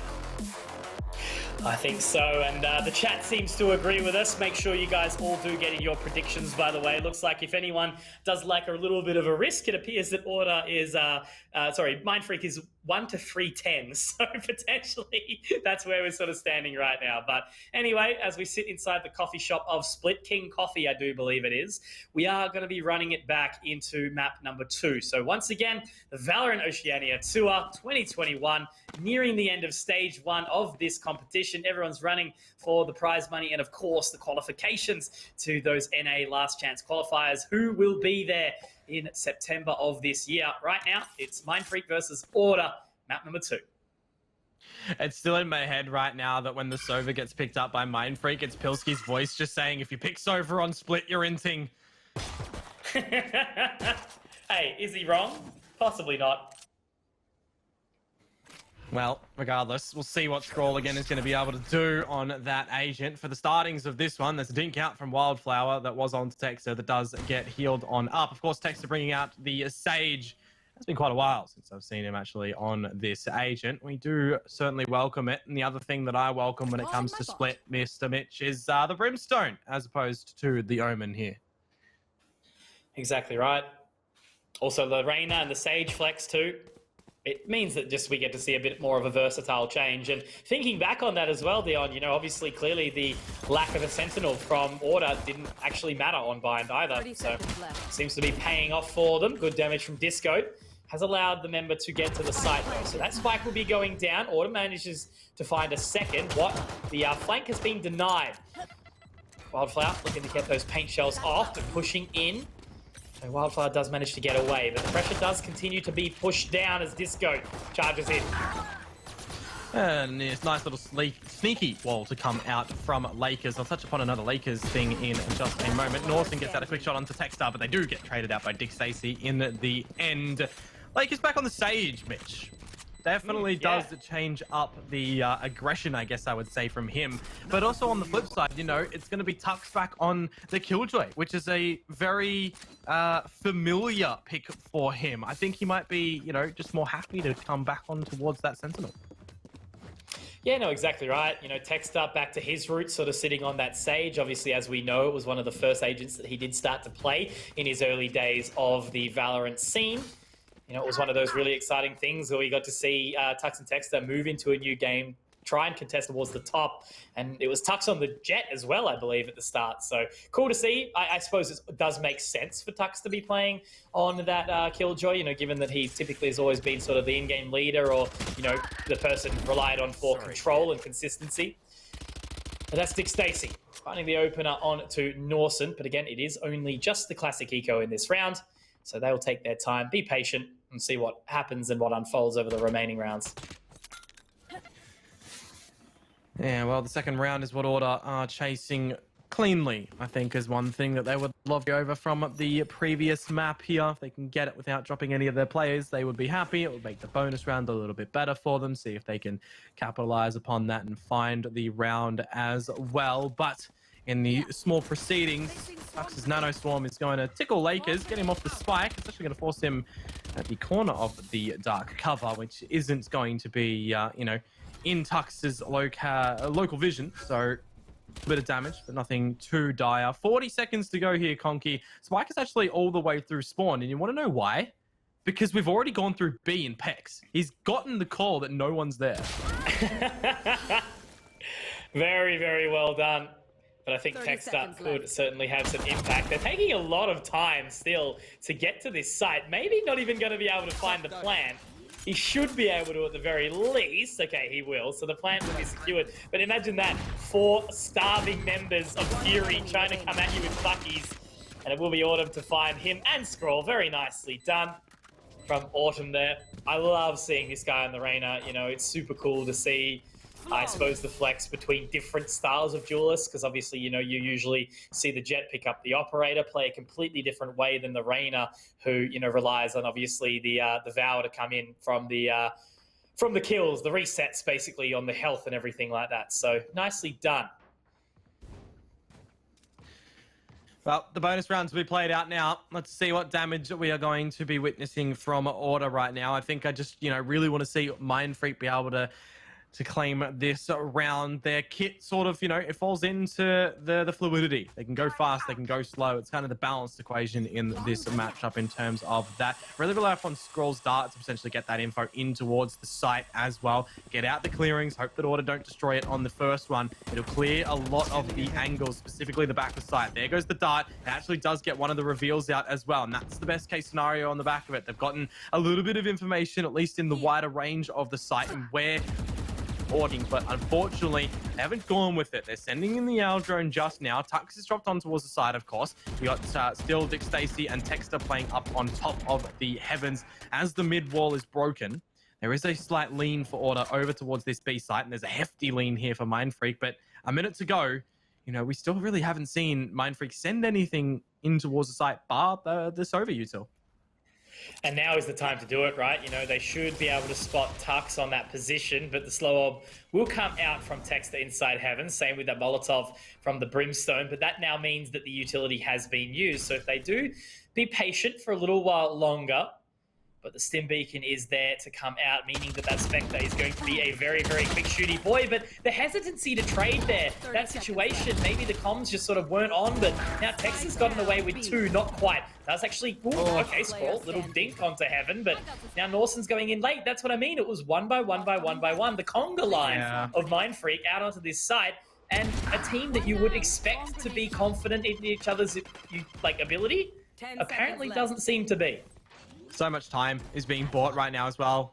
You can see that Norton, he's just trying to get them in front of the plant. Now you just need to see him hide. There's going to be no peeking from Disco. They win out the bonus round. And I mean, I just feel for Mindfreak, as you said, they've gone in one at a time, and it just feels like that they were just running around as headless chooks, right? Nothing was really there for them. They waited for the extra recon bolt from Scroll to be able to throw into the back of sight, and then when they started to go in, they didn't expect Texter to also be in the Stim Beacon that Dick Stacy had thrown on down. He's able to get a frag and then tries to run away. He does get his head taken off. It was unfortunate that there was a dink out of the Vandal from, I think it was Scroll in the end, or maybe it was Norsen. Regardless, the frags weren't found in time for Mindfreak, and it was sloppy. It was really sloppy.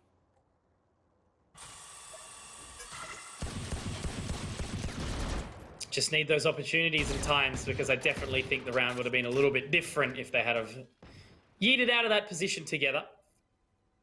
I have the spike. But in this 3-0 scenario, Watt taking their time.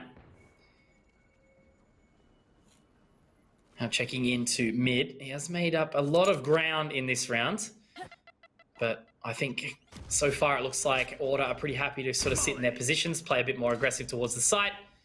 Molly for Dick Stacy.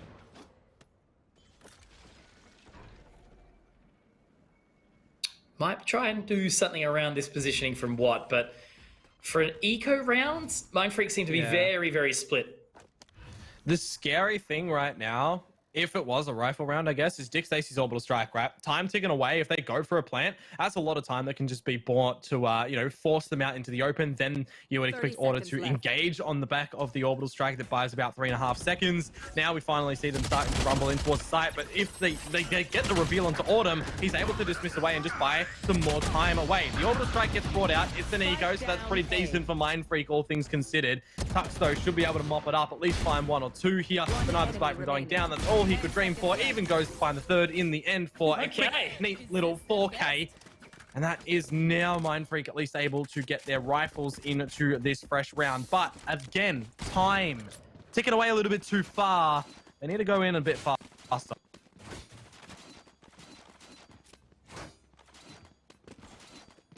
Yep, absolutely. But that was super clean from Tux. Very, very clean from Tux. Just very sharp on the aim. But as you mentioned again, you know, it's just sort of that lack of team control running in as a unit. Bit unfortunate there. Well, Pex, I said it. We need to see a little bit of haste to be brought on through. He's already up into the ramp. Slow orb, though, thrown on through. Dick Stacy coupling it with the incendiary to buy a bunch more time. Returning paint shells. It's going to be onto Autumn to potentially find 1 here and then dismiss away. However, the engagement's going on to the site itself is a 1-to-1 trade. The resurrection is available for Mind Freak, but they can't quite poise where to get it just yet. And there it is. It's going to be utilized on towards what? It's not going to be negated from Order. And now, Dick Stacy still allowed to lurk around the site. Finds 2. That's all you could ask for. So they finally do get to the site this time. The spike will be planted. 3 versus 3 as it stands. Laker's going to be able to find another onto Autumn, but here we go.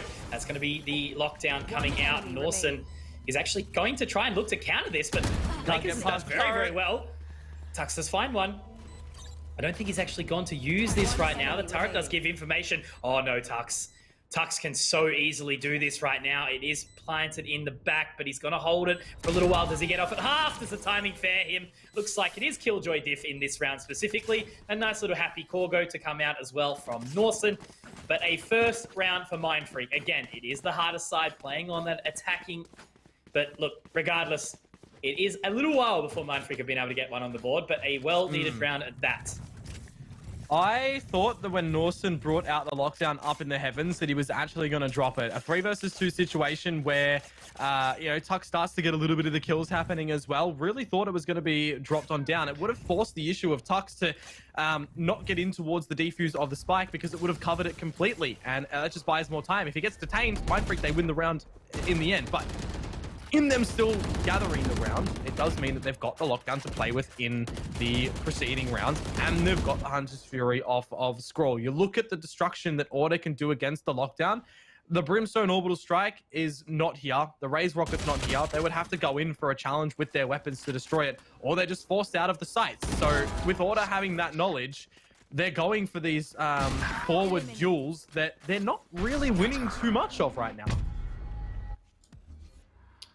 At least they're bringing it back here. It seems like they've sort of, you know, jumped back on the horse, Mind Freak.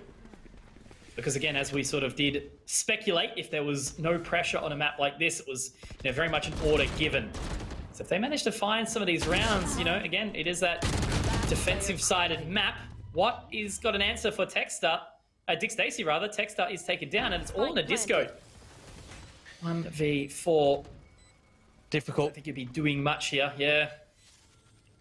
See what exits you can potentially gather out in the remainder of this one. Save your weapon into the next round where your team's money is starting to look a little bit in shambles across a couple of these players. It's good to see that Mind Freak in the rounds that they were, I guess, losing, still having an impact on the economy of Order, keeping them honest, making sure that everything comes forward. Of course, Mind Freak winning out that previous round certainly did help. They're all going to start to disconnect from the site. The lockdown was used just to ensure that they did win out the round in the end. Again, it's just Disco here, looking for any exits out through the defender spawn. It's not going to be happening. Mind Freak clearing all their angles on the exit as well. So on the back of this, it is the Mind Freak squad to get another round on the board. Then they'll hopefully carry the momentum over, right? Order, a situation like this, you wouldn't put it past them to get a little bit antsy in amongst the B main or the A main pushings. We saw a little bit of the proceedings to do that in that round, but it wasn't like they went into it with 3 players or something like that. A little bit of a lean stack, right? Situation like this, where they've got a scarce buy across the board, you might actually see them get aggressive. Okay. So this is what we wanted to see from Mindfreak. 3 Buckies now. Still an opportunity to win out a round like this. The close quarters on Split certainly do put the pressure on. Orson's got his cheeky little swarm grade around to make sure that nobody gets onto that orb. But look at this push from Autumn already. Starting to make his way up nice and close on the angle. And the exact same thing coming in from Texter and Tux. We're going to take some control into main. Nothing to be found as of yet, though. They are just sort of slowly starting to clear this out off the back of no real information. They do send the dark cover around into heaven. I think they might try to pressure towards A once more. A minute to play with. Scroll. We'll have that recon bolts to send in, or the owl drone, depending on what corners they want to clear first. Owl drone sent in to clear the close corners, and then you would expect the deep dart later on. Smokes as well from Watt, and they can try to get in towards the sites together. Info onto Autumn now, and on the sort of purchase and weaponry that Order have across the board. That Bucky does mean that Mindfreak will want to take a little bit of the longer duels here. Dick Stacy, though, lurking in the smoke. He could be on for a multitude of frags, especially Texter to jump up for some more damage. There's those frags that I talk about, Conky. Dick Stacy poking through, finding 3, and now it's all on to Scrawler. 1 versus 5. It's not flawless now for Order, but it is certainly a round that Mindfreak are really not happy with the outcome of. Yeah, not at all. That was a very, very well played round in the end from Dick Stacy. The man, he does so much work, going very, very large here in this scenario. There. 3 with just a Spectre too, you know, a round that Mindfreak should never be losing, but once more it sort of, you know, jumps on that hesitancy. They get caught into a choke point, and Order, who are the experienced bunch, they capitalize on that pressure. So Mindfreak, they still do have enough to buy into this one here. It looks like they're going to send some early information over towards this B position. This time Texter will not have the wall down on B early. It's going to be using it in towards mid. We will be able to assist. Again, on a map like Split, those slow orbs into B main and even A main as well do so much work. Yeah, but the work needs to be made from Mindfreak right now to get in towards the site. Texas caught blinking. Dick Stacy. Disco able to find a Pex. Now the rocket does get brought on through. Could look for one here. Is going to be flooded it. That's what I was going to mention about Dick Stacy, that he has the orbital strike available. 3.25 seconds of time bought. Resurrection to come on through. Can't deny that right now. But more frags to be found. It's in all sorts. It's left, right, and center. Tux, wait for the spike to go down, and then deploy your lockdown, mate. Does get the slow orb underneath, but unfortunately in an awkward situation. But Norson great on this flank. I don't actually know if the member below Hell is actually a prospect to him. I think he spotted the head though now. But unfortunately with that Bulldog, not really a whole lot he can do. Watt doesn't connect the shots onto Dick Stacy either. Take it low to 30. But in the 1 versus 2, it won't quite come out. Order collect their 6th. Again, Mindfreak, they do manage to get to the sites, but they don't seem to be super fluid. They don't seem to be putting themselves in the positions where they can sort of trade, and they're just relying on these heavy entries to come in from, you know, 1 or 2 of their teammates separately. And yeah, again, Wildflower really, really struggling on this map, even on the Rays, who can usually create so much space with that utility set. Just trying to remember back towards Bind. I mean, I know that it was a bit of an uncharacteristic turn of events with the 10-2 and then a little bit of the coming backs from Mindfreak, but the eventual scoreline, I mean, with the openings that we saw from Pex, there's a little bit here and there, but again, it was sort of the cold feet, and it has carried over a little bit over into this one. Order, very wise to the fact of what to be doing, what to be punishing on, and you got the pistols for Mindfreak in this one, a bit of the mid control starting to be established, the destruction of the wall, turret on top as well, just to piece together some sort of lines. A deep dart as well. Actually going to get a reveal times 2, but Texter and Autumn, they peek out. Autumn just mows them through. Now it's on to Dick Stacy to find one. It's all going to be down just onto Pex, the player that we mentioned, playing on the flank in the Rays kit. But, you know, will a shot come out here onto the head to find a frag? 44 HP. No, it's not going to in the end. Another one for Order. They've set in stone the lead now for this half, Mitch. Well done. They've made it happen. Again, nice and clean from Order. They continue to stretch it out. The gap is now 5. They've already won out the half pretty convincingly at that as well. Doesn't seem like there's going to be any real pressure applied back either. Not for the time being, at least. So 13-5. Dick Stacy, Tux also having a great run too, but every single player on the side of Order has been doing well, doing what they need. And Mindfreak again, yeah, just not really sure what else I can sort of add to the element right now. Just sort of got to watch out what they do and think about how they can change it up, because they are looking to take that mid control now. But again, I feel like they're not really making Order work for any of this map control. I do like the different setup again from Tux with the utility. You know, the different wall as well. Being versatile in your Sage is always going to be a welcome thing, although the Sage is probably out for this round. There you go. Good usage of Hunter's Fury from Scroll to dispatch of Texter nice and early on. Dick Stacey, though, the Incendiary deployed. He only has a Stim Beacon to be able to utilize now on the kit. Everything's going to be up to the rifleage from him. Player advantage for Mindfreak here, Conky. You want to see them be able to just make sure that they're dotting all of their I's, crossing all of their T's here, getting everything in order that they need to take away the round.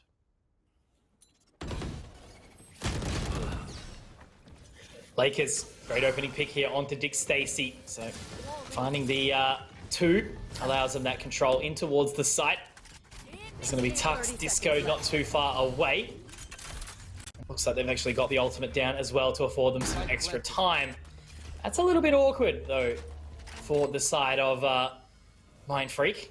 We'll be able to get out just enough, but ready to start moving out now. 3 members alive. Wildflower does actually connect with the ult. Disco's going to be able to find one back. What, though, in this position? Able to find more, but hang on. Autumn has found 3. Now, where is that final member? Lakers. Inside the CT position, he will tap onto the defuse. 5 seconds. Oh my word! Autumn, 5 bullets, they connect, and he gets the job done. He has a round that he had no business in winning for Order to connect with 8. Yeah, that should never be happening if you're Mindfreak. You're giving up too many opportunities over towards Autumn and just allowing him to dance around you, and he's just dancing to the to the tone of the tune very, very perfectly. There's nothing really else that you can say about Autumn in that one. He just did absolutely what he needed to do. On the flip side, Mindfreak, they... I don't know, man. I don't want to say that they've like thrown the round, because you know that they're never intentionally going to do that. But in that one, they just gave so many opportunities to Order again when Mindfreak had that lead. And they had that lead not by just a slim margin. They had a wide gap in that round.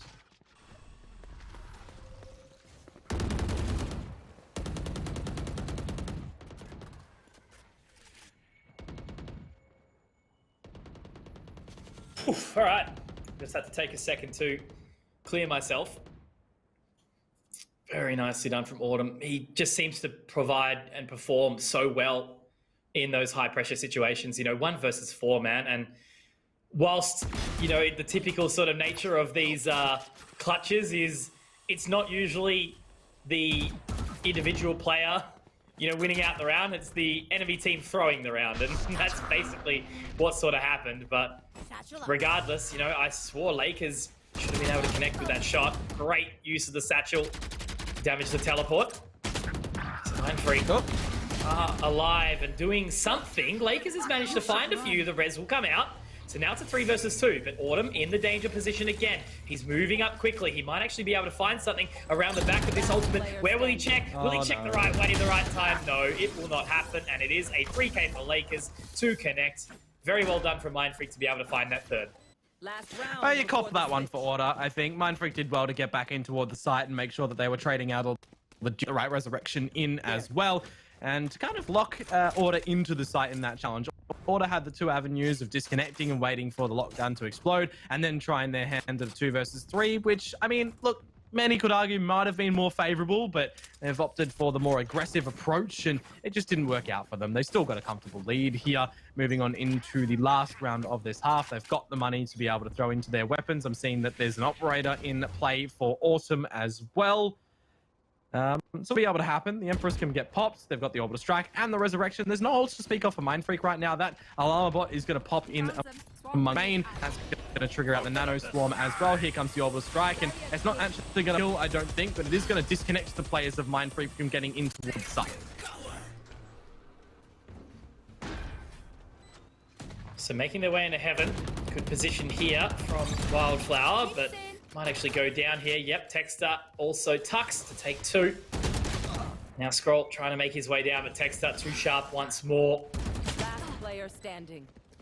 Tux again, just too difficult right now. These post plants are just really shaky for Mindfreak. I feel like they're just completely disconnected from each other, you know? They're not taking the positions well, and it seems to be quite a big issue in the region as a whole. You know, they're able to find the site, but I feel like it's like once you get to that location and you've moved as a unit together, there seems to be this desire to completely split up, and all of a sudden you're facing into 1v1s. It shouldn't happen. You can still play together, even in the post-plant situation. Is it a case of Mindfreak second-guessing themselves in how to tackle out the remainder of them in that later stage of the half? I don't know, man. It's like, I mean, look, it is the first time that they have played split in this composition, of course, you know, throwing it all through. I actually think it's the first time, when was the last time they played under the, I can't remember on that one, but definitely this under the MF banner, you know, it is their first time in Order. They've been the same five for quite a while that they've spread across the whole map. They're just feeling extremely comfortable today. That is for certain. So benefit of the doubt, I guess. -3 for Mindfreak over onto that defensive side. You can definitely see a world in which they're able to find Pistol, find the second one, and start to string together a couple of rounds. We saw the stringing together over on the map for #1 in Bind, Mitch. Just feel like maybe how this map's already gone, that it's going to be toying with Mindfreak's head. It's going to be just very comfortable for Order, that they don't need to readjust anything that they're doing as well. I feel for Mindfreak in just how they're going to continue on in this one right now. Well, it's as I spoke about, right? You know, Mindfreak, clearly, depending on who they go up against, maybe they treat Order in a different sense that they say treated God Squad, because... And I know there's a little bit of beef or banter between them and God Squad, so maybe they were sort of flexing a little bit. I do have a feeling that God Squad were certainly not playing to their own capacity either as well, you know, likely practicing for their tenure over in North America, not wanting to give away any strats. But Mindfreak treated them like a completely different opponent. I feel like when they're up against Order now, they're super hesitant to do so, which shows there is still a very weirdly big skill gap, right? You know, for the teams at the top, like Order, like God Squad before they left, it just seems to be they're so far ahead of the curve, and then we step down, you know, even from the remainder of sort of the top 8 to the next 8, the 8 to 16 or 9 to 16 rather. There's just another skill gap again, and everyone can aim in the region, and I just sort of always sort of question, sit there going, why is the gap so large? And a lot of the time it does end up sort of relying on, you know, experience and team play. Alrighty, well, we know that Order can be quite devastating on their attackers' side in any map that they do see fit. Split essentially so as well, Mitch. So we'll see what they're going to be able to do here. Scroll holding out the heavens. A dink already onto his body. He's going to be asking for some HP to come on over. The Sage is over at B. Lakers is going to have to run a little bit of a marathon for that to happen. The drone goes through. Bit of info. Only onto Autumn, however. So there's only one player that Mindfreak have the current location of. There. But it's just the very slow-paced approach from Order for this pistol so far.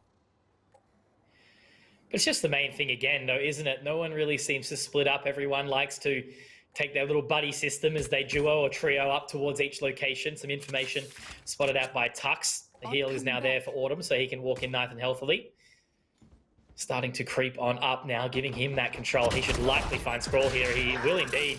And there is the heal as well. The Devour coming back out. Hexter has actually managed to find another, but now Autumn has the information on the cross. And Lakers, I don't know what you're doing there, my friend. You don't really need to be peeking in this situation. Wildflower is good for 1. The paint shells does manage to get into heaven, but again, it's a 1 versus 4. Well, it was a 1 versus 5.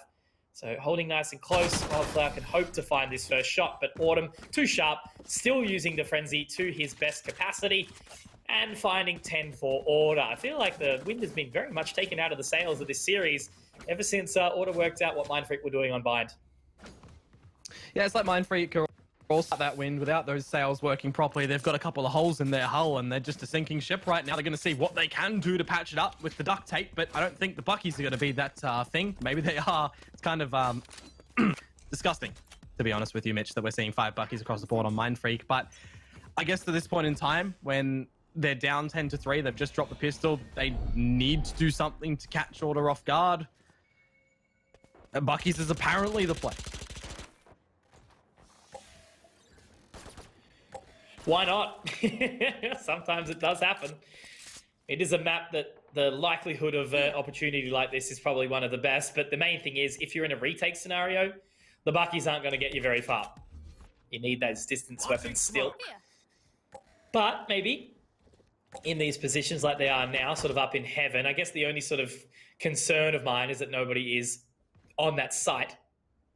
Lakers, you're nice and close. Definitely would have heard the footsteps of Dick Stacey, but Dick Stacey coming back now, looking to potentially find the timing as he does reposition into ropes. What? Tex does actually tag him up. Maybe he heard that information as well. But for the time being, it's a stalemate. 5-5, 45 seconds left on the clock. Autumn could find the right timing in towards heaven here with his teammate as well. And because misses one shot of the Bucky, and then he will pretty much be losing his life. They line up for him though, and that is an unfortunate situation. I see that coming through the X-ray there, and I'm like, all right, this is a 2K. Now it's Sport's turn to do something. Only good for a dink. Pex will steal the other frag away. This is starting to fall over for Order, which does mean the forced up of these Buckies for Mindfreak was the thing that they needed to have happen. And Nano Swarm for Tux to clear out the angle. He's going to pop it in the... They are stuck. And they're going in towards Norton. They didn't expect him to also be here. The second round is found by Mindfreak. The Buckies do reign powerful. That's when you sort of just go... in frustration. You can hear it in my that voice. can happen. But look, it's okay. You know, seeing a round like that, it's only going to work once. If that happens every single time, if you're a good enough team like Order are, that's only going to work the one time, as I mentioned. You know, they are going to know that they will need to move as a bit more of a unit because, as you said, the Bucky can only fire one shot at one time. If they're facing off against 3, 4, 5 people, not really much they're going to be able to do. But as I do say that, of course, we remind you that Lakers did get a collateral with his Bucky shot. One thing with Lakers, shotguns, quick collect. Yep. Even on Sage as well, which is the crazy thing. No more. Well, this is a little bit of a better opener to come through from Mindfreak now as well, starting to hit out their shots with their rifles. Order, they don't really have the best weaponry to go at it in this round anywho, but they have forced up a little bit of something into the round. Doesn't really matter. This is flawless for Mindfreak. Is this, though, going to be one of those repeats where Mindfreak starts to get a couple of rounds in a row and then Order say, you know what, we've had enough, we've got guns now, let's close it out? Well, it would literally be a mirror match of the exact same thing as what we saw, you know, Mindfreak 10 and 2 half. And yeah, there's a possibility. There's a chance for it.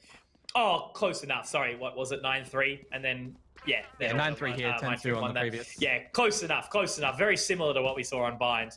But yeah, now obviously Order have that full buy coming into it. Mindfreak, you know, at the capacity to defend on that Green Boy side. Should be a little bit more confident. Oh, that's an aggressive peek from Scroll. Might not pay off for them. Yeah, I don't think it will. Yeah, I don't like that one. That dark cover went down way too late for Scroll to be peeking that line. Well, we're right in towards the A site right now from Order, and they have lost out that the lockdown could be quite useful right now if there was that res available. But with the plant going down from Texter, you know what that means? It's an after plant scenario, and that res is available. But it doesn't look like that they're going to need to do so and utilize the fact of that because it's a 4 versus 2 situation. The shoulder out from Autumn. He'll eventually see exactly where Norson is, missing out some shots on that Bulldog, however. Waiting to see what Pex is going to be able to do from the screens position as well, now that he is the last one alive. And yeah, I thought that would be the case. Call this round, see what you can maybe do position, but it's not going to be anything, unfortunately, as Order do find that round. The money situation for Mind leading into this next one as well is enough for the purchase. I wonder if there's going to be an operator, though, to kind of look over towards mids. But it's always one of those weird ones when you're bringing out an operator, in my mind.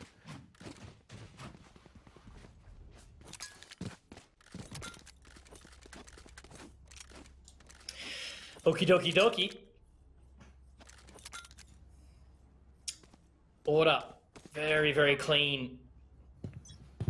Of course, on that T side, starting it. Some utility looking like it's going to come out nice and early towards that B position. Tuck's happy to put the turret through on the other side as well. But for the time being, it is only Tux looking to take that control. There was no warning shots thrown away by the turret, meaning that he could safely cross to the position that he sits in now, holding a tight little line over towards that A site. So lots and lots of control already established by Tux. He might get spotted out by this Owl drone, though. He will. Does break it, but the information given. Still no aggression to come back. They actually do start to send some players back towards them. It is only Watt defending that site. Scroll sitting in a very passive route inside Heaven. Here's that split. Here is the split inside to the screens area, the Heaven vents rather, I think it's called, and sending Dick Stacey back through sewers. So it will be an A site hit very, very shortly. 50 seconds left on the clock. And I think it's going to be a tough hold for Mindfreak. The split and split, who would have thought? But it is coming into fruition in toward the Heavens. Scroll going to get caught with a dart out. I think he saw the head of Tux, and Tux did not see it in return. But a 1-on-1 Trace is going to come through as well. Lockdown, I expect to actually go down from Tux in a situation like this. Might want to just make sure they get over the line into that 12th round. 30 seconds to go. Clear the back of the site. Watt gets a phenomenal flick on towards the head of Disco. Still lurking about. A reposition of that TP. Order, they're turning tail and running over towards the B site. Who has the plant ready? It's Texter with Dick Stacey pushing to CT. Does win out that duel. Scrolls back from the land of the dead. And we to an after plant scenario with no denial of that spike being, coming on through. It is now planted. He can still use that lockdown as well, that the Hunter's Fury is gone. A lot of damage expended by that Hunter's Fury, though, on the way in. Very unfortunate that it didn't connect with any frags. Oh, the timing on Scroll here. I think they did get some of that information, but you can't be facing off against Autumn in that position. But he does actually get traded in the end. Tux has the Killjoy ultimate, as you mentioned. That is going to put them into a very, very awkward situation. They need to try and contest for this B main control. Texter does start to spam away a couple of shots. He's got 2 seconds on the heel, but his teammate Tux a little bit too deep. He can't quite get on the stick just yet, but the time is ticking. He needs to move now. Oh, no spawns. And I don't know if Tux actually has it. He's got no utility, but is it close enough? No. Not quite. Very, very tight. Unfortunately, though, the timing was not there. Very wisely played by Tux and Texter inside B main. They were quite late to the party too, so that was, very, very well afforded. The teammates on the side allowed the extra time. And this is another very, very one-sided match that we see so far. Yeah. Luckily, the first map of Bind was pretty good, so it kept us entertained. But we did expect Split to be this way, right? It wasn't ever going to be a Mindfreak-sided map. And what do we got next? Ascent, right? No, Haven. Haven, yeah. I think one of the biggest things in that one as well was the time that was bought peeking out through the Heavens there when Scroll was trying to line up his darts and stuff by Autumn was really stellar as well. He just bought a lot of time. That let the flank happen back through B main for Tux to drop that lockdown, and that put the issue on towards Mindfreak to get more aggressive, to try and destroy it. Otherwise, they had to wait out, and it was just time bought. It was time very favorable for Order, and it's more favorable so in this round just with the headshots that they're finding, man. It's down to Pex to try and do something, but it's not. And now it's all down to Lakers. The normal jet, 3 bullets in the chamber, at least does swing on towards Autumn there. No resurrection in sight, however. That was used on Scroll in the previous one. And now the Lakers position is known as well. He's going to hear the hot potatoes on up. Lakers finds Texter. Tux gets the return, and that's 13-5 going over to Order in what I guess you could sum up as just a really clean map from them. Yeah, exactly. They gave Mindfreak very, very limited opportunities. Mindfreak seemed to be not super confident in their post plants, despite finding the sites a fair few times. But look, again, it was the team synergy to come out from Order, and that has been the biggest benefit for them in the last couple of maps. So yeah, now it really just leads up to that one spot. We're currently a 2-0 situation. In a best of 3, this would already be over. But it is a best of 5, and we are moving to Haven next. We do know that both these teams are quite well versed in it, but again, Order, another great team on Haven, and there is absolutely no bias coming in. It's just knowing how well they are measured in this series, and I think we were somewhat expecting this to be sort of running this way. Yeah, I think when I think of Haven, one of the first things that comes into my mind is Bob on Breach, and then once upon a time it was Dick Stacey as well, right? But now there might be a change up in the agents. I know that Dick Stacey sometimes brings out the Sova, of course, but for now, we're going to go over to Haven, and it just kind of feels to me like we haven't seen too much of that substance here from Mindfreak, and it's not that they just aren't able to perform up to Order, right? We know on days that Mindfreak are a really, really well played out and thought out team. It's just for right now, Order, they're one step above the curve with everything they are doing. Their shots are hitting, their angles that they're holding, they're hitting those shots on those lines. And when they do lose a pick, they adjust so quickly that doesn't give Mindfreak the time of day to adjust themselves. It's just really well played Valorant coming through from Order. Exactly right, Dion. And will we see Mindfreak recover, respond, and bring it back? Because obviously we've got Icebox and Ascent around the corner if they are required. But for then, it'll be Haven. We'll see you guys back in just a short 5 minutes. Don't go anywhere.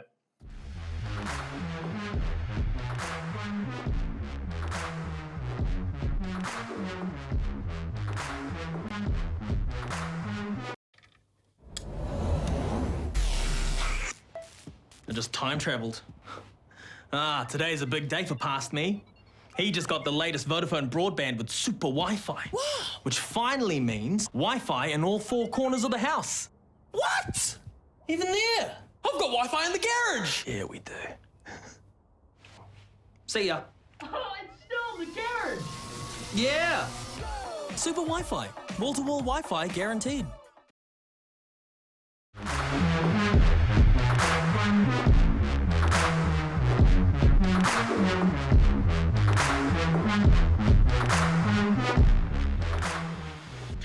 In a best of 3, we would be seeing farewell to Mindfreak, but this isn't a best of 3. This is a best of 5 grand final night. Guys, welcome back to the VALORANT Oceania Tour for 2021. My name is Dion Komodo Perrotta. Joining me today and tonight, technically as we're getting into the night, is Mitch Conky Cannon. Mitch, we're around the corner from getting in towards Haven with the expectation that this series might go 3-0.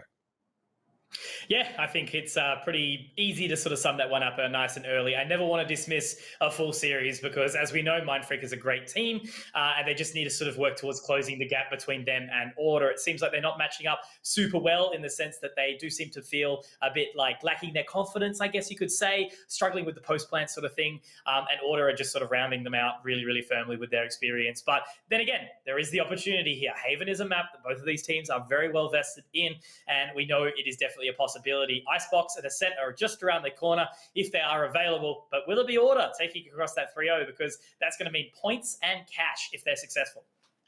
Look, I'm not going to lie. I would love to see Icebox and Ascent played out from these teams, but from what we've witnessed already and going into it, you know, our expectations of the 3-0 or the 3-1 were already placed on it. So if I look at the series for what we said on Bind, we already talked about, you know, for Split, would it need to see something extremely special from Mindfreak? Well, we would have if they were to take out Split there. But the expectation that Order did find that one, and they did in the end, does really put the pressure onto Mindfreak now. And as you say, Haven, it's Mindfreak's pick. Yes, it's the BO5. Maps had to come out anyways, but I mean, whether or not we're going to see Icebox, putting your finger on it again, I don't honestly think we will. I think that we would just need to see maybe a different Mindfreak come in towards this map, and whether or not they've been able to adjust from their shortcomings over the first 2, I don't think in this sort of short break that they'll be able to. Yeah, no, I think, again, I don't like sounding so negative. You know, I'm not this kind of guy, but nah, look, I do hope Mindfreak can really, really lift it up. They're going to need to get off on the right foot nice and early. I suppose with Haven, it is a little bit less isolated. You know, the maps that we've already seen in Bind and Split, they're very close quarters. It can be really, really hard to sort of funnel towards, especially on those attacking sides. But now that we move into something that has a little bit more space in Haven, maybe there lies an opportunity for Mindfreak to get their way back into this series, or Order to show that they are dominant. And with God Squad leaving the region, they are the clear winners sitting at the helm of the region. So, yeah, I'm interested to see how Haven does go ahead. Do you want to put a prediction on the scoreline of where you think this is going to go just by the, I guess, big discrepancies we've seen so far? I'm going to say, look, yeah, exactly. Like, it's either going to go one of 2 ways. I'm going to say either it's going to go 13-11, be really, really close and still go the way of Order, or it's going to be 13-3 or something along those lines. I think it's going to be around your 13-7, I think, from what we've seen. I think the biggest thing that I really, really hope Mindfreak are able to do in this one is take a lead in the beginning, right? We haven't seen a beginning start really come out from them so far. And if they can get the pistol, if they can back it up for a couple of more rounds, then hey, maybe they'll really start to be able to be comfortable in their own shoes and run with this map. But I just feel like if they don't get the beginning started, then their laces are just going to be tied together. Crunch time. We are here. VALORANT Oceania Tour, potentially the final map of the first stage qualifiers. Of course, again, the points that these teams are looking to accumulate, not only will they be able to collect some cold, hard cash at the end of this, both of these teams have already established $3,000. Who will be getting the $4,000? That is the ultimate question. But yeah, as you do try to get the most amount of points, that could potentially lead you to a nice little trip to North America later on down the track. But a very, very early start. We already do have a wild Lakers getting that plant onto the site of B already. But Autumn, he's hard on the flank and he's found 1.5. Big Stacy to get the second, and that's, oh my God, good start already. Big Stacy with 3. Okay, There you go.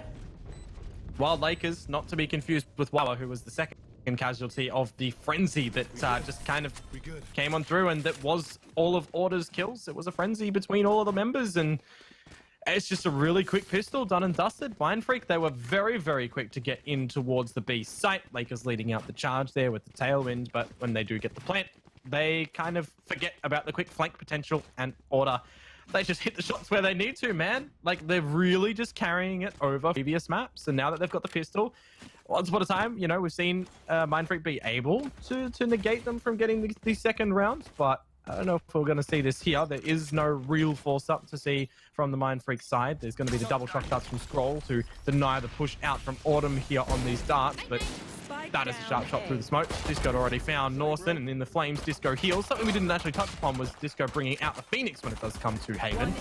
And his Phoenix plays. They work out for 3. Oh, cheeky little no-scope from Autumn to wrap up the round, but completely flawless in this scenario. Order looking to maintain their momentum.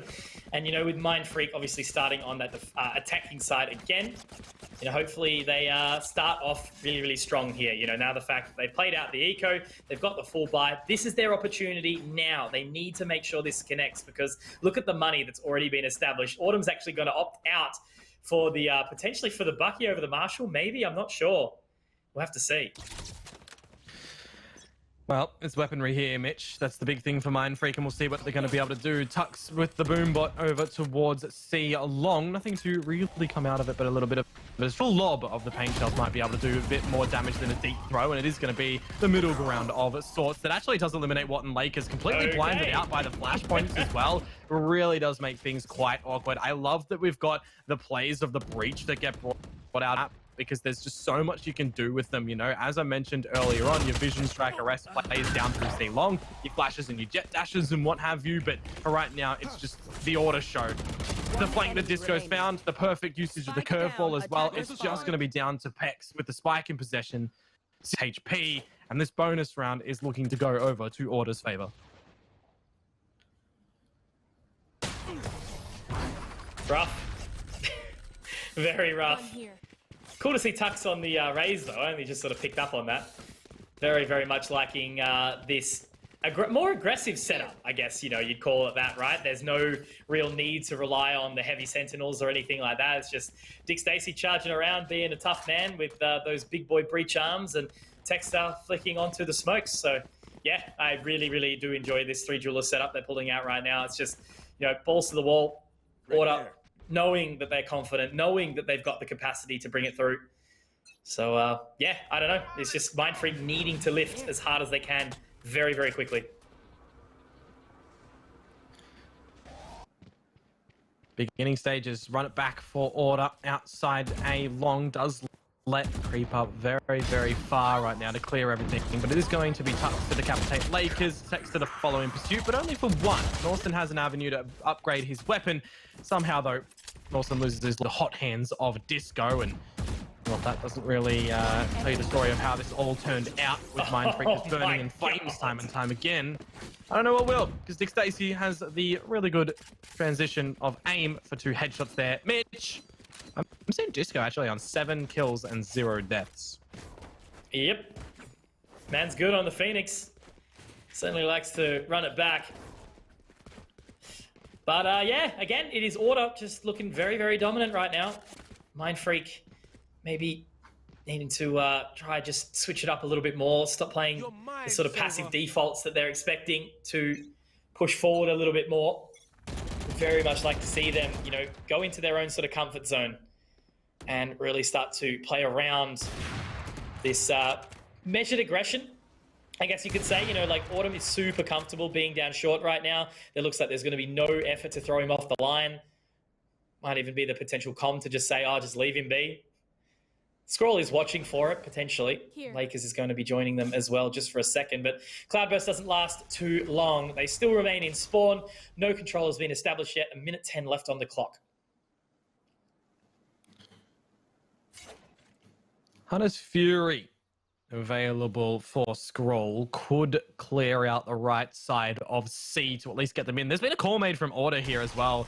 to rotate everybody over towards the A site. They hear this utility, and now they're going to have to maneuver back over towards C very, very quickly. You've got Tux that's just going to be lurking around in the garage right now. There's that Hunter's Fury that I do mention. So this might shape up to be a 5-5 retake scenario. That is very unfortunate for Tux. His head gets nicked off by the Hunter's Fury, and then the last bolt does actually find out the frag. Now that's found Stick Stacy. It is starting to fall apart a little bit for Order in this round with, yeah, you know, that gamble call that the stack over towards A happens.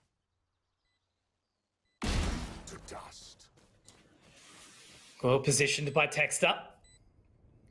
Makes his way around. It's still going to be a challenge for Order to find their way back into this. The hot hands might get enough distance onto Fine Scroll, but no, it will not. The paranoia comes out from Texter, but Lakers is going to deny. Now these two remaining members have to make their way out. The newer additions of the roster, Autumn and Disco. We see fantastic players, but Lakers has put himself into a very, very good position. That's a third frag found. Disco has to force his way out, has to try and find something, but there is just no time. Lakers wants to try and find it, but he's probably better off to just pick up the AWP and run out of there and save on into the next round. He doesn't actually need any more either. Doesn't need the operator. Happy to just move around with the Vandal, but that is a well-needed first round for Mindfreak. Potentially, they will have the opportunity to get back into this one slowly but surely now. That's second of Haven, operator. They're not really necessary if Mindfreak are feeling that they can just run it in with the Van as well. You still do see now that Autumn has the operator back in the hands on the Jet. Again, you know, this 3 duelist run-in for Order is something that they're really favorable on to get aggressive, to take all these massive duels. They're going to get really aggressive out through long of A just with that operator.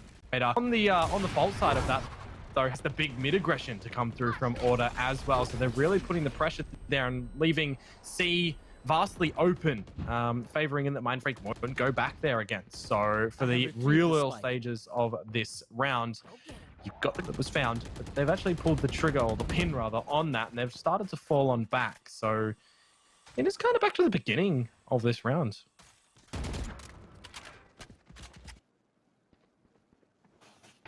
Right there. So getting up on the pace a little bit. I managed to pull some of the information away from that C site. Disco, a little bit of a random spam, and Lakers might be punished. He's missed the right click, but ultimately will be able to find the shot with the Vandal on a Disco that is a little bit disoriented. And now they start making their way around. Dick Stacy, again, Mr. Consistent. He's got the Rolling Thunder as well. Exactly right, you are, Dion. And they're actually going to have Wildflower going for this one, but not quite available just yet. That is going to be a very, very awkward paint shells for Wildflower. And there you go. There's the Rolling Thunder. Now, Dick Stacy just needs to connect the first shot. Will be traded, though, and Scroll with 2. Very nicely done from Mindfreak. They are back on the table now, Dion. This is where the game can potentially start to get interesting. Looking good on this attacking side. The money is still there for Order, however. They will have another buy, and if they are unsuccessful, they might have to look at an eco. I expect them to change it up as well. You can already see just up on that score, up on the mini map rather, that the operator in Order is going over towards C. So Order, they're being very proactive in changing their approach, you know, but Disco, in him picking up down A long, Order have already seen that there is a player that does this location. So he's going to have to be really careful. He's going to get forced off by the fault line very, very early on. And Mindfreak, I mean, they're giving a lot of respect over to Order still at the beginning stages of the round, you know, almost just lurking around spawn, not sending in anything too hard.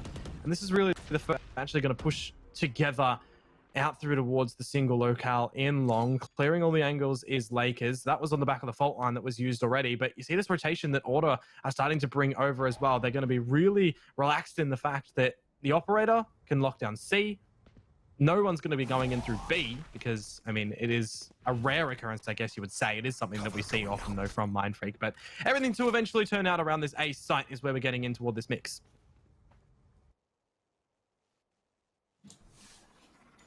So looking to get that utility over.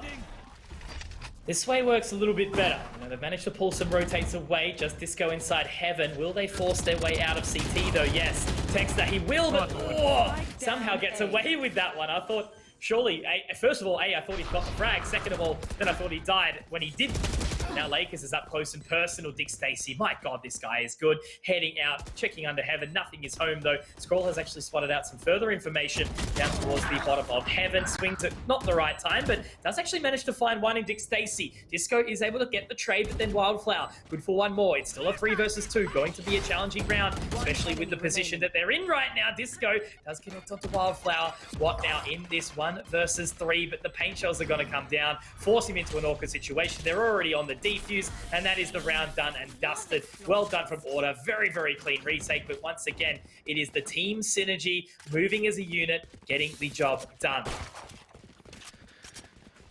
A pretty clean retake, all things considered, from Order. You know, they got forced off it in the beginning, and then Mindfreak were allowed to get into all the sites to really take the duels. It was really lopsided, the duel that Texter actually did face off through the dark cover. It's the C or the A side entrance, but I mean, he got the damage done. He was able to escape as well and assist from that nature. But Mitch, lots of ultimates to be played for on the side of Mindfreak, and a grouping over towards the A site nice and early does suggest that they're going to be able to go and do what they did again.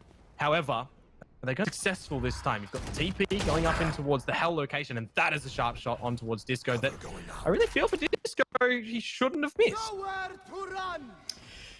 It be sometimes, and Norson has been able to find a good bit of control here as well. Texter nicely done to find Lakers, but then quickly traded out by Watt. Now it's on to Autumn, gets up inside Heaven. This is what I mean. Look how slow Mindfreak have been to actually get to this situation now, and still being super, super hesitant despite the fact that they do have that one member in Watt under Heaven, but they do wait appropriately. They are able to look at each angle together, and they find the round with 4 alive. So this is a much more convincing result. And you know what they've done for potentially what I've seen in the first time in this series? They have reset the economy of Order, and they are onto a bit of an eco. There will be some Spectres in play though. Yeah, numbers advantage going in towards the ace. A little bit of a different approach to TP to get it started in the beginnings of it, where Disco, as I mentioned, missed a shot, which is a little bit uncharacteristic. The flank being held out, and it just kind of fell in line for them, where the spike plant didn't need to go down in the end. And now it is, as you do mention it, the vulnerability circumstance for Order, where they are on their sort of eco, and they've been pushed to take a little bit of more respect in towards the round. They are getting forced back at the B site. It's brought out the paranoia, it's brought out the dark cover, and now an aftershock as well. So Order, they are really just trying to contain Mindfreak from getting in toward one of the sites and stop it from becoming an afterplant scenario where they know that they've got the Rolling Thunder from Pex to still be toyed with. If you are Order though, Mitch, in this round, I kind of feel like you want to draw out Pex's ultimate here so he doesn't have it in a later stage rifle round. Exactly right. Would be an inopportune situation. But now, as they've still got that aggressive control of C, not really much that Mindfreak are able to do. They will need to start to march their way up towards that A site again. I feel like they've been doing a little bit better recently to sort of try and find their confidence in their situations, but I think Texter could be quite a linchpin here. He's actually rotated out onto the site now. He's been caught off. The information's been given. I have a feeling that potentially if he maybe went for that one and done, he might have actually been able to do some damage onto the short players, but instead he gets caught. The information is given. However, the main factor is he is still alive. Now in this 5 versus 5 retake, Dion, one under Heaven. How do Order play this as they recover? Well, Tux is just going to send it in, and I think he's actually missed it as well. Maybe it got shot by Scroll. It doesn't matter, as Lakers managed to dispatch him. A couple of kills to be collected upon from both sides of the mix, and Mindfreak is still taking it in order and in succession when they managed to claim out the round. However, a little bit costly, all things considered. They dropped 3 players in the mix. They do carry over a couple of the ults that didn't need to be able to draw upon. But as I say, that costly mark, we know how far forward Mindfreak's money has started to be padded up with as well. So their pockets, they don't have to really dig deep in toward them to get the reinvestment in. But we can't say the same for Order, right? They took the eco in that one. Now they're back into the proper purchase. And I say proper purchase, you got a couple of light shields in the mix. At least they have the operator to play for. The spread strategy from them is the stacking over towards the C site of that operator. Then you got Tux in the garage, you've got Stacy holding down the fort at B, and you've got the aggression again to come up through A. There's going to be a lot of information gathered for Order here over at that A site, but more importantly from Autumn, who's already found the first pick in the round. I was about to say, he did get spooked out a little bit by the aggression of Lakers, but that is the Bladestorm missed. And oh, wow, this is much better from Mindfreak now. They seem to be much more aware of their scenario and their surroundings. That Rolling Thunder is going to cause a little bit of strife, though. Dick Stacy, very well done, but the Rolling Thunder has actually been sent straight back by Wildflower. Here he is, rocking up to the plate. Does get denied, and Dick Stacy's found 3. Hang on a second, Disco going to be sending it around, but Norson does manage to isolate it into the 1v1. But Disco is just too good. In the round that I say the Mindfreak were looking handsome, unfortunately Dick Stacy bloody slaps them back in the head, and they have been turned on. Dick Stacy should have never gotten away with 3 there, but it just shows how consistent this man is. So good at the game. That was really well placed from Order, just to realize the situation that they got outnumbered on the side itself. You know, Autumn just kind of falling back for them to go in toward the retake. You see the Rolling Thunder was utilized quite nicely from Dick Stacy to go on in, but then maybe just not expecting the immediate return. Rolling Thunder, a couple of flash points get thrown into the mix as well, but ultimately with all the kills going left, right, and center, Disco came up to the side at the right time with that curveball to try to bring it into that workable scenario, and it does get done in the end. You transition into the new round here, however, Mitch, and that's the smokes already down now on the side of Order. Texter does lose his life peeking, oh, not really peeking too far, actually, over towards A. It was more Mindfreak leading in the issue, leading in the charge. They finally open, and I really like this style of approach from them right now. It keeps Order just guessing in where things are going to turn out. Absolutely. And it's just nice to see. I'm sort of sitting there thinking to myself, imagine if Mindfreak were playing like this for, you know, the majority of the series. Not to say that they've been playing poorly. It just, again, confidence. It's the confidence. They need to make sure that they are playing into their own benefits and advantages, because I've felt like the rounds where they've actually decided to go as a bit more of a unit, they have, been much better off. So Autumn is going to try and put a bit of a stopper in the aggression towards B. They have chosen to settle down. They might be able to find some success towards that A site as they usually have. Order have slowed down a little bit on that aggressive nature as well, because they know that Mindfreak have been waiting for the flanks. So here they go, picking up the pace, running over towards that A site now. They should be able to hear that from Autumn's position, maybe.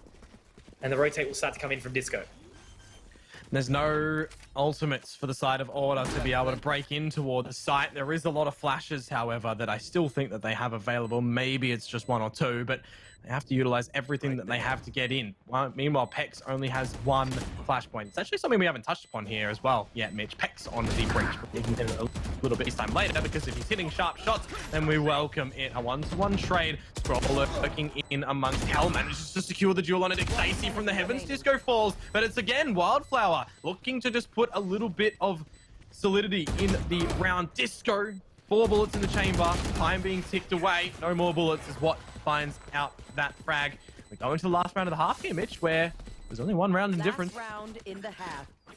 Exactly right, and I like that from Watt and Wildflower, just sort of waiting for the time for this Omen to swing up and support as Disco was trying to make his way back in there. But now, look, as you mentioned, you know, very nicely done from Mindfreak to be able to find their way back in the way that they have. It's perked me up a little bit, Dion. It's definitely got me a bit more rock and ready. Here.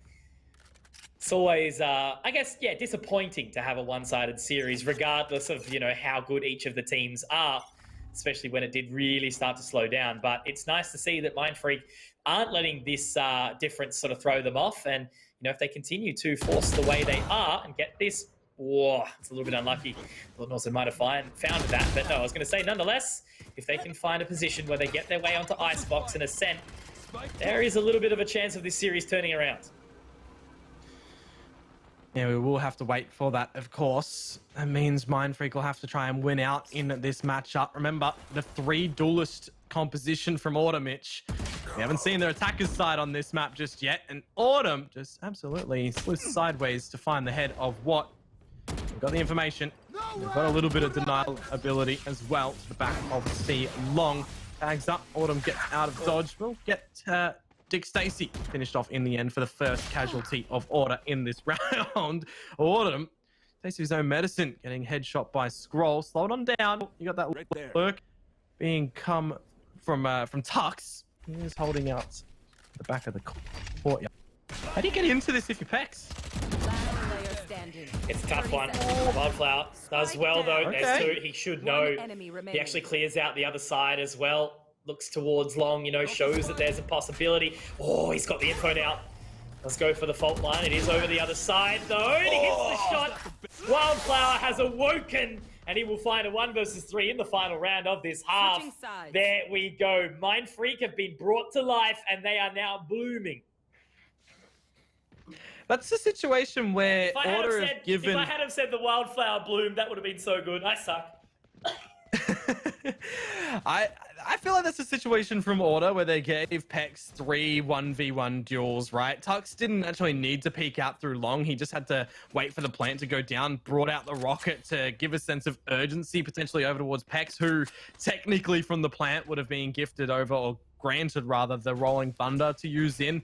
Again, it's always one of those what-if scenarios that for Pex, he's really happy with the outcome on that. He hits all the headshots that's needed, ties it up 6-6, and this is the closest we've actually seen these guys be the whole day in this best of 5 so far. It's taken to the 3rd map, and it's halfway through at that.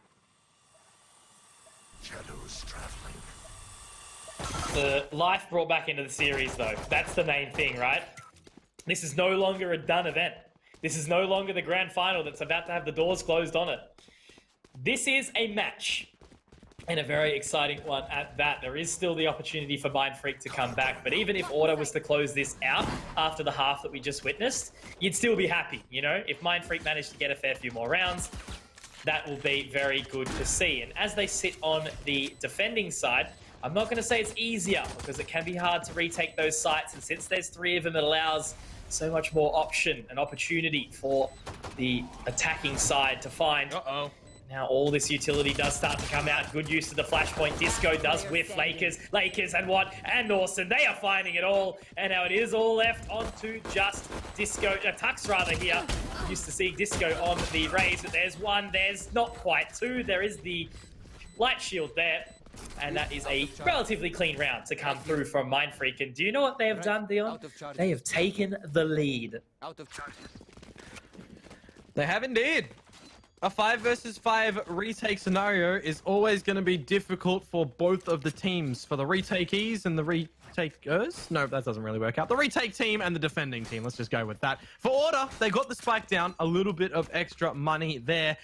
But it's only Tux to gather some kills in the mix, and it is, you know, the slow department that we're seeing from Tux, Texter, and kind of Autumn as well. You know, it really is those other 2 members there that are leading in that fragging department in the 12, now 13 rounds that we have already witnessed. And I mean, for Mind Freak, they are finding out their footing. Watts just found Texter to start on through. Autumn gets revealed out by that dart as well. And now the duel that he's taking is really not favorable to win it on out, though the numbers advantage does at least help in the situation that Stroll does get aggressed upon, but he ultimately does win out that duel as well. It is just these pistols, remember though, Mitch, for Order. We've got the guns in the next round for them, but that is a very well-placed cleanup for Mind Freak, not dropping a single player.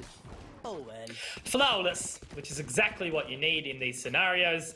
Full eco obviously coming out from Order, and no spike planted means that they are a little bit less equipped. However, they still do have their Phantoms and Vandals alongside the full shields to go into this one. So Mind Freak, again, a very, very important position where they need to try and find this round as best as they can, because it will really start to apply the pressure even further to Order, making them feel like they might start to drown a little bit under this wave of the comeback that Mind Freak are bringing out. But still, there is the option. There is the opportunity. Order get this one, and they can start to string together the rounds that are necessary.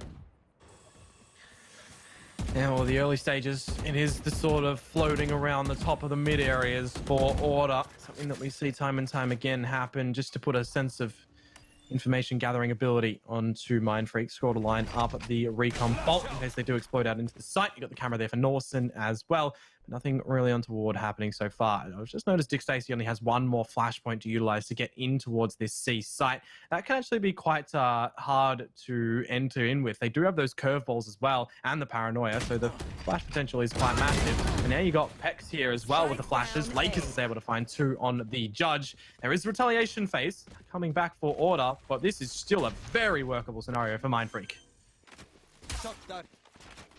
Absolutely. There's the shock darts coming over, and we love the damage that does come out. Great shot from Watt. Text has been taken low. So as you mentioned, this is a winnable opportunity, but we know how good Autumn is. Does manage to connect with 3 and leaves it all onto Watt in this scenario right now. He's going for the fake teleport, which might give the information away. That has allowed them to reposition. Where do they think he's actually gone towards here? The dark cover goes down a little bit further. Does get the line in. The angle is given. But Autumn, he is just too quick and too sharp. And Order cling to life in this 7th round win that they've just managed to establish. Yeah, the bonus played out there by Mindfreak is pretty well ended, in all honesty. They get 4 kills on the board, and it, you see that in the new purchase to come through from Order. Light shields across the board for 3, full shields for 2, and the weapons are there. But for Mindfreak themselves, they farmed up a little bit of their ultimate points with all of that damage and the death in the end as well. Watt's 1 away from the shadows. Norsen's 2 away from the neural theft. Lakers has the blades that they're going to be able to utilize in this round if they want to as well. The early beginning stages, though, are really going to tell a bit of a story here and how it's going to come on out. Lakers gets in, but he's blinded as well. And by the vision that we see with the flash thingy, I thought that Lakers had vision there, but apparently not. A little bit blind in that scenario, but Dick Stacey capitalizes, finding the site for his team. And now what do you do here if you are Mindfreak? They still have the server, they still have everything that they need to sort of get their way back in, but overcoming 5 members on this A site can be extremely challenging, and it looks like they're already calling for hesitation. There we go. Yep, they need to get out of there. They need to save the weaponry that they've got on, and now Order. That means they are going to be establishing 8 rounds and tying up the matchup again. The run it back from Disco, looking to find something, and that's one of the weapons actually gone. Disco's done so well in this round with 3 frags. Very, very nicely done again. Order, they know how to move as a unit and trade the frags out as they get onto that site. Yeah, we'll tie up on the back of this round as well. Scroll and Watt just hoping to hold on to this weaponry into the next one. It's interesting that Order are actually going for the hunts, considered that their money was already in a little bit of shambles going into all this round. But in charging on through, Autumn goes through the smoke. Watt finds Techstar, manages to drop it. It's just down to Scroll, who will be surviving with the weapon in toward the next round. So a little bit of exit damage to be seen as we get tied up 8-8. The situation that is now at hand, however, for Mindfreak is if they let Order continue to get on a roll and they don't have any means of stopping them, like we've seen in the previous 2 maps, then that is going to be a really dire situation for them, right? They need to gather this round here. They've invested in the operator. They've dove deep into their pockets to get what they can out. They've got the Spectres as well, so they need to be playing the tight angles right now and stop Order from maybe just getting the opening pick. Lakers is going to try and do that, and he wins the duel on a touch as well. Very nice shot there from Lakers to be able to at least give his team some early space. Very nicely done from Norsen as well. This is a good recovery and a good response. Only saving a little bit means that they actually can find a lot into this next round with some recomposed positioning. But oh my god, Lakers didn't click there, and Disco did indeed. Meaning that he'll be able to find a very, very nice headshot now. Wildflower repositioning, gets the information. Does have some utility available, but Dick Stacey is going to charge on up now. Try to find control of that B site position. Great shot to deny the teleport. Scroll does get 1. Disco able to find the trade though. Main thing is here, Dick Stacey still alive. 3 versus 2 is getting a little bit awkward. Disco does find 3. And that's on Dick Stacey. 1 versus 2. What do they do with this spike now? He's going to try and wants his way around. He does have 35 seconds remaining. And he's got the experience to know how to play out a clutch situation like this.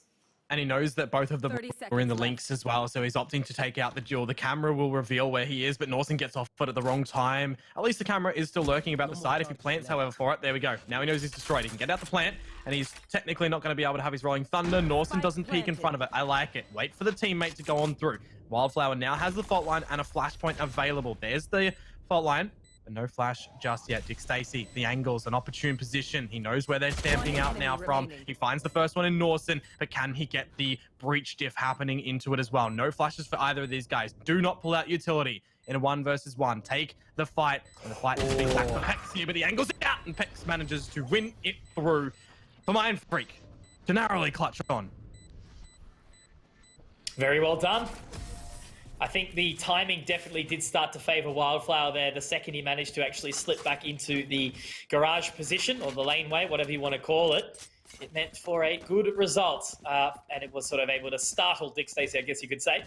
So Mindfreak, they do narrowly take the lead back. They are on 9, and the weaponry is still in a decent situation for Order. Not the greatest, I suppose you could say, but still certainly enough, because a lot of these members of Mindfreak only do have the half shield. We are going to see Order run it in with the Blade Storm. He has picked up a Stinger just for good measure as well.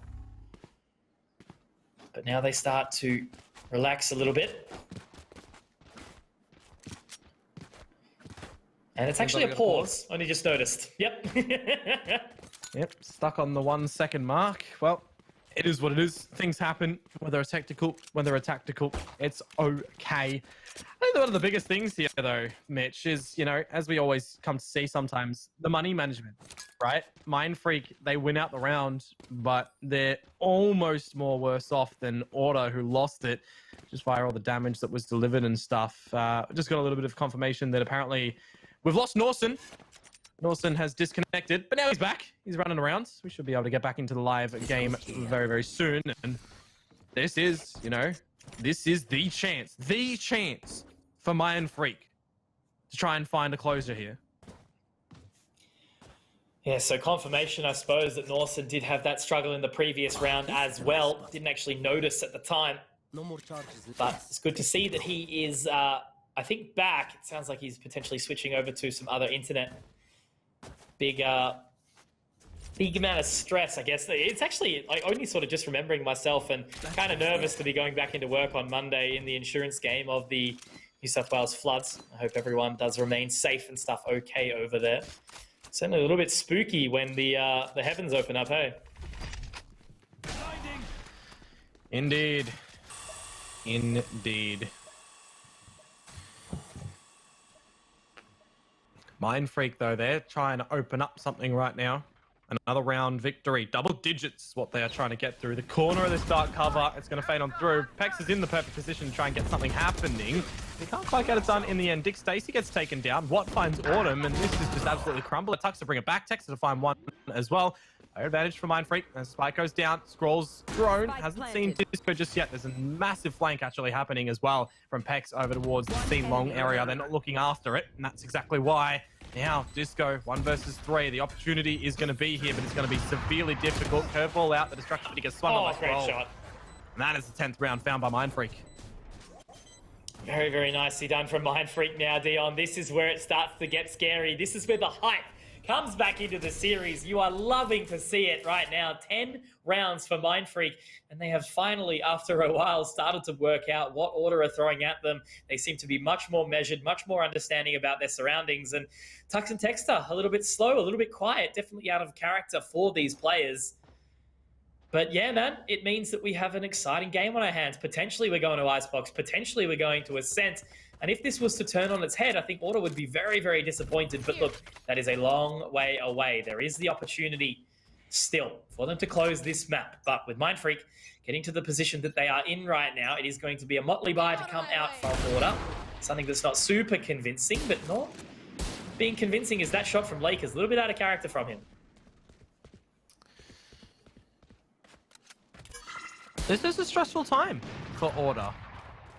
You know, they had a run in on the first 2 maps that was very convincing, and now Mindfreak has awoken and are really starting to find their footing here. It is something that we mentioned that they needed to be seeing nice and early on, and now Norson has his setup around the A site. It is where Order are going to. We expect the runner back to lead the charge, but it's actually not that just yet. There's the info. Camera destroyed. Lots of ultis to play for Order. Run it back and Blades sent on through. If this is a 5 versus 5 scenario, Mindfreak know how to tackle this one. They've done it before, although it was with the pistol. They're going to know how to run and throw, and the rotation is going to start to come. So the old Classico, right? This is something we see on Haven regularly, the 5 versus 5 retake. Looking like there will be some control trying to be attempted by Autumn. Sitting there with the Blade Storm. He's waiting for the dark cover to fade, though. It's going to be a very, very dicey location. Does give away his position. He's getting tagged up. It's so tight. Yeah, the paint shell's even pushing into an awkward scenario. And hang on a minute. The right click didn't actually connect in a way. Disco does manage to find one, but 5 points of HP. Disco's actually found a second. Very nicely done here. Scroll, though, he's able to get the trade eventually. Tux, it's been quiet, but he does get tagged up in the smoke. They're on the defuse. They're running out of time. They're running out of time. Tux is trying to get it off. Tux is trying to get it off, but he doesn't know he's on. And oh no, Scroll with the metal of steel, the test, and just completely sticks it, looking Tux in the eyes through that cloudburst. And somehow Mind Freaks clinch an 11th. I think that Tux thought that that was the diffuser that he's killed with the blast pack. I think that's what's happened there, and for the unfortunate circumstance that it is for Order, Mind Freak are absolutely loving that. It's an 11th round on the board. It's a 5 versus 5 retake that they're able to go in with it. I said that they are well equipped for it. Now that they've got the rolling well, they might be able to align themselves something nicely in this round to put it on to map point for themselves and send this icebox and have a sense of grasp on this grand final and not go out in the clean slate 3-0, right? I think that would be really devastating for them.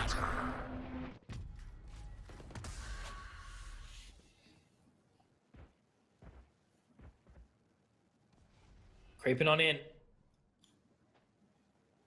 Trying to look to reaggress towards that C position. They are looking very, very ready to take this now. The flashpoint comes out. That's a great use of the Rolling Thunder there. Might actually force him into a very awkward spot. If a rogue bullet actually did head down towards Long, it might have connected on to old mate Dick Stacy, but it doesn't. And now the positioning has been taken advantage of by Tux. There's already 3 members that have rotated over towards this C site. Maybe they're actually going to go for a different situation. Scroll seems to be aware of the prospect, though, that Tux is in that location. Very nicely done from Lakers. That's the spike too, Dion. Main factor is this location from Tux, but Scroll seems to be super onto it. This is so well played from Mind Freak. Everybody's well onto it right now from Mind Freak. Not a single player losing their lives in the end. There's that 12, Mitch. This is it. This may be the round that puts us into the 3rd map in the series. I do still want to mention Texter and Tux. They were on 7 and 8 kills for around this map for the longest time in this map. They are just getting punished left, right, and center.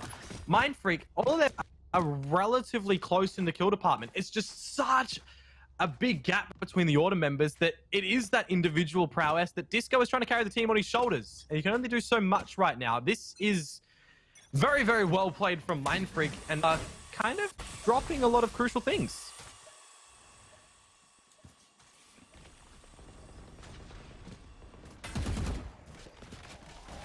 Standing ahead. It's going to get tight now. Giving it for a big one. The last-ditch effort. Scroll is going to find the opener, but then quickly traded by Texter. Wildflower is in a good situation to deny it. Autumn does actually manage to find another, and there is the rifle as well. But Autumn has actually managed to secure 3. He's put himself into the one-on-one situation. Only has 4 bullets, but there is time, Dion. There is plenty of that. Watt sitting at the back of the site, just waiting patiently, has full clip of utility and bullets rather, and the utility will come back to him with the dark cover now becoming available. But Autumn, you know, he only needs just a couple of bullets, and now it's just a game of cat and mouse, seeing who will be the first to make the move. I do like this pacing, though. Now Autumn starting to slowly creep his way in here. Will he connect with the bullets? He will. Oh my God, this guy is good. It is incredible to watch. And with the 1 versus 2 clutch, the 4K for Autumn, Order managed to cling to life. 9 rounds connect. Talk about the individual prowess from Disco there. Autumn is the one to take the mantle and actually do it very, very well. And when needed as well. He finds that. Texter, the person that I mentioned, having a bit of a struggle. He found one in the mix as well. And Order, they take a sigh of relief in that one, but they aren't out of the slogging just yet. Still the light shields across the board. Still 3 rounds to try and force us into overtime. Again, a single slip up here, Mitch, and Mind Freak will look to close it out. They're going to send in the operator down the sewers. They're going to send in the Hunter's Fury to get some info early on. And Autumn is here. One of the clutch out the previous one is now down for the count. And a redeployment of a dark cover over towards C Long, where issue is being met by Order. They've lost Disco through that smoke. They absolutely have, and now as the flashpoints come out from Dick Stacey, that's a good paranoia, but what, will he be able to reposition in time? Gets the information, Norson to find 2, and Mind Freak, they are your victors on map number 3 of Haven. Apparently we have been told to shut up about it because we were talking about how convincing Order were looking, and I am absolutely stoked to be eating my words about the closing series because we now are going to be moving on into Icebox, and Mind Freak have made this series exciting. Big props to them. Well, it was the big thing in the beginning. We said that we both put our predictions 3-1, but we thought it would have been bind that Mind Freak were going to be able to bring on through as that victory. And I'm pleasantly welcoming the fact that it is actually Haven. You know, it gives a little sense of pressure for Order there. They think that they're going to get the clean series, and they get caught off guard in the little bit. And this is definitely the time for Mind Freak to roll with this momentum in towards Icebox. And hey, if we're getting towards that third and final one as well, that is there definitely going to be a wake-up call for Order. They probably will be in the understanding of, all right, we dropped one map. It is what it is. Let's just get the next one. But now they still have to be really careful because, you know, from what we've seen, they've had a pretty clean run throughout this whole system so far. Mind Freak have had to put in the extra effort to continue to run this gauntlet and everything. So for Order, I mean, yeah, they're one map ahead, but they still have to be extremely careful. Absolutely, and I think that is the good thing, right? You know, they do start to feel the pressure. I think there's definitely something that might be going on in Camp Order right now too that they need to work out, because if they do lose this, it will definitely really put them in an awkward situation. You know, going to that 5th map after already pulling out such a dominant start to the first 2 is definitely not a situation you ever want to be finding yourself in. And I'm going to admit that I've actually not seen either of these teams on Icebox before, which does make it very, very exciting because I don't know what to expect. And that is why Icebox can be such an entertaining map. So will Order be the 3-1 victors that we did predict at the start, or will it be Mind Freak to take it to 2-2, allowing us to go to map number 5? Guys, don't go anywhere. We'll be back very, very soon.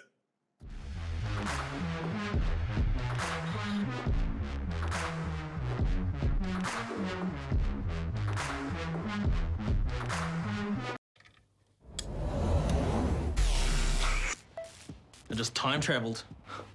Ah, today's a big day for past me. He just got the latest Vodafone broadband with super Wi-Fi. Wow. Which finally means Wi-Fi in all 4 corners of the house. What? Even there? I've got Wi-Fi in the garage. Yeah, we do. See ya. Oh, it's still in the garage. Yeah. Super Wi-Fi. Wall-to-wall Wi-Fi guaranteed.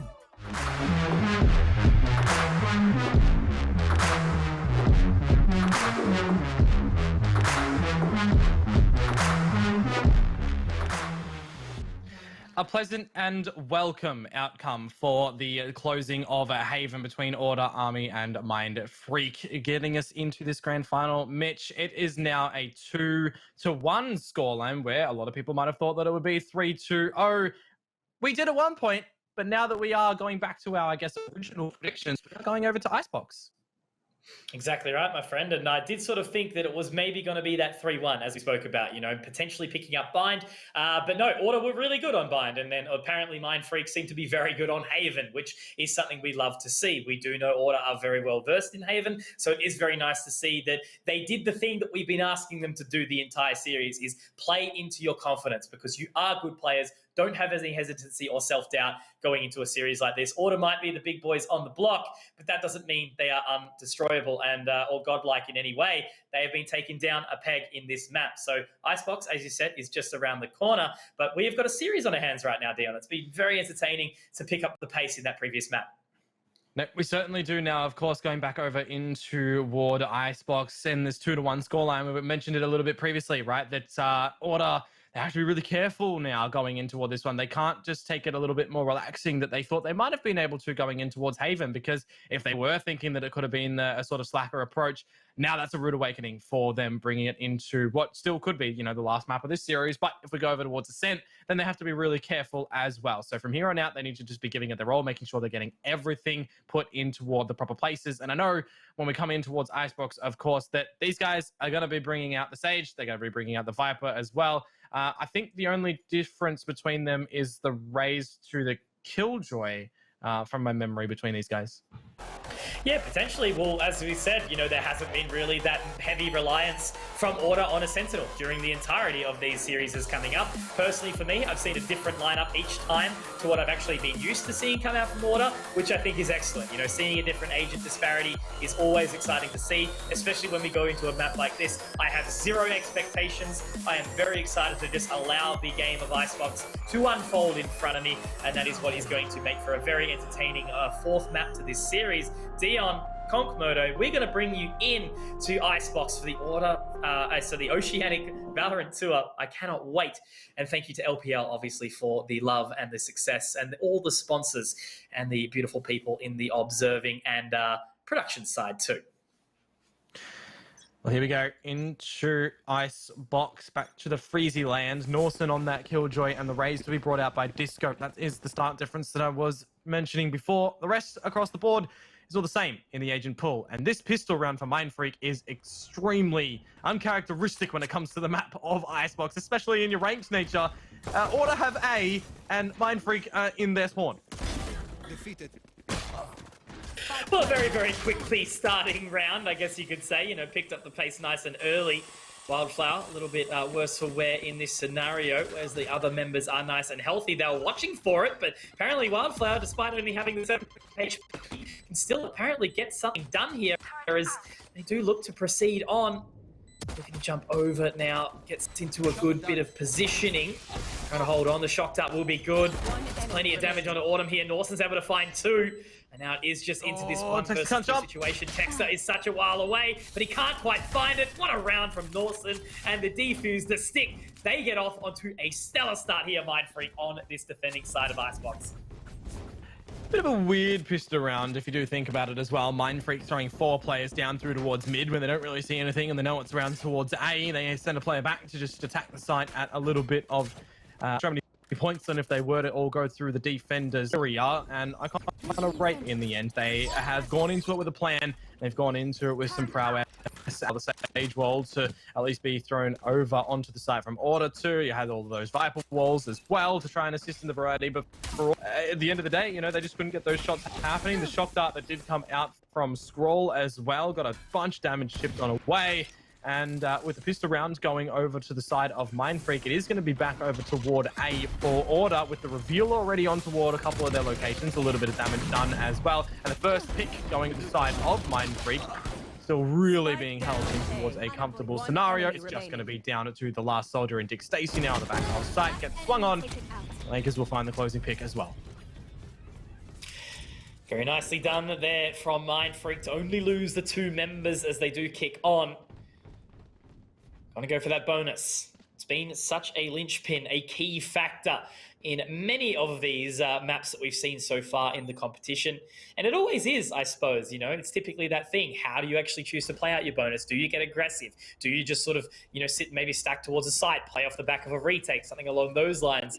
The Wildflower here, Peter Pex, he's only going to be sitting with the Ghost, which can be quite a challenge, but that is to allow himself to find the extra cash Ola into the next couple of rounds. They haven't had a super sort of clean start. You know, they did lose some members here and there. So Disco is going to be getting aggressive to start us off, trying to look for that Wildflower player, but he's happy to just sort of sit as it stands. But yeah, it's just going to be, to me, the big eyes on how the Vipers are utilized in both of these teams as we do proceed on with Icebox. But yeah, again, Mindfreak, key factor in this round to try and find the bonus and then keep Order at bay. That's a great start from Lakers. Loving that boost at Snowman. Yeah, Order. Not with the retaliation just yet as well. The creep on by for Autumn. He's not going to look up toward the pipes as well. He might get a rude when he turns around if he doesn't get shot out by Pex here, who, there you go, gets the double dink on through as well. Maintain the player advantage for Mindfreak. The spike is at the back of the A site with this Viper screen still being up. Plant the spike. Let's go down now. Spike to be seen. Actually, Wildflower to be seen getting up a weapon. He'll actually win the duel against Tux as well. Make it a third one in the round. Single-handedly picking things apart. It's going to be down to Dick Stacy yet again. He does manage to exterminate Wildflower, but by this time, the damage has already been done. Very nicely done from Wildflower. Being able to find the rifle off the back of the opening frag from his teammate. Nicely done there as Norson does connect as well. So a clean round from Mindfreak. We speak about the bonus. Now it has actually been won, forcing Order into a very difficult financial situation. They are going to go for the gentle buy, just a few sheriffs, a Spectre for Dick Stacey. Little bit of a cause for concern right now. It is still very, very early days. I'm not going to get on the bias train or the hype train in any way, shape or form. Order. They have the capacity to win any of these rounds, really, and that is one of the things that you do see in Valorant quite regularly, you know, the change of pace on the economic differences in the rounds. They maybe have a bit of a lighter buy, and it causes them to sort of go for maybe that aggressive play or some defensive-sided pushes. Just depends on the time, but regardless, we are moving in. Mindfreak still have this 3-round advantage and definitely should be finding 4 if they play their cards right. And that is going to be a nice mid-push there to come out from the 2. And just Tux left alone. Current information, alarm bots found him.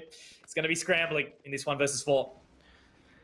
A masterclass for Mindfreak so far and how to play Icebox on the defender side flawlessly. Tux is going to be seen again. Is pretty much dead to rights here by somebody. There you go. Lakers is going to be the one to close it out in the end. Time for Mindfreak to carry on the weaponry to build up a little bit of their money into meetings. They've got a lot to play with.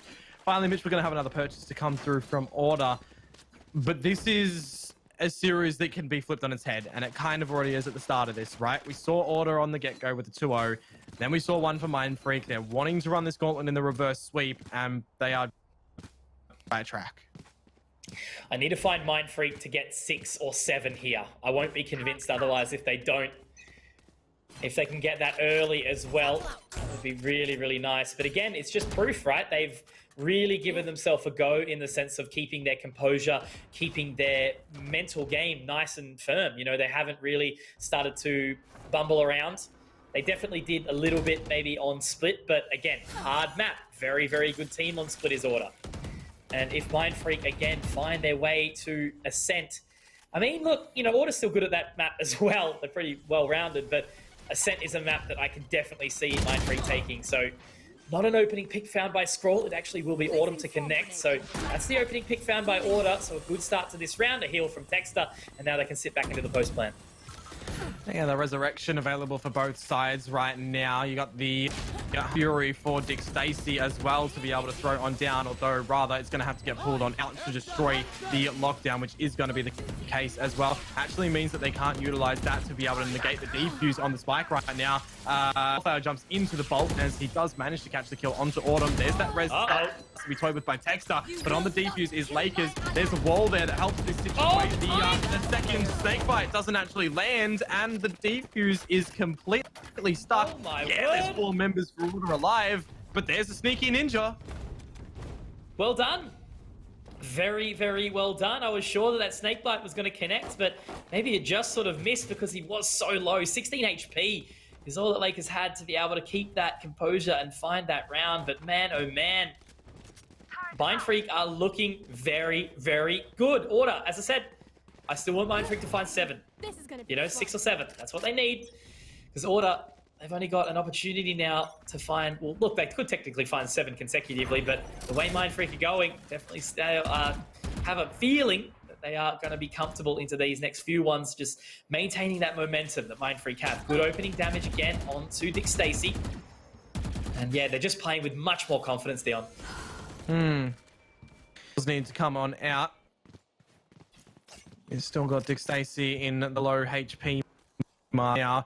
How do Order go back and re-tackle this round? They have thrown their Viper Smoke in towards mid. So it is just kind of the grouping up around the A site. All 4 players, rather, just leading Tux in towards mid. The dart to be destroyed does give Mindfreak a little bit of this information, and even more so that dart does narrow. So he reveals himself a little bit too early, and now is going to be go time for Order to get in toward the site. They have to be careful of Lakers lurking around the elbow. He's now kind of a lot of the Sage walls. The Scroll has to fall on back. Actually, I lie. Lakers and Norson now starting to get some kills. There's Scroll too. This is absolutely God's work in Icebox from Mindfreak so far. There's 30 seconds on the clock, and Order, they're just going to navigate back over towards the B site. Dick Stacey has to do something here. He's got no HP. There's no heal that has come out from Texter. What are they doing? Running around to belt now? This looks really messy from Order. Yeah, I was going to wonder what the call was there. You know, did Dick Stacey sort of call for them to stay around, or was it, you know, the dead IGL of Tux maybe making something? But regardless, you know, Order seem to be second-guessing themselves right now, maybe losing a little bit of that connection that we know that they do have. And now Norse to find Dexter. Dick Stacey does get one, but as you mentioned, that is the round. Dick Stacey did find two. Out of charges. He is so sharp. This is what I mean. Maybe Tarkov is the aim practice map that you need to play. He is still keeping up at the top of the scoreboard despite, you know, giving away the game almost entirely. I don't think he actually plays it like at all anymore, really. But still sitting atop of the scoreboard. Very consistent despite whatever he plays, whether it be the Sova, whether it be the Breach. But unfortunately, he cannot find the round for his team. A bye will come through. I don't think it is a little bit of a weaker one. There is a Spectre on the side of Order that I did notice. But whatever is going on right now, Mindfreak need to keep this up, because if they do, I think Order will start to sweat a little bit. Poison's off. Almost want to give Mindfreak the win if they take this one over for Ascent to complete the dream of the reverse sweep, the mass comeback. Because they definitely deserve it. That is for sure. Brilliant peek in towards mid. Tux is now gone. Actually smokes for the side of Order wall as well that you can no longer use. You do have your barrier going on up to try and get the plant. That is a crisp come through from Watt onto Autumn as well. And another one from Scroll now. Mindfreak, they are certainly warmed up in towards this matchup, and they don't even drop a single player in the round, Mitch. That's a buy round from Order, remember?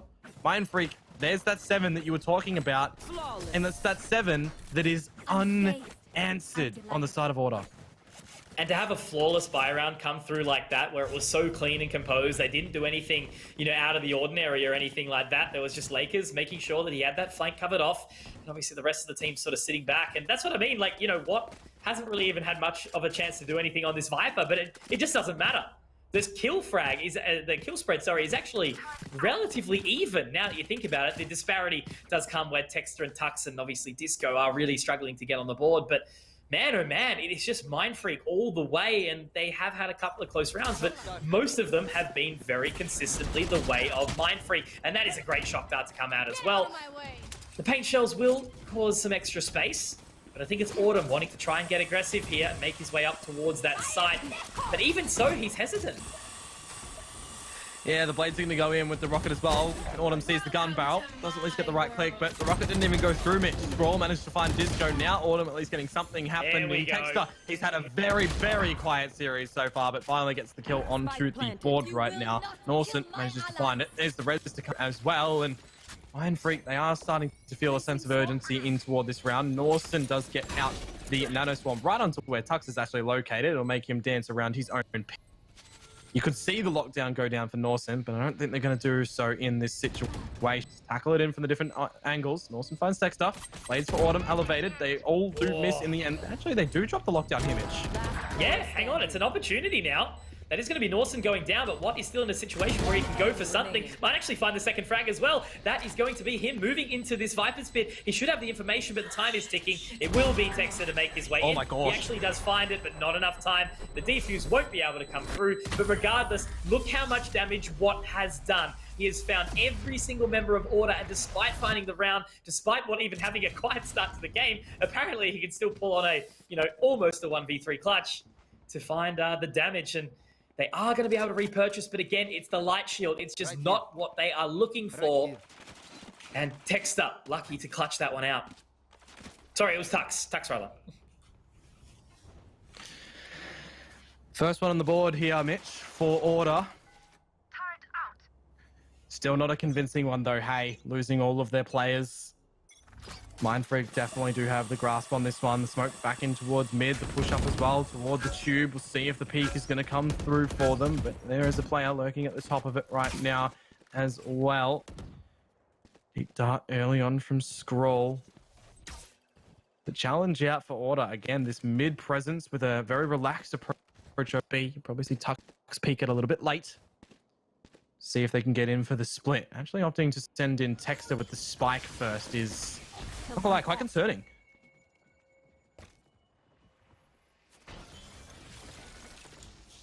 Sorry, I was just having to tell my mum that we're going to have to push back dinner to 6:30.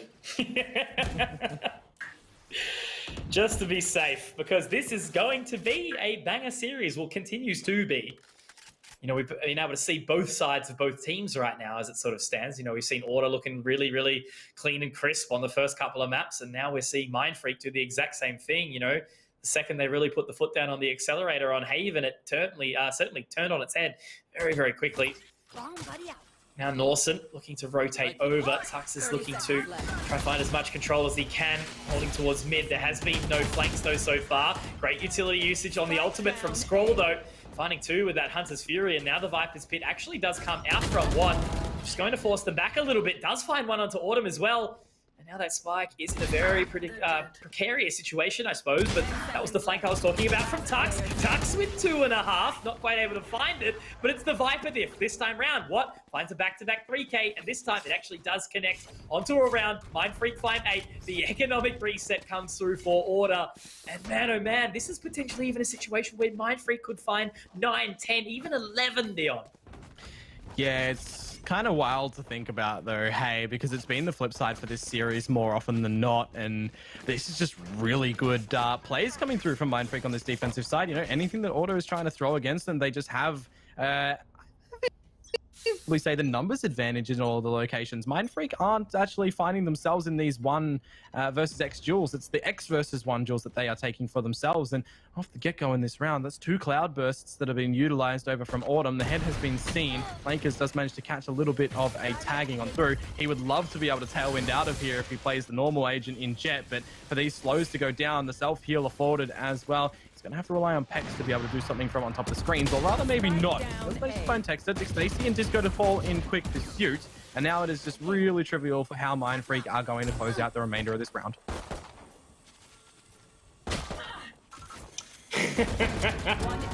Deserved the ding to come over the top. But Scroll will connect on to 3. Dion, this is starting to really feel like that Bind map now. That's oh no, Split, sorry. Bind was actually kind of decent. At least we managed to see Mindfreak bring a fair few rounds back. What should Split was very one-sided, but man, oh man, it is just, yeah, the Mindfreak game the entire way through. 9 secured, and if they win this next one as well, that's another really, really poor economic situation for Order as well. What should be one of those occurrences where it's just a map that is defensive sided between these two teams, like we've seen before, and they just can't get anything established on their offensive side? It's like, Mindfreak, yeah, they get 11-1, but then Order, they make it like 11-all. Well, the wall's up for Watt over at the B site. He's already used one of the snake bites and that for a little bit of a one-way. Sees the shoulder, but can't quite connect it on toward Dick Stacy. Has to now wonder where that dart is actually gone. I think it's by Dick Stacy.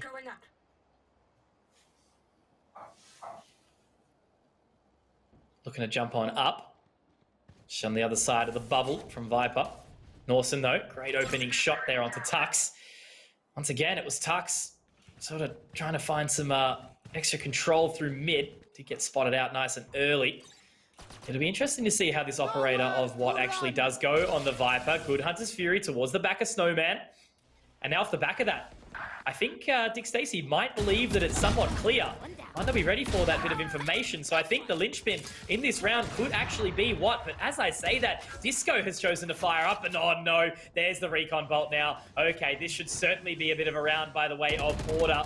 Does have a slight gap into Cloudburst, but jumping over the top. Disco should be able to find his third. The last member is here over towards the Snowman, and he will be dunked. And the bag will be collected this time by Disco, and a round for Order. Second will be found as we move into the final round of the half. And it's good to see that Disco has finally made his way back onto the board. It's always a little bit, I guess I feel a bit uncomfortable when he's not playing well. It just feels for Order when, you know, we know what they're capable of as those sort of entry leading charge players. And even for Texture, right, we know that he's very capable. We've heard it from them all before that they're not, well, they're very comfortable in changing up their roles to try and figure what will be better working for them. It's not like they're just going to choose to replace a player that we unfortunately see time and time again in our region. They will change those agents and they'll see what works for them. So for right now, I mean, Texter, it feels a little bit disconnected, and that's kind of been the way for the whole series, but it's been offset by his teammates, right? Disco, Autumn, really leading in the charge, really hammering down all those kills, and then the assister's nature of Tux and Dick Stacey to pave their way to. But for right now, it just feels very, very different of a map. And not to, you know, say that Mindfreak aren't doing what they need to do, because they are absolutely doing everything they need to do. They've found the first pick in the... Yeah, they've gotten, you know, 9 rounds to orders too and everything. So it really does back it up, right? That they are extremely in control right now. Yeah, absolutely. And I guess the saving grace for Order is the fact that they don't need any one individual player to go to the top. You know, every single player is really, really good in their own right. You know, all 5 of them could be star players if they really chose so. But, you know, I guess it's the experience sort of Texter and Tux bringing it together. I guess you could say alongside Dick Stacey, especially at that international level. All 3 of them have had a very, very long tenure in FPS games overseas. And it's it definitely shows in their times. But right now, you know, potentially, whilst Mindfreak isn't exactly new blood on the scene, at least it would say that their practice has been paying off. So that might turn on its head a little bit in this round. Score does manage to find one. Oh no! Just on the other side, that shock dart doesn't quite connect. You're exactly right, Leon. Texter does manage to at least find one more. The heal does go off, making so much damage. Great damage though back. Scroll with 3, but Dick Stacey, the old reliable, old faithful, does manage to pick up that 3rd round for Order. And okay, I'm still confident in Mindfreak here with 9, but the fact is that Order did manage to at least connect those last 2 rounds. The dots being brought together, there still is an opportunity. But regardless, Mindfreak, they're in the driver's seat, in the pole position to try and take this race, because as I said, I think I saw it from Digital in the chat. Imagine what it would sound. It's either Order 3-0 clean sweep or Mindfreak come back in a 3-2 after being 2-0 down. That could be pretty nutty. Regardless, this scoreline already is nutty. Mindfreak have taken the map off of Order in Haven, where it was kind of very comfortable for them as well. Then, well, Order, they got some things to work on after this series regardless. But for now, we are back in towards the pistol round. It's going to be the similar approach from these teams as well. The only real difference being that is to that Killjoy that we did mention a little bit earlier on. And Mindfreak now on the attacker's side with the Killjoy. We'll see how Norton is going to be able to utilize the kit. But then we can sort of say the same thing about Disco for the Rays on that defensive side. I think the biggest thing for Disco in this half is going to be the proper usage of those paint shells, you know, to force Mindfreak into the open, get a little bit of that chip damage that then your rifles or your pistols or your subbies and everything can finish off the frags a little bit easier.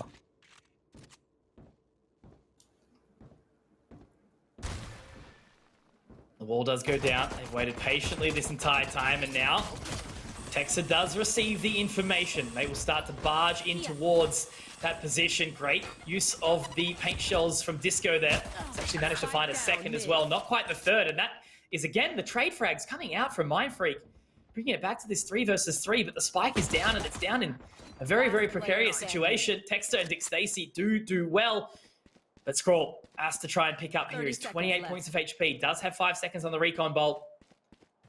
How does he go from here? Autumn holding the tight angle, does find the shot, and a nice and clean round from Order. This is where they can start to bring it back. Yep, they find the pistol. Now they got to try and turn it into the 2nd one as well and get too upset from Mindfreak. I want to see Mindfreak just take full respect here, and Eco as well. I want to see them play it smart. I want to see them play for the win and not play for the, yeah, we can probably close it out from here. Because they know if they give Order the chance, that Order are going to be able to bring it back. And that's going to be one of the things that Order are very well knowing as well, right? They know that they are very capable in these sort of situations and how they are supposed to tackle them, at least on paper. So we'll see how the beginning stages are going to work out for this. But I'm going to be just really invested to see what we're going to be witnessing in the first rifle round. Maybe the bonus as well, to see how that sort of plays out from the side of Order. Because if they lose that barrel, it's double digits for Mindfreak, and then any slip up, it's just, you know, going to be tricky. Straight in. Information now given. They do start to march on towards mid, but so much gathered from Dick Stacey there with that utility usage. There's one. This is where he can start to really farm it up. A 2nd will be found as well. Autumn with the Marshall collateral. You love to see it. And I think Scroll's just happy to sort of try and farm that ultimate point as well. We'll be heading his way around to the position on the site. But I think if he's going to be Tux nice and ready for him, does connect the shots on that Viper, and a 5th round will be secured for Order. Mindfreak have been saving their capacity to try and go all out, I do believe, on this full buy round.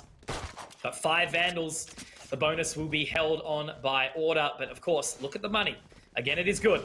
Autumn is going to be able to pick up the operator into the next round, regardless of win or lose. Techs are also in a position to buy a good rifle up as well. Everyone's sitting pretty and sitting comfortable. Let's see how they fare, because I think that if Order can connect this round, then it starts to flip on the side of Mindfreak. It can get a little bit concerning for them too. Revealing area. Alright, died in early. Autumn just on the Marshall. Line up with the headshot angle. It's a really slow paced approach for Mindfreak. A real, tester if they've got their stuff all lined up, because this is the first round that they've had the rifles to play with on this offensive side. And the pressure that they've already been met with by Order's wall and the utility usage that's all thrown out as well. They're starting to get a really early stage gathering of how things are turning out. And Scroll even manages to find a shock dart on toward Texter. How you want to see things start off for Order. Scanning ahead. Marching on up, starting to pick up the pace a little bit. Wildflower does make sure that he clears his angles all the way around. Nobody towards the back. Tuck's holding that close line up inside Heaven. Does get tagged up. And what is actually going to be able to find Autumn in the process? Great shots from Dick Stacey. That means there's two of them here. A little bit of damage peppered through the green box. Not quite, actually. Doesn't actually do anything on the Lakers. They've still got so much time to work with here. Mindfreak just needing to lock this down for as long as possible. The Viper Wall actually does come up at the appropriate time. Disco able to collect onto the head of Lakers here. Scroll needs to try and find the shot, but Tux is ready. He is laying weight, and that is putting themselves into a very awkward situation. But look at this from Wildflower. Oh, he is in such a good spot. Has to find one, though, but he has to get moving. Has to go up quickly. I think Tux is actually off the defuse as well, but it's half. The satchel! The satchel! Love to see it! Mindfreak so well played in the 2 versus 4, and they find a 10th round against the bonus of Order. However, that round from Order was good to do the economic damage. They've still got the full buy-in here, and I spoke about that operator from Autumn. Still a dangerous round for Mindfreak. Wonder what the call was then to get off that defuse. It's already half ticked. It could have been fully sticked with just where they were playing up on top of the container in yellow as well, and the run that it would have had to be seen from Pex. The spike wasn't planted technically at that wallbang spot. He had to continue to run on through, and there should have been time for the full defuse to come on out, but unfortunately, with that not being the verdict there, Order, they do drop out that bonus round. Mindfreak find double digits, and it's going to be back towards these rounds where the rifles are here for everybody. Tex has established a little bit of this mid-control, but at the cost of not really being anyone over at the B-long area, this is all going to be cleared on out. They do have only that real toxic cloud or poison cloud to act as the one-way of the Viper Wall, which is pretty much just negated with how much control Mindfreak already have up through towards B-long. I do really feel like this is going to be a strugglesome retake round for Order.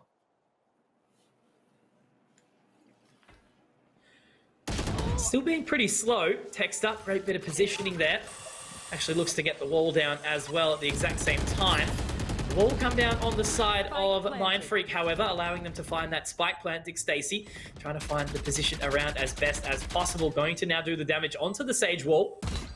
Wildflower will be able to break that raise bot as well for the time being, but it is going to be a challenge regardless. 5 hungry members of Order. They are fierce. They do not want to be throwing away this series. That is going to be the first picked up by Dick Stacey as he does start to march his way around the yellow box with the rest of his team. They're all playing such a passive round. The Hunter's Fury is available though, but I don't think it's found anything just yet. No, it hasn't. They're going to wait patiently. They're going to swing around. Scroll does find one, but not quite a second. Dick Stacey and the rest of Order to close, and Order, they do collect 6. Now will be the eco for Mindfreak, and now the comeback can start to amount for Order.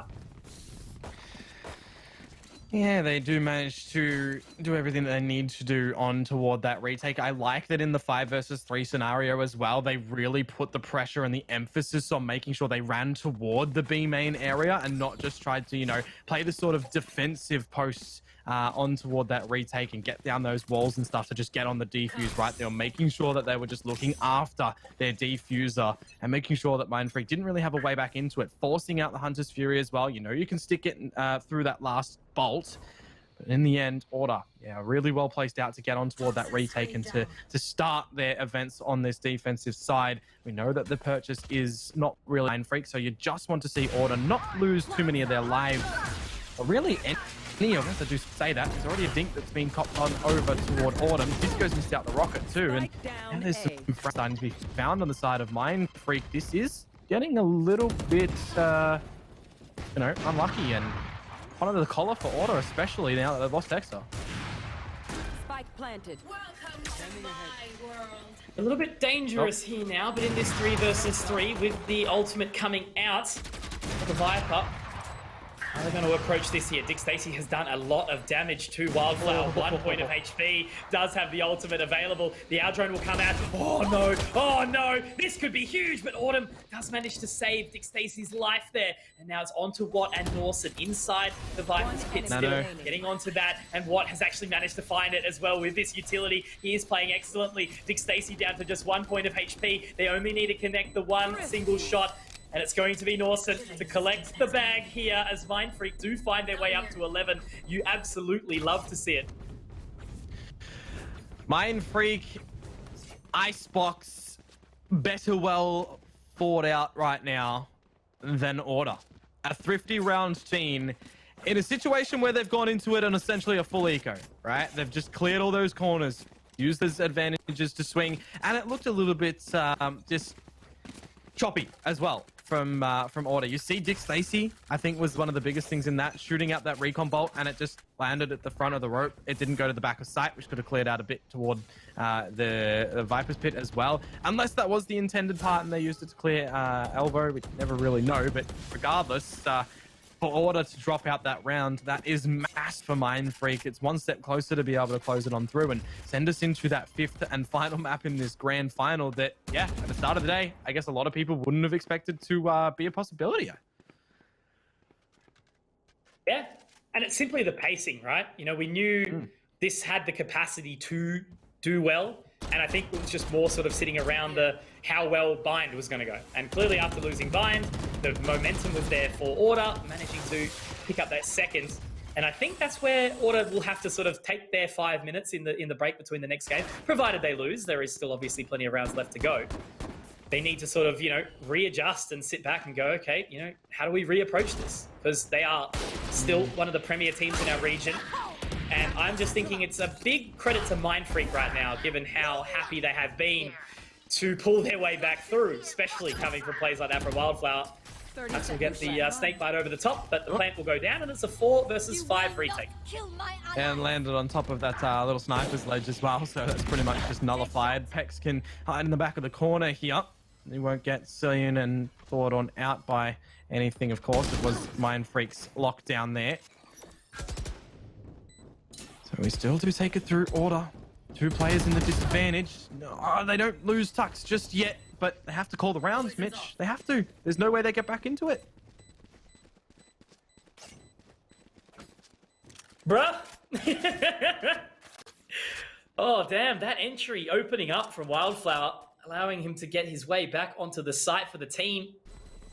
Dick Stacy, very, very low. Obviously, Norson does go down to the spike, but it's not actually going to matter at this point in time.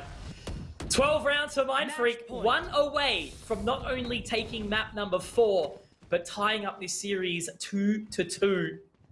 Very, very nice to see. And the biggest thing as well, in all of these maps, the opposing team actually hasn't hit double digits. And I mean, if we thought that Mind Freak were going to take some victories, we thought that they were going to be towards your 13-11s, your 13-10s, right? No, it was 13-9 for the first, and this is looking to be 13-6. So it definitely shows that Mind Freak have been putting in the hard yards, and they're really proactive in how they're retackling everything in this game. When they do miss some shots or when they lose a player, they're just making sure that they're covering all of their ground. And for what could potentially be the last round in this map here, Mitch, it's already Mind Freak gathering control over towards B long. They've pushed back the forces of Order. I thought that maybe Autumn was going to find that opening duel. Maybe still could, but no. Mind Freak, 2 swift headshots, and now things are just crumbling. Here we go.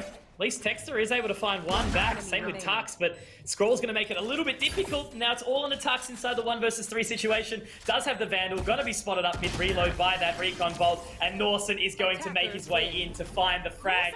There we go, Dion. We have an absolute series on our hand. It is going to be Mindfreak taking the second map of the series, finding Icebox. It's a map that we were very much excited for, and the decider of this best of 5 looks like it's going to be a Descent.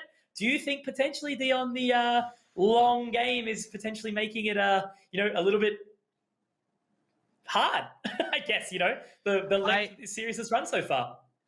I don't think so, to be honest. These guys have been in situations like this before across it's a Counter-Strike, the previous title for a lot of these boys. I think coming into it, though, that Mindfreak, they just had a better grasp on the situation when it came to Icebox there. At the end of the day, I still think that Order wouldn't have expected it to go that distance, and maybe that was one thing that they got a little bit tripped up on. Maybe they didn't do a lot of research into how Mindfreak are playing these maps. It could always be one of those situations where they're just so confident in themselves, potentially, that they would expect to maybe clean this out in that sort of 3-0 scenario, but in that not happening now, if they weren't woken up or had that wake-up call in map number 3 in Haven already on the back of that one, they definitely have to be really scared now, because Mindfreak are taking in that momentum. They are fired up. They are realizing the weakness and the shortcomings of the Order members in that map specifically, and that can definitely carry over into Ascent as well. Absolutely. I think obviously Order are a fantastic team on Ascent, definitely. But if they do keep that, Mindfreak sort of pushing the pressure on still, again, as you mentioned, having the momentum to bring along, you can just tell how they would be feeling in the TeamSpeak or the Discord right now, right? They must be hyped up. They must be excited for this one. Going the full distance in a series like this at the very end of the competition is exactly what we need in something like this. And I think I'm proud to be around it. Nah, 100% I am too, my guy. But that does mean, Mitch, we have to throw it to the regular 5-minute break. And when we come back, we are going into the final map number 5 in Ascent, for our grand final of the Valorant Oceania Tour Stage 1 finals. Don't go anywhere.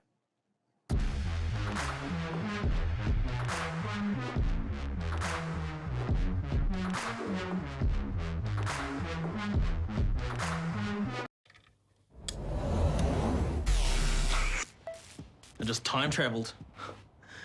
Today's a big day for past me. He just got the latest Vodafone broadband with super Wi-Fi. Wow. Which finally means Wi-Fi in all 4 corners of the house. What? Even there? I've got Wi-Fi in the garage. Yeah, we do. See ya. Oh, it's still in the garage. Yeah. Super Wi-Fi. Wall-to-wall Wi-Fi guaranteed.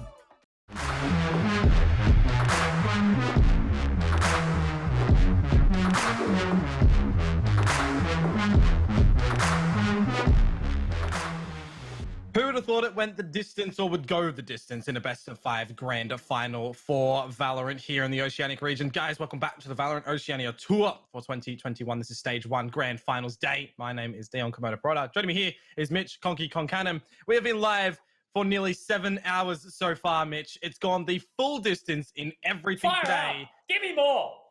And we're getting into the last map in Ascent.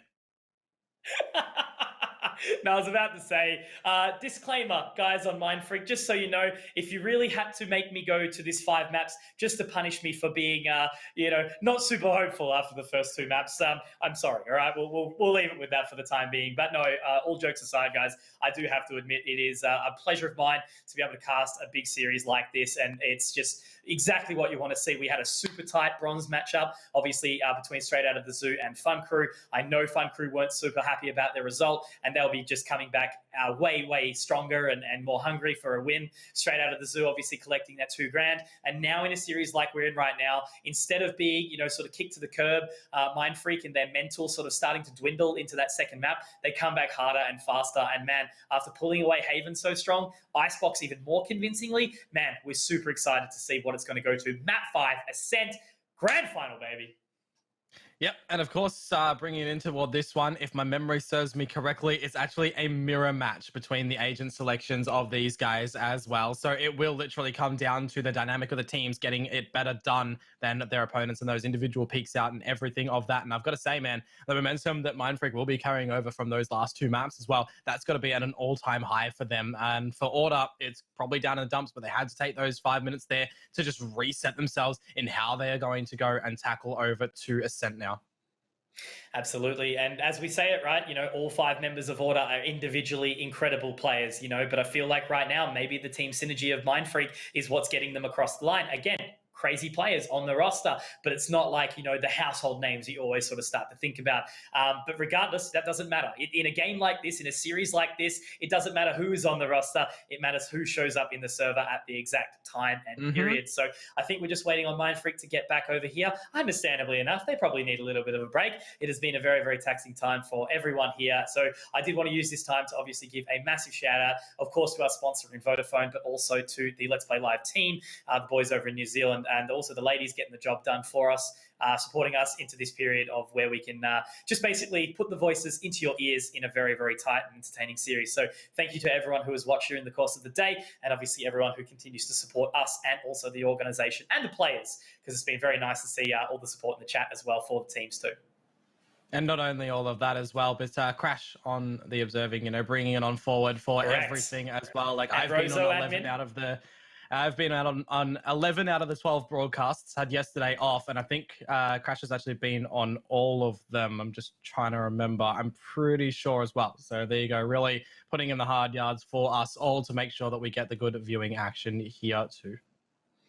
Absolutely. And it is really, really nice to have, more people sort of falling into that observer slot, right? There's so few really, really incredible observers out there, whereas casters are coming up for the ripe and ready, and we need the observers to come in to support us, right? So Crash has been doing awesome, obviously, in Valorant, and, we've obviously got like talents like MC and stuff in CS as well. So I think, Australia obviously has a massive amount to offer, which is why it's super exciting. We've got God Squad flying over to North America in a couple of days, I believe. I think it was Wednesday from what Dizzy told me. And then also, we do have these 2 slots that are going to come out of the end of this competition as well, if we do get there, well, when we do get there, rather, in September. Hopefully the world position is in a spot where we can actually all get over there. Right, supported events, they make it happen for us. But Dion, enough from my voice. We are here, the final map for the Valorant Oceania Tour 2021. Ascent, Mindfreak, Order.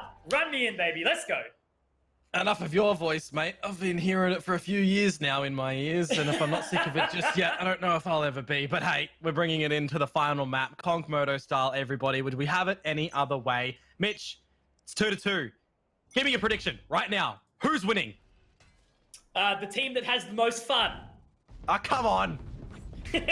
Nah, look, Mindfreak, if they continue the pace that they've got right now and they get some of these aggressive attacking side of rounds, I think they can pull it. They seem to be confident. They seem to be synergized. But look, with that being said, I certainly think Order still have the capacity to run it. So based on the last 2 maps, I'm going to call Mindfreak, but I will be happy either way. We've gotten to those 5 maps.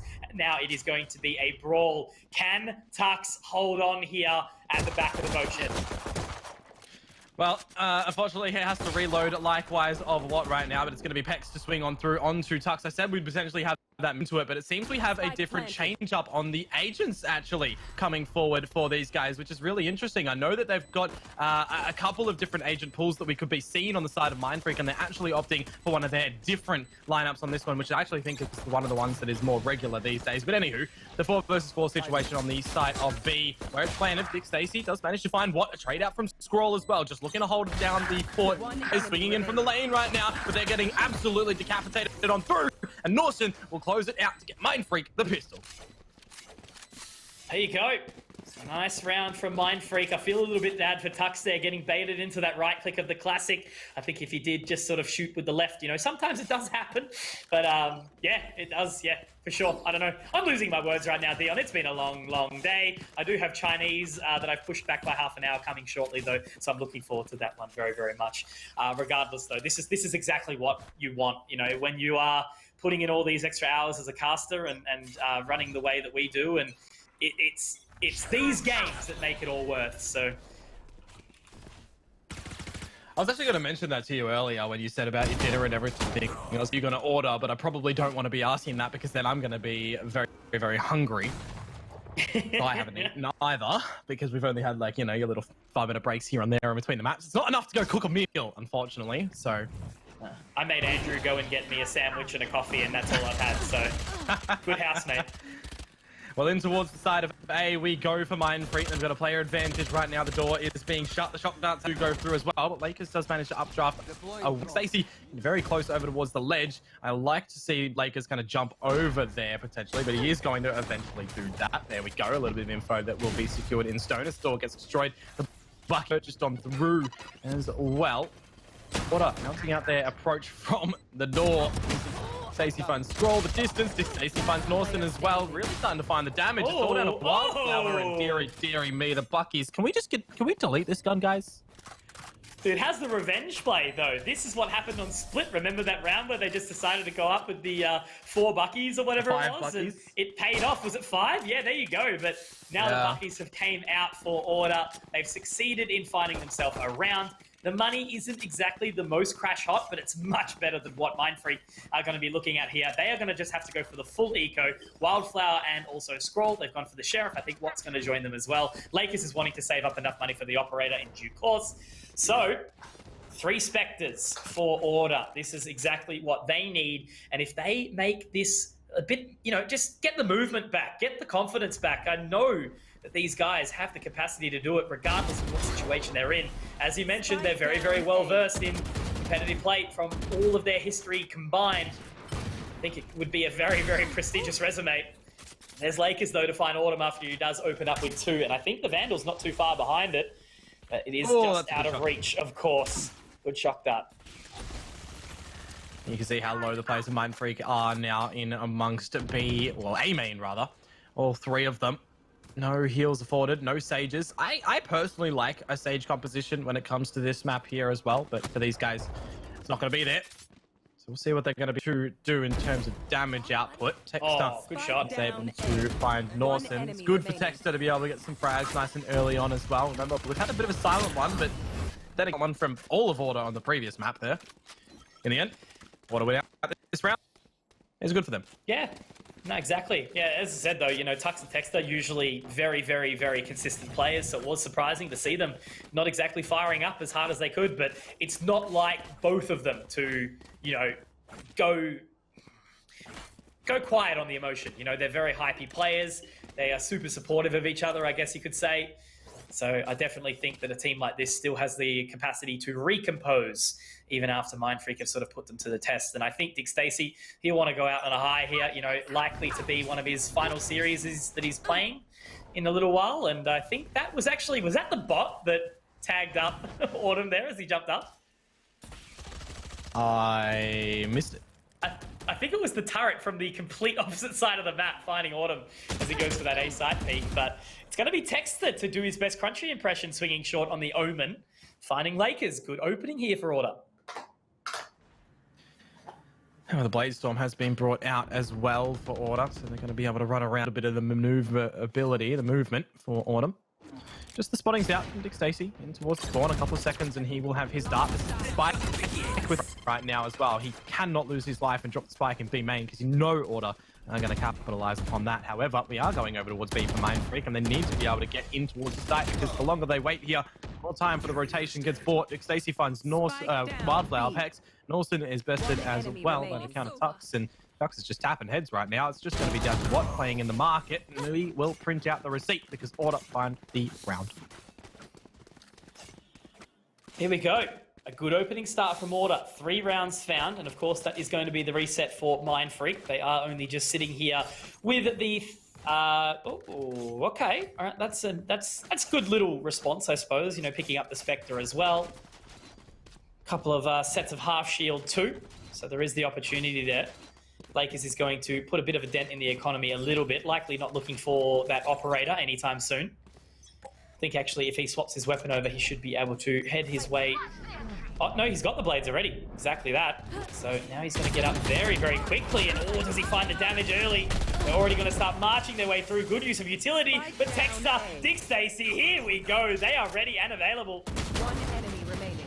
Very angry and very rounds. activated. For sure, yeah. What can Norson do in this 1v4? Oh, it's going to be strugglesome, that's for sure. He's only got the Sheriff. He hasn't picked up any of the better weaponry. At least he will be afforded the lockdown with his death or with the frag, so that'll be guaranteed. And you got the headshot available. There it is. He will find it onto Tux, as that does mean that the bot is down as well. Can pick up a weapon here. It's going to be that Vandal, but the remainder of the Order Squadron still do have that spike in their vicinity. They'll be locking that one down, and that smoke is just going to make things all the more difficult for Norson. I think you just send yourself in for a wide swing and see what you can find here. Out of charges. He's still got their attention, at least. But it will be Dick Stacey to connect that final shot. So here we go, making their moves. 3 rounds the difference, and you know, I know the Mind Freak can be a very, very good team on this map, so it's nice to see that Order clearly have got all of their minds made up on how they want to approach this final map.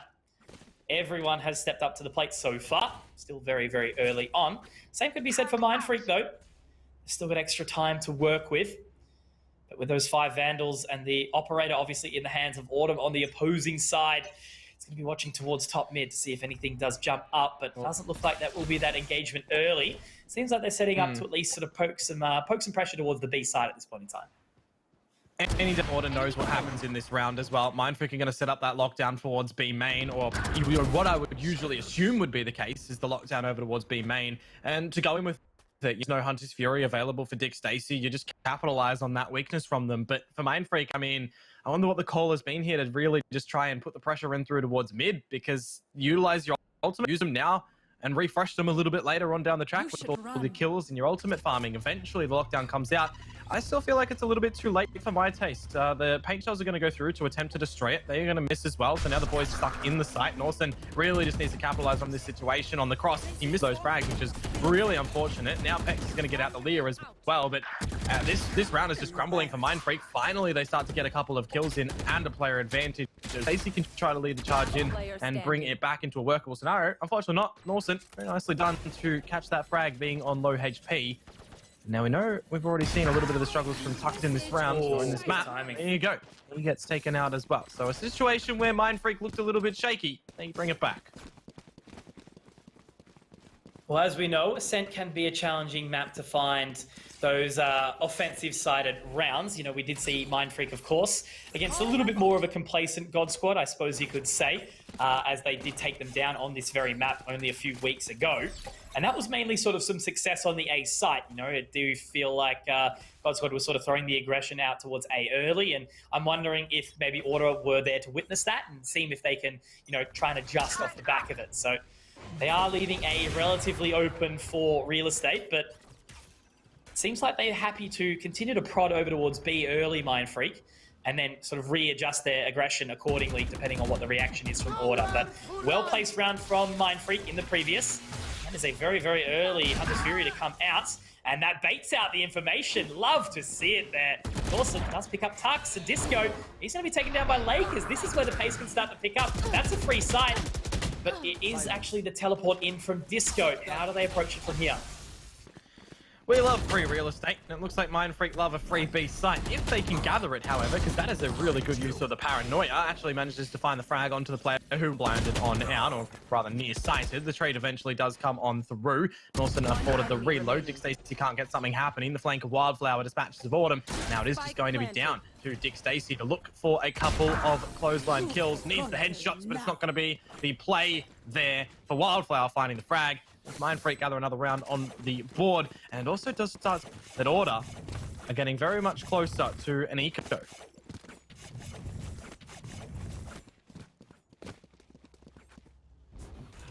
This is getting good. I guess everyone in the chat could agree with that. Everyone watching along at home. Only one round separates these two teams, and unfortunately for Order, they are looking down the barrel of a rough economy if they are unsuccessful in this round. Won't put it past them, though. It looks like they're going for that aggressive play over towards A here. Scroll. Let's actually get the information. Autumn will need to utilize the dash to get out of it. Very, very common sort of stalemate in this point in time, looking for that A long control. One of the biggest things about Valorant is still, you know, allowing yourself to find defensive side control. Paranoia should connect on Autumn, but he's in a still decent position. They've actually completely overlooked him here. Lakers is going to be able to... Lakers is going to be taken down rather by that frag as well. Watt does get at least a trade, but Disco, after managing to live on, Texter's still there too. It's a 1v2 for Wildflower as the rotate does start to come around, and the spike is down A long. Yeah, the usage of all of these trade frags coming out right now does favor Order in the end, but it could have got scrappy. A lot of those were, down to the wire. Wildflower, he started to sleuth his way in up the glass. However, the dinks to be traded on deaths just yet. If Wildflower had one kill, he technically could be able to upgrade. I think we just had a little bit of a lag out there, unless that was just me. But I digress. There's the kill. There's the dismiss. Oh, the wrong one. I would have loved to see the kill come through, but he knows where he finds the headshot. Holy moly! Still gets it done, and he's burnt so much utility as well, Dion, in that. That's Ultimate's going down to try and find him. So not only now Order looking at a potential eco, they've allowed Wildflower to connect the 1v3 clutch, and obviously even after using the Devour in the wrong sense to reposition instead of going for the heal, he still finds the headshot. Incredibly well done from the Reina of Wildflower. As also the lockdown that Tux threw onto the floor. So that 1 versus 2, I yelled it. He's used the dismiss, he's used the potential wrong one, couldn't get the heals, but in that lockdown going down, he knows exactly where he is, and he just plays out that headshot angle, and very confident in his own aim, manages to get the frag in the end. Also, Mindfreak, they do manage to tie it up, and this is the thing, this is the outcome that I mentioned previously. It's Order into that eco status. Now they've gone into it with the shotguns, and now Autumn's been revealed as well. He can if he wants. He gets the free frag on towards Lakers, however, which is always a really unfortunate thing because the Bucky should just be deleted from being able to do that. But hey, I digress. Order, they've got a player advantage for now. Good start. That'll at least put a bit of a damper on the aggression. Choosing now to fall away. Tux has sort of been that Out of charges. man to deny, as they have seemed to be relatively keen on heading over towards that A site these last few rounds. Norson, he's DC'd again. A little bit rough here for anyone watching along at home who is unaware. There's been some terrible, terrible storms in the New South Wales area. But they have managed to keep him alive here. The lag has stopped. Now they're going to start to try and move in here. Dick Stacey, we all know how good this Bucky can be. And in this position, he is in a good spot to try and find some good damage, but he's been taken down. Exactly that. The reveal comes through. Now they can try and charge onto this site. They've only got 15 seconds to get there. They are going to be able to at least deny, but Tux actually does manage to find one in the process. He's still alive, Dion. He's going to be shock darted, but he's not going to get taken down. Scroll does manage to find it, but now he's in a 1 versus 1 now. Are they going to go for it? Is he going to go in? No, almost going for the 1 versus 3, but at least Order can move as a unit and deny that potential clutch. Disco to close it, and Order take back the lead with 5. The hard thing there as well is, I think if you've gotten the 4 kills and you have 4 seconds to try to get the plant down, you fake it. You know that you're most vulnerable when you go for that plant, and that could bait it out into Disco as Disco swings in the end and does manage to find the frag in Scroll's plant. So one of those what-if scenarios, hot under the pressure, of course, in that situation. Very, very difficult to be able to try and completely analyze what's happening in toward their heads and everything. But within that round being found by Order does mean that they establish themselves a little bit of the lead now. Only by 1 round. Honest Furies to be played by both of these sides. And of course, we do have the Norson disc coming back on through as well. So we'll wait. We'll sit a little bit pretty for now. Hopefully he can reconnect very, very quickly, because I don't know about you. Well, no, I do know about you. You got a dinner to go to, and I've got to go cook dinner too. I've got them to push it back slightly, so it won't go till 6:30 now. It's currently 4:40 p.m. over in Little Perth, Western Australia. It is still sunny outside, but I've been sitting in the dark all day, which, look, for a game like this, I'm okay with. And it means that I'll definitely be able to put down a fair bit of Chinese food. But that's nice. I'm looking forward to seeing my fam, to be honest. It's been a very wholesome and humbling last couple of days, my friend. You know, when you're sitting there and you hit 28, it's like you appreciate different things in life, I guess you could say. And as life has gone on for me, it's just been a real big appreciation for all the people around me. So big shouts to everyone who's given me some love. You guys are awesome. 28. Boomer. Actual boomer, dude. Could you imagine? Actual. Soon I'm going to start. I woke up and I had a cramp in my left calf this morning. I was like, oh no. Next thing, my back's going to be thrown out or something. I'm going to start yelling at kids to get off my lawn. I don't even have lawn. You still don't have grey hairs though, right? No, but the good thing is, with your grey hair, it's sharp. It comes through at just like the right part. I love it. You say the right part. I hate it, man. It annoys me. Look, everyone always points it out. Everyone always points it out. But the main thing is, man, that's the whole thing about life, right? There's some things that might be a little bit out of your control, so you just got to take advantage of it. Capitalize, bro. Get in there. But no, guys, thank you for it. But... Yeah, no, you could, I suppose. But look, main thing is for everyone watching along at home, we have had the full DC from Norson. Obviously, we're going to give him the respect to try find his way back into the server. We don't exactly know what the go will be, but I'm sure the players will be keeping us in the loop who are connected with him.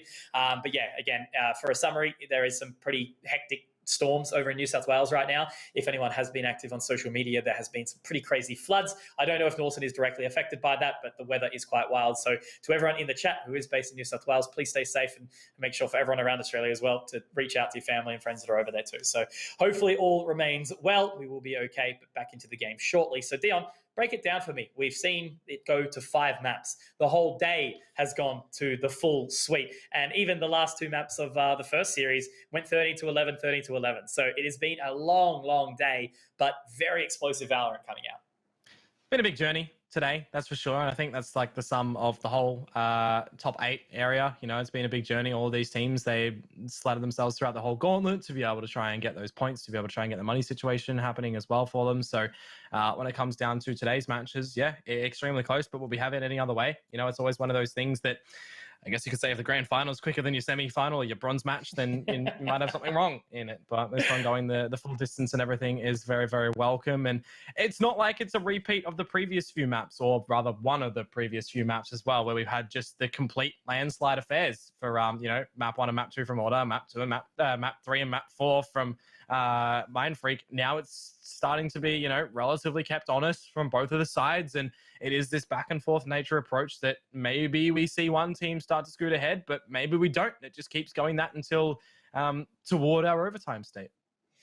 No, exactly right. And I'm just checking up on the scores, obviously, over on the other monitor here. It was 13-8 on Bind, so Mindfreak did have a really, really slow start, and they did start to manage to bring it back. Split was pretty rough on the side of Mindfreak as well, and I think they managed to get to the site like a fair few times, but then the post plants were just completely dismantled. It was a very, very confident Autumn, and Tux was looking sharp as well. And then when it started to turn around was Haven, so it was 13-9, going the way of course, Mindfreak, and then Icebox was even one more convincing, you know, 13-6. They were doing absolute work, and it just completely turned the pace of the series off to its head. So now we have a very even series. You know, there's 2 relatively close games, 2 very one-sided games, and now we're coming down to the absolute wire on Ascent as well. So we should be getting back into it shortly, as we did mention. But yeah, it's been exciting so far. I think once we get Norson back into the server and fired back up, hopefully we will see them continue to kick on. Yep, so we're just getting in the in our ears from production what we are going to be doing as well while we do wait for Norson. Everybody's happy to you know, push it into a little bit of a break while we do wait a little bit longer, because if it's gone the distance and then we're required to get a sub or something like that, it'll be quite unfortunate. So guys, we're going to go for a short little break to give, as we said, Norson the benefit of the doubt to try and reconnect in, and then we'll be back to look to close things out. So don't go too far.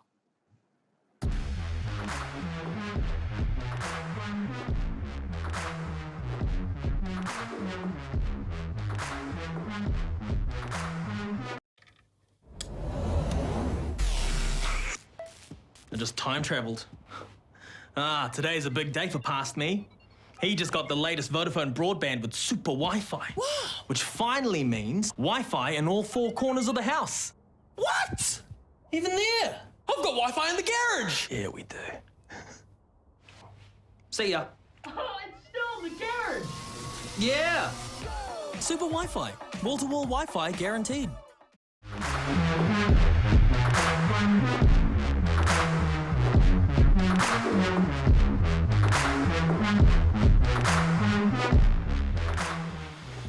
friends, welcome back. A little bit of a quicker break there as we did get Norson in a little bit earlier, which is always a good thing because we don't really want to be kept waiting for too long in this break scenario. So welcome back. Dion Komodo Prada here, Mitch Conky Concannon over there. You know, different locations in Australia and everything. But these guys, where we're all playing from, that's the benefit of online engagements, right? So we're ready to get back into the game.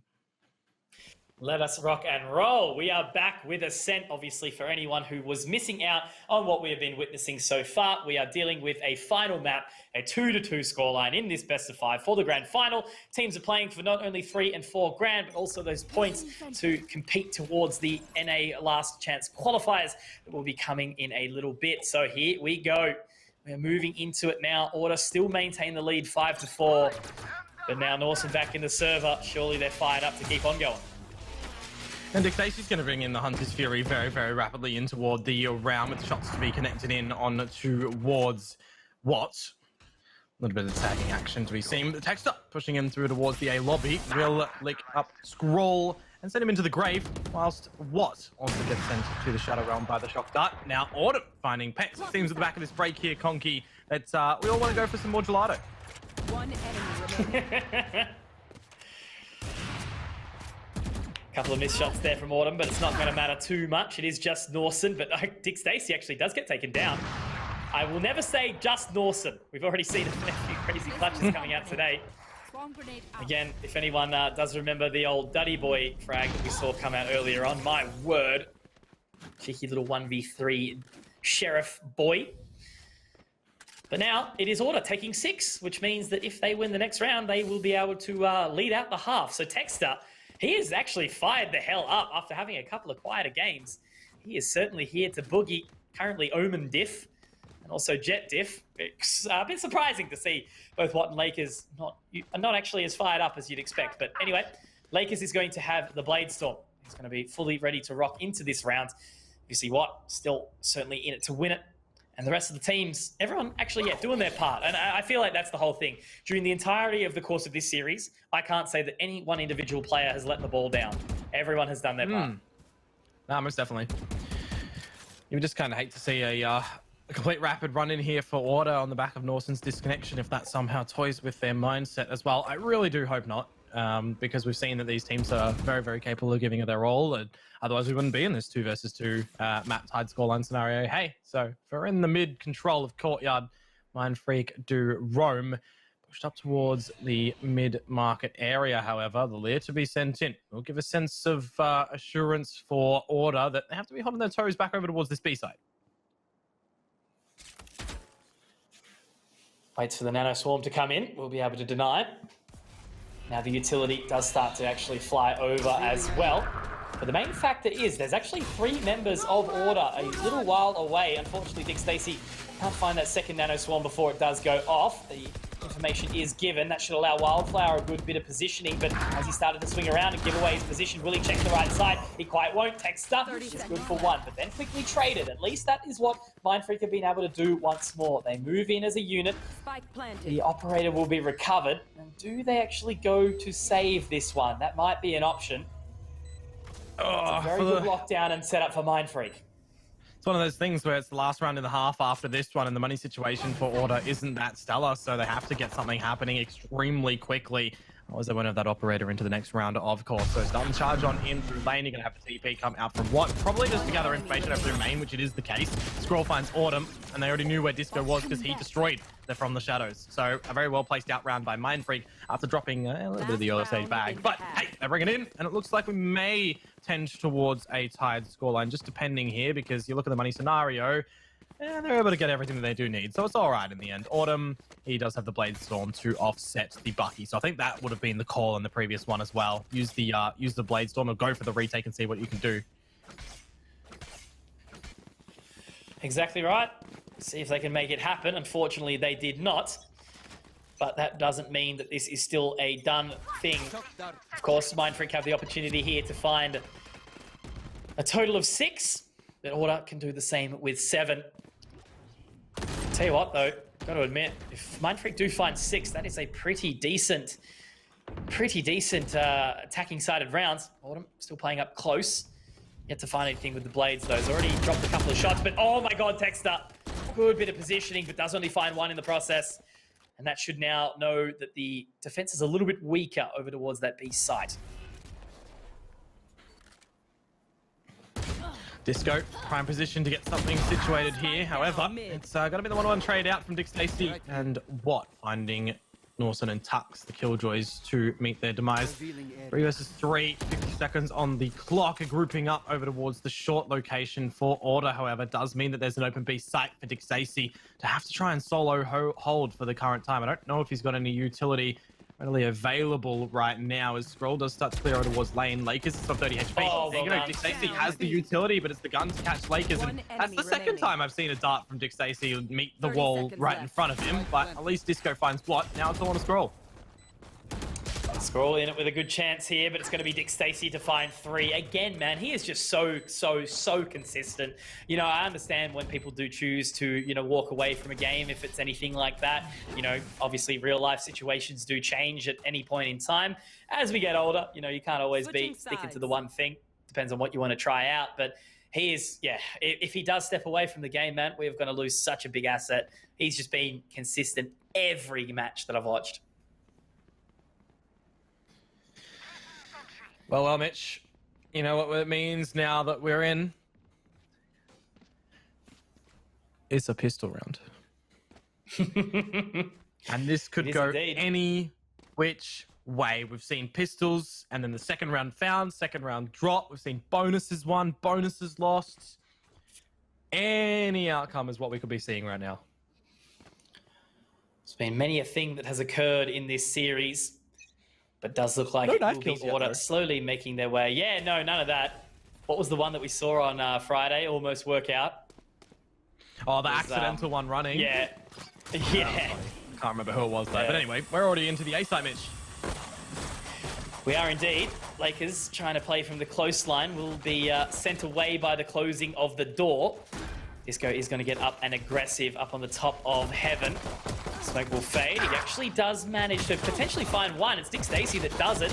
Dick Stacey's actually found 2 in the process, and Wildflower is at least going to be able to find the trade, but that's not before it's a 2 versus 3. Lakers has had a quiet game, needs to swing around and try and find Disco, but he's not going to be able to. Wildflower also a little bit dazed and confused, and that's going to be Order taking an 8th round. That is the momentum that they're going to need, especially moving into this offensive side. 8 rounds now, 3 the difference, and that is going to be obviously an eco coming out for Mind Freak. I don't think they're going to be buying up the Buckies this time around. It looks like it is just the cheeky little sawn off. Or maybe that's gone. No, no, it's the Bucky. No, what is it? Pex is toying with this. I don't know why we'd have the shorty in existence, but anyways. 4 stack over towards the side of A. Lakers to lead the charge. Why ain't the judge? We've seen what he does with the judge. Give us back the judge.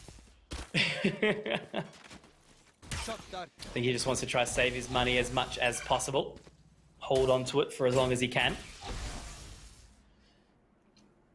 It's all the bait here, Mitch. Lakers debating the corner presence for them. What to peek out through Wine. I would love to see in Order's kit right now, them make sure they clear it if they have the sense that he's going to be there. There goes the dark cover that only we can see travel through the walls. Of course, Order won't be able to see that. I'm going to be really interested to see what he's going to be able to do here if he finds the right timing, because the fall back here from Mind Freak, those footsteps are heard.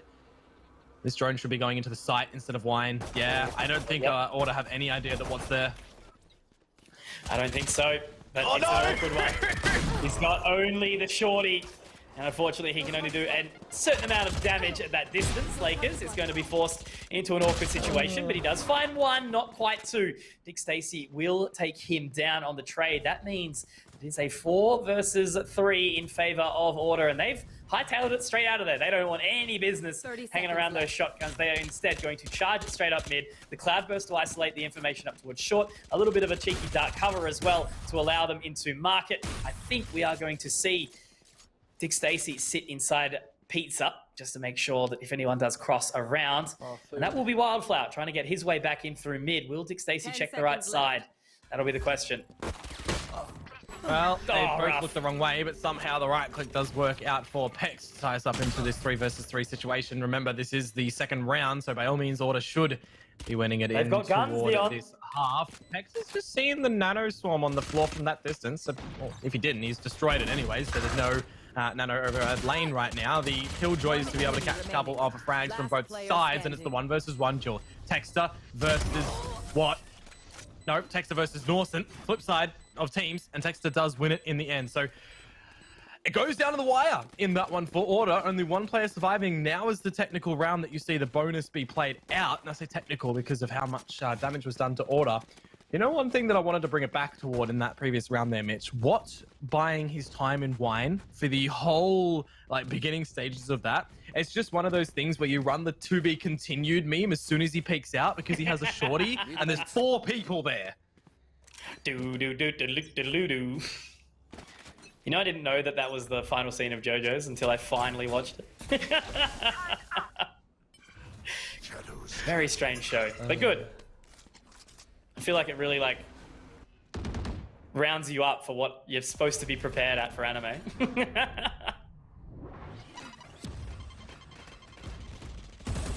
Alrighty. What's the pacing going to look like here? Autumn will be able to find one. Wildflower does manage to establish the trade. Does have the Empress available. The dark cover still down, isolating Heaven. Lakers might be able to swing around and try and find one. Very, very low member in Autumn just towards the generators. Lakers has to clear the right angle. We'll be able to find the opening frag. Don't think he spotted anyone underneath Heaven just yet. Disco will be able to at least find the trade. The Leo will be destroyed. Same with the Aldrin, but that's not before it actually gives him the information. Texter now surely going to be damaged up. How is this man still alive? Wildflower does have the Empress available, but he's not being able to use it in any way, shape, or form. Tux to find 3, and Order, they are starting to really clear house now. I swore that the way that Mind Freak were re-entering into that site, it might have been an opportunity, but maybe they're just a little bit lost, and Order have certainly got the composure back. I think it's one of the big things in that round there that Order actually had players sit on the site as well. Time and time again, you see when you get that spy planted off of the A site, you be really passive in your sort of a holding scenario, right? For that post plant, you disconnect yourselves over in towards main, especially if you've got that Sova Hunter's Fury or the Sova Shock Dart lineup, something like that.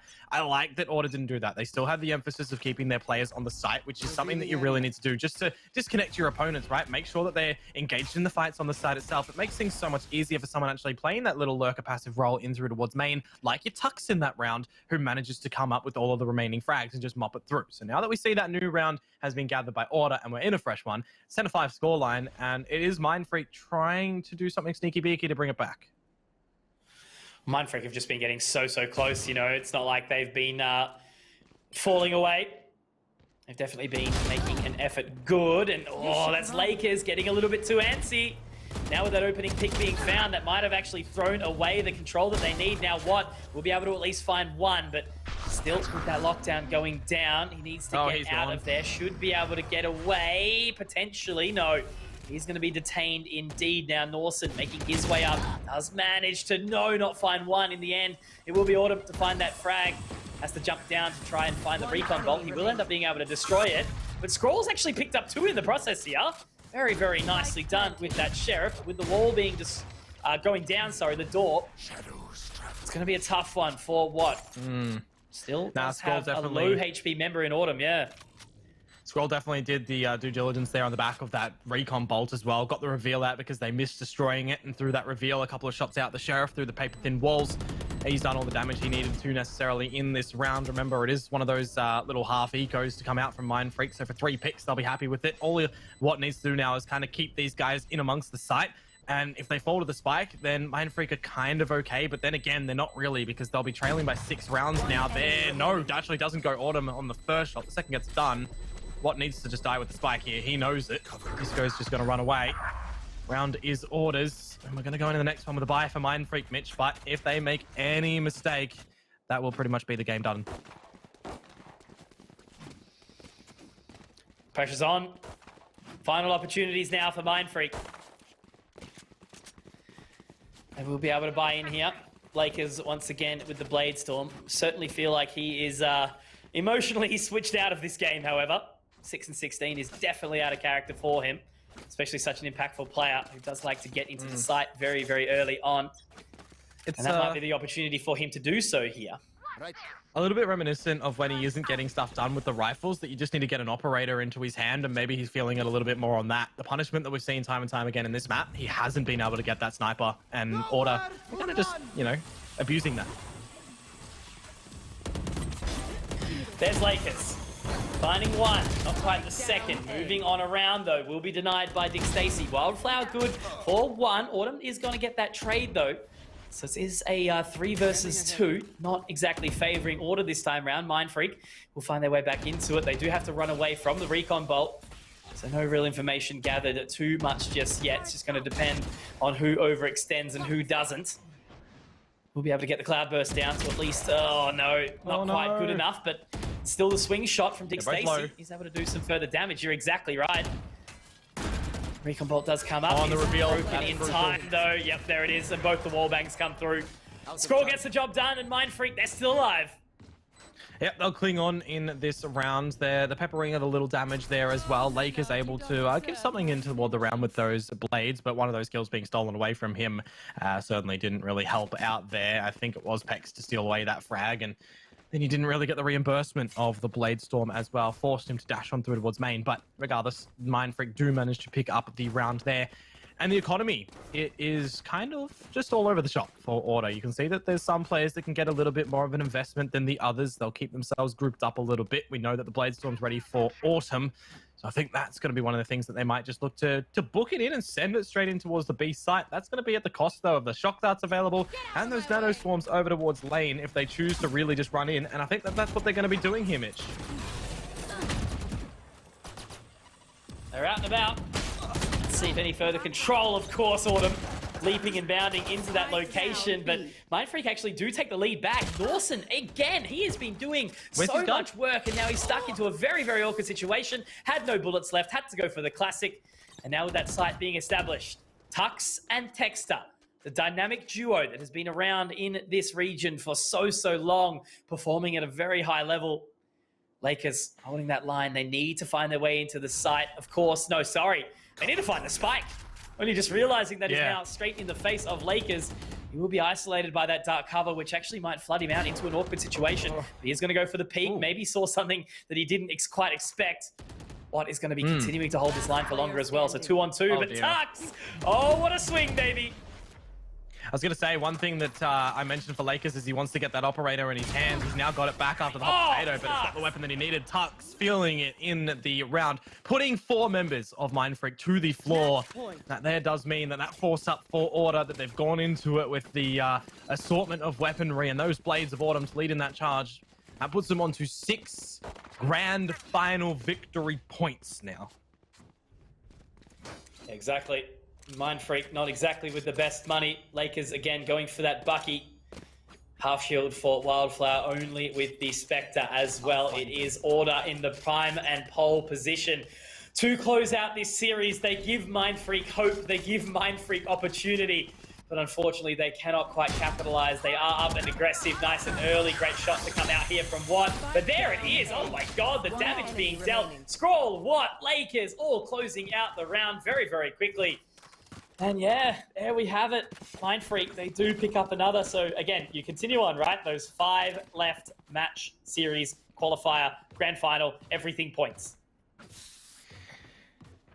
Oh, there's 5 to run in with for Mindfreak. Again, it's a similar purchase for Order that we saw them put it on to 12 in the previous, but they don't have the Blade Storm of Awesome just yet to be able to capitalize upon. What they do have, though, is the lockdown that they could technically go in with the Showstopper as well, because they are purchasing up a little bit in this one, which, I mean, hey, maybe the wrong solution. It may be that Mindfreak can bring it back to 12 here. We'll have to wait and see, of course. You got the counter lockdown still available, but for the mid control to be gathered out by Order here, does give them a couple of avenues in toward the B site. It's not like that they're going in it in a one-dimensional play. They've got the second one to be able to just make sure they're covering all their bases and keeping Mindfreak, sorry, out of the site and almost funneling them to only flow in from one position. Great shot from Texter. That's the entry point that they need. He is taken relatively low here, down to 45. Score going for that information, but in the end, it's actually going to be blinded up. The Owl Drone Disco has the information. We'll be able to find the frag now. They're trying to find that Killjoy ultimate, and that's actually going to be who is going to destroy the lockdown. Defender 1 is still up and available. Mindfreak, they can do some damage, but it's not quite deep enough in towards that B-side position. The Cloud Burst will allow some extra time. Nawson's actually found his way back in with another frag as well. So much chaos has happened, and it's still into a 3-on-3, Dion. No smokes available on the Jet as well on the side of Autumn. Now they don't have Autumn to play with either. It's just going to be the dance around the side. It's all going to be down onto what? There's the first one and the second one! And we're still going to be keeping it alive here for Mindfreak as they very narrowly are able to find out the remaining frags. The spike is diffused. Jesus. The little engine that could right now. Mindfreak still just trucking along, trying to keep the engine going. And now they do have another bye coming into it. Both of these teams will be equipped well enough. Lakers going for that judge once more. Dick Stacey continuing to sit atop of the scoreboard. Only just. I think Wildflower might actually be just above him because of the extra assist. But so many people. Everyone is doing their part. Barely anyone really falling behind here. And it is living up to be a matchup that we were hoping for. Oh, yeah, that's for sure. Here we go, Mitch. Again, though, it is sort of in that situation that any slip up on the side of Mindfreak could gift over Order the round.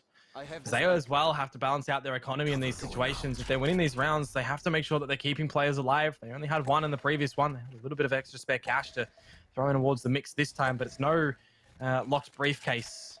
So for Order, again, it's just the slow, methodically placed rounds, the spread approach over towards B more prominently than A. Making sure that they're clearing everything with their utility devices, and eventually then we may see Mindfreak look to peek over. They're actually going for a massive rotation because you can see that Lakers has pushed in through main. He's made a lot of footsteps now, and that should be heard as well. No, Norson, or Tux rather, doesn't actually get that info. So they've lost one player early on, and as we do creep in towards B, Mindfreak are ready for it. This little creep up from Dick Stacey, though, he's made up a lot of ground. Norson, though, inside the boat shed, does get the information, and Wildflower, if he swings out, he actually does manage to find one before he's traded. So it's still a 3 versus 4. Norson's still alive. The spike is going to be moving its way down to the side. No, but now again, Dick Stacey, Mr. Impact. He did indeed. Now Texter, also in a good position. I don't think he was actually spotted up earlier. Let's now come through. Texter going for something aggressive, but it actually doesn't pay off. However, the trade is there. Again, Lakers gets the information, knows they're close, but only has access to this play. Storm, can he find the shots? No, not quite. It's all under one. It's a 1 versus 2. The recon vault is there, and Dick Stacey to close it, to take himself to the top of the scoreboard. Ladies and gentlemen, your Oceanic Valorant Tour, brought to you by Let's Play Live, is brought a win by the side of Order. 3-2 it is, and that was an incredible way to end up the day, Dion, and the rest of the competition. Yeah, a little bit unfortunate for Lakers in the end there. I think he whacked his head on the roof as well, so his blades didn't really go completely straight and everything. But at the end of the day, a strange game, a strange series to be all things considered. You know, none of the maps ended up getting double digits in there for the losers. It was the winners, you know, always claiming on that 13. And then we had from what, a 5, a 6, an 8. Did we have the 7 in one of them as well? Man. It is just blowing my mind right now what we've actually managed to witness. Greatly done from Order. I was sure that the second that it actually did start to move along, maybe Mindfreak was really going to, you know, do some damage. But anyway, guys, we are going to be having an interview very, very soon. I'm not too sure who it's going to be, but we have seen a fair couple of members at this point in time from Order, and all of them, you know, are well-spoken. So we'll find out shortly who that is. But Dion, bring me through. What have we just witnessed? Just a weird, convoluted series, to be honest with you. It's like, it's generally rare that you've got that back and forth nature approach, specifically in a 2 and then a 2 and then a 1, where the final scorelines are just all very disconnected. There was little insights in when it was close, and those little, you know, niche duels that were keep going left, right, and center, especially in those rounds where they were getting very chaotic. But I mean, at the end of the day, Order, they narrowly get over the line in what looked to be at one point, specifically through the halfway stage of that ascent map there, a Mindfreak comeback. Yeah, no, exactly. And I just feel like the pressure that was applied by Order being very, very consistent on Ascent, it was very, very close, Mind Freak. Like they kept edging closer back. And I was almost thinking like, oh my God, there is no way we're going to go to overtime in this final map. But it did look like a chance. It was a very tight final round. But oh my God, Tux, absolutely stepped up towards the end of that. Dick Stacey in the exact same light as well. But guys, he's not here just yet, I don't think, but it's actually going to be Autumn we get to interview, which is a man I haven't spoken to on voice in a little while, so I'm very excited for that much. He is a very, very kind fella, and I've been watching him for quite some time across all his different games. So we do have Kale on the line with us right now. Autumn, how you doing, brother?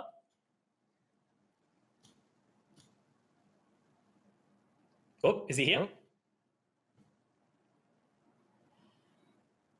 Maybe a little bit of the technical difficulties. We're just waiting, guys. It's all right. Yeah.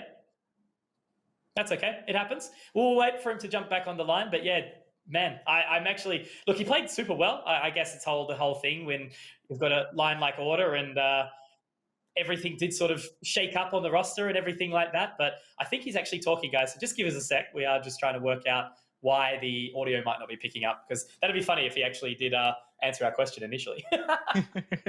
Yeah, well, I'm just trying to think on the rumblings in my head of what we're actually going to ask, hey, because it's always one of those things that we're so just in toward the focus of those games where it's at the end, oh yeah, one of the team wins, they take away all of these things, but then it's like, okay, we got an interview. What do we actually want to ask them in this bit? And I think, starting to bring it on forward, I've got some sort of stuff that I want to ask. But yeah, yeah. Oof. Well, it's funny. I was actually sort of preparing for maybe like Dick Stacey or Tux or something like that, or maybe Texter. So it's cool. Like this is the thing I love about this kind of stuff. You get different people, different opinions, all that kind of stuff. So have we got him, guys? What have we got? Yeah, okay.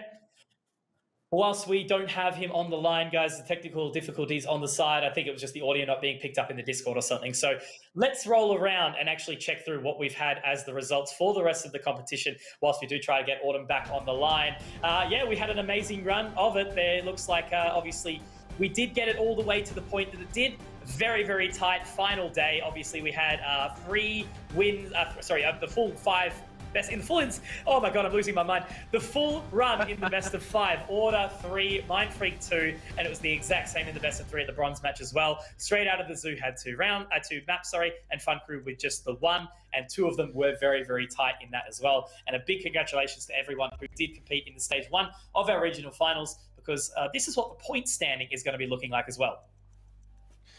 Yeah, so of course the teams that we did see get eliminated earlier on in the mix gather themselves 30 points. You can see them over there over Power Strike, Kanga, Wildcard, and Dire Wolves. And bringing on forward for our 4th to the 1st slots today, 55 points for Fun Crew, Straight Out of the Zoo, getting 70. It's going to be kind of interesting to follow with what Straight Out of the Zoo are going to be doing in the coming stages as well, because remember, a couple of them have foregone the continuation playing Valorant as well. But for Mind Freak and Order, hopefully they're going to be able to stick it all together as well, because they picked themselves up 85 points and 100 points there for the victors.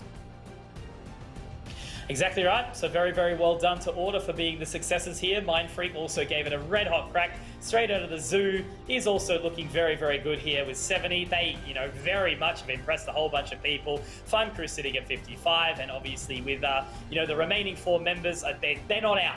There's still plenty of opportunity here, and we know all 4 of those teams in 5th, 6th, 7th, and 8th place are extremely equipped as well. And guys, I just have been told, unfortunately, we will be missing out on the interview. Whatever is linking up, unfortunately, isn't connecting quite for us. So I do just want to give a quick shout to Autumn. I know you're probably saying some cool things to us, my friend, and I appreciate your kind words. If they were kind, I'm sure they were, because you're a great bloke. So unfortunately, we can't quite get it. So we will be wrapping up, guys, in just a minute.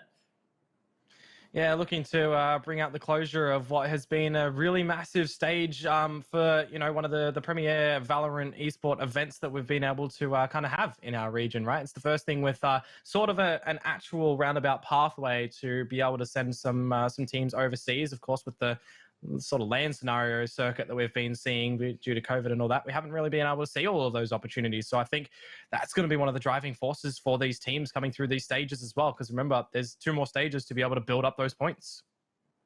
Absolutely, that is correct. 2 more. So still, this is not the final point. This is just some cash, some points, and just constantly shearing down that focus to see what's going to happen. And I think, so much is going to occur in the next 6 months before we even do get there. And there is also some extra dates that we will be giving over shortly. There it is, right below us at the moment. So this is what you guys need to be focusing on. Registrations, obviously, for Stage 2 will start on the 22nd of March, and then the Open qualifiers will start to run basically only just a little over a week away. And then, with the second lot of the Open qualifiers. So there is some space between it, but, there's going to be other competitions in the region as well. There's going to be so much Valorant coming up over the next couple of months. Yeah, and of course, we're going to try and cover all that action as well to give you guys some welcome faces. I think we've been on a lot over the past couple of weeks as well. Shout outs to the other boys that have been able to bring it through as well. Pilsky, Digital, great to have you guys on the broadcast. Of course, in the background, all of LPL, Crash as well, and Sky today, bringing up those observing features too, making sure that it makes just us yelling at monitors a bit easier. No, exactly right. Couldn't have said it any better. And I did want to give one final shout out before I shut the hell up, because I've been talking for about 8 hours straight. Big thank you to all the people who have been viewing as well. It really does mean a lot to us when it's a region that needs basically some nurturing, right? Australia, New Zealand, we're quite volatile, we're quite fickle. There's not many of us. So if everyone is just supportive of each other, be kind where necessary and everything like that, I think we can really bring the scene up to a good spot. We've got a couple of team or a team in the former God Squad roster heading over to North America to show us up and really give us a good point. And I think there's plenty more people that can be following in their footsteps over as the time goes on. So again, a massive shout out to you all. Thank you for your support and continue to be kind to each other. Yeah. Yeah, 100%. Couldn't have said it any better myself, Mitch. But guys, this is going to end it. Dion Komodo Parada here, joined by Mitch Conky Concannon, or as a lot of you may know us as Conkomodo. Guys, get on out of here. Thank you for tuning in, and we'll see you next time.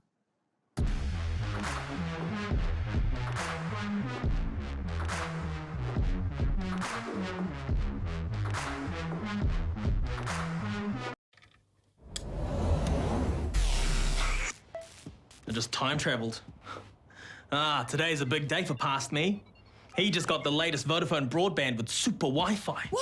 Which finally means Wi-Fi in all 4 corners of the house. What? Even there? I've got Wi-Fi in the garage. Yeah, we do. See ya. Oh, it's still in the garage. Yeah. Super Wi-Fi. Wall-to-wall Wi-Fi guaranteed.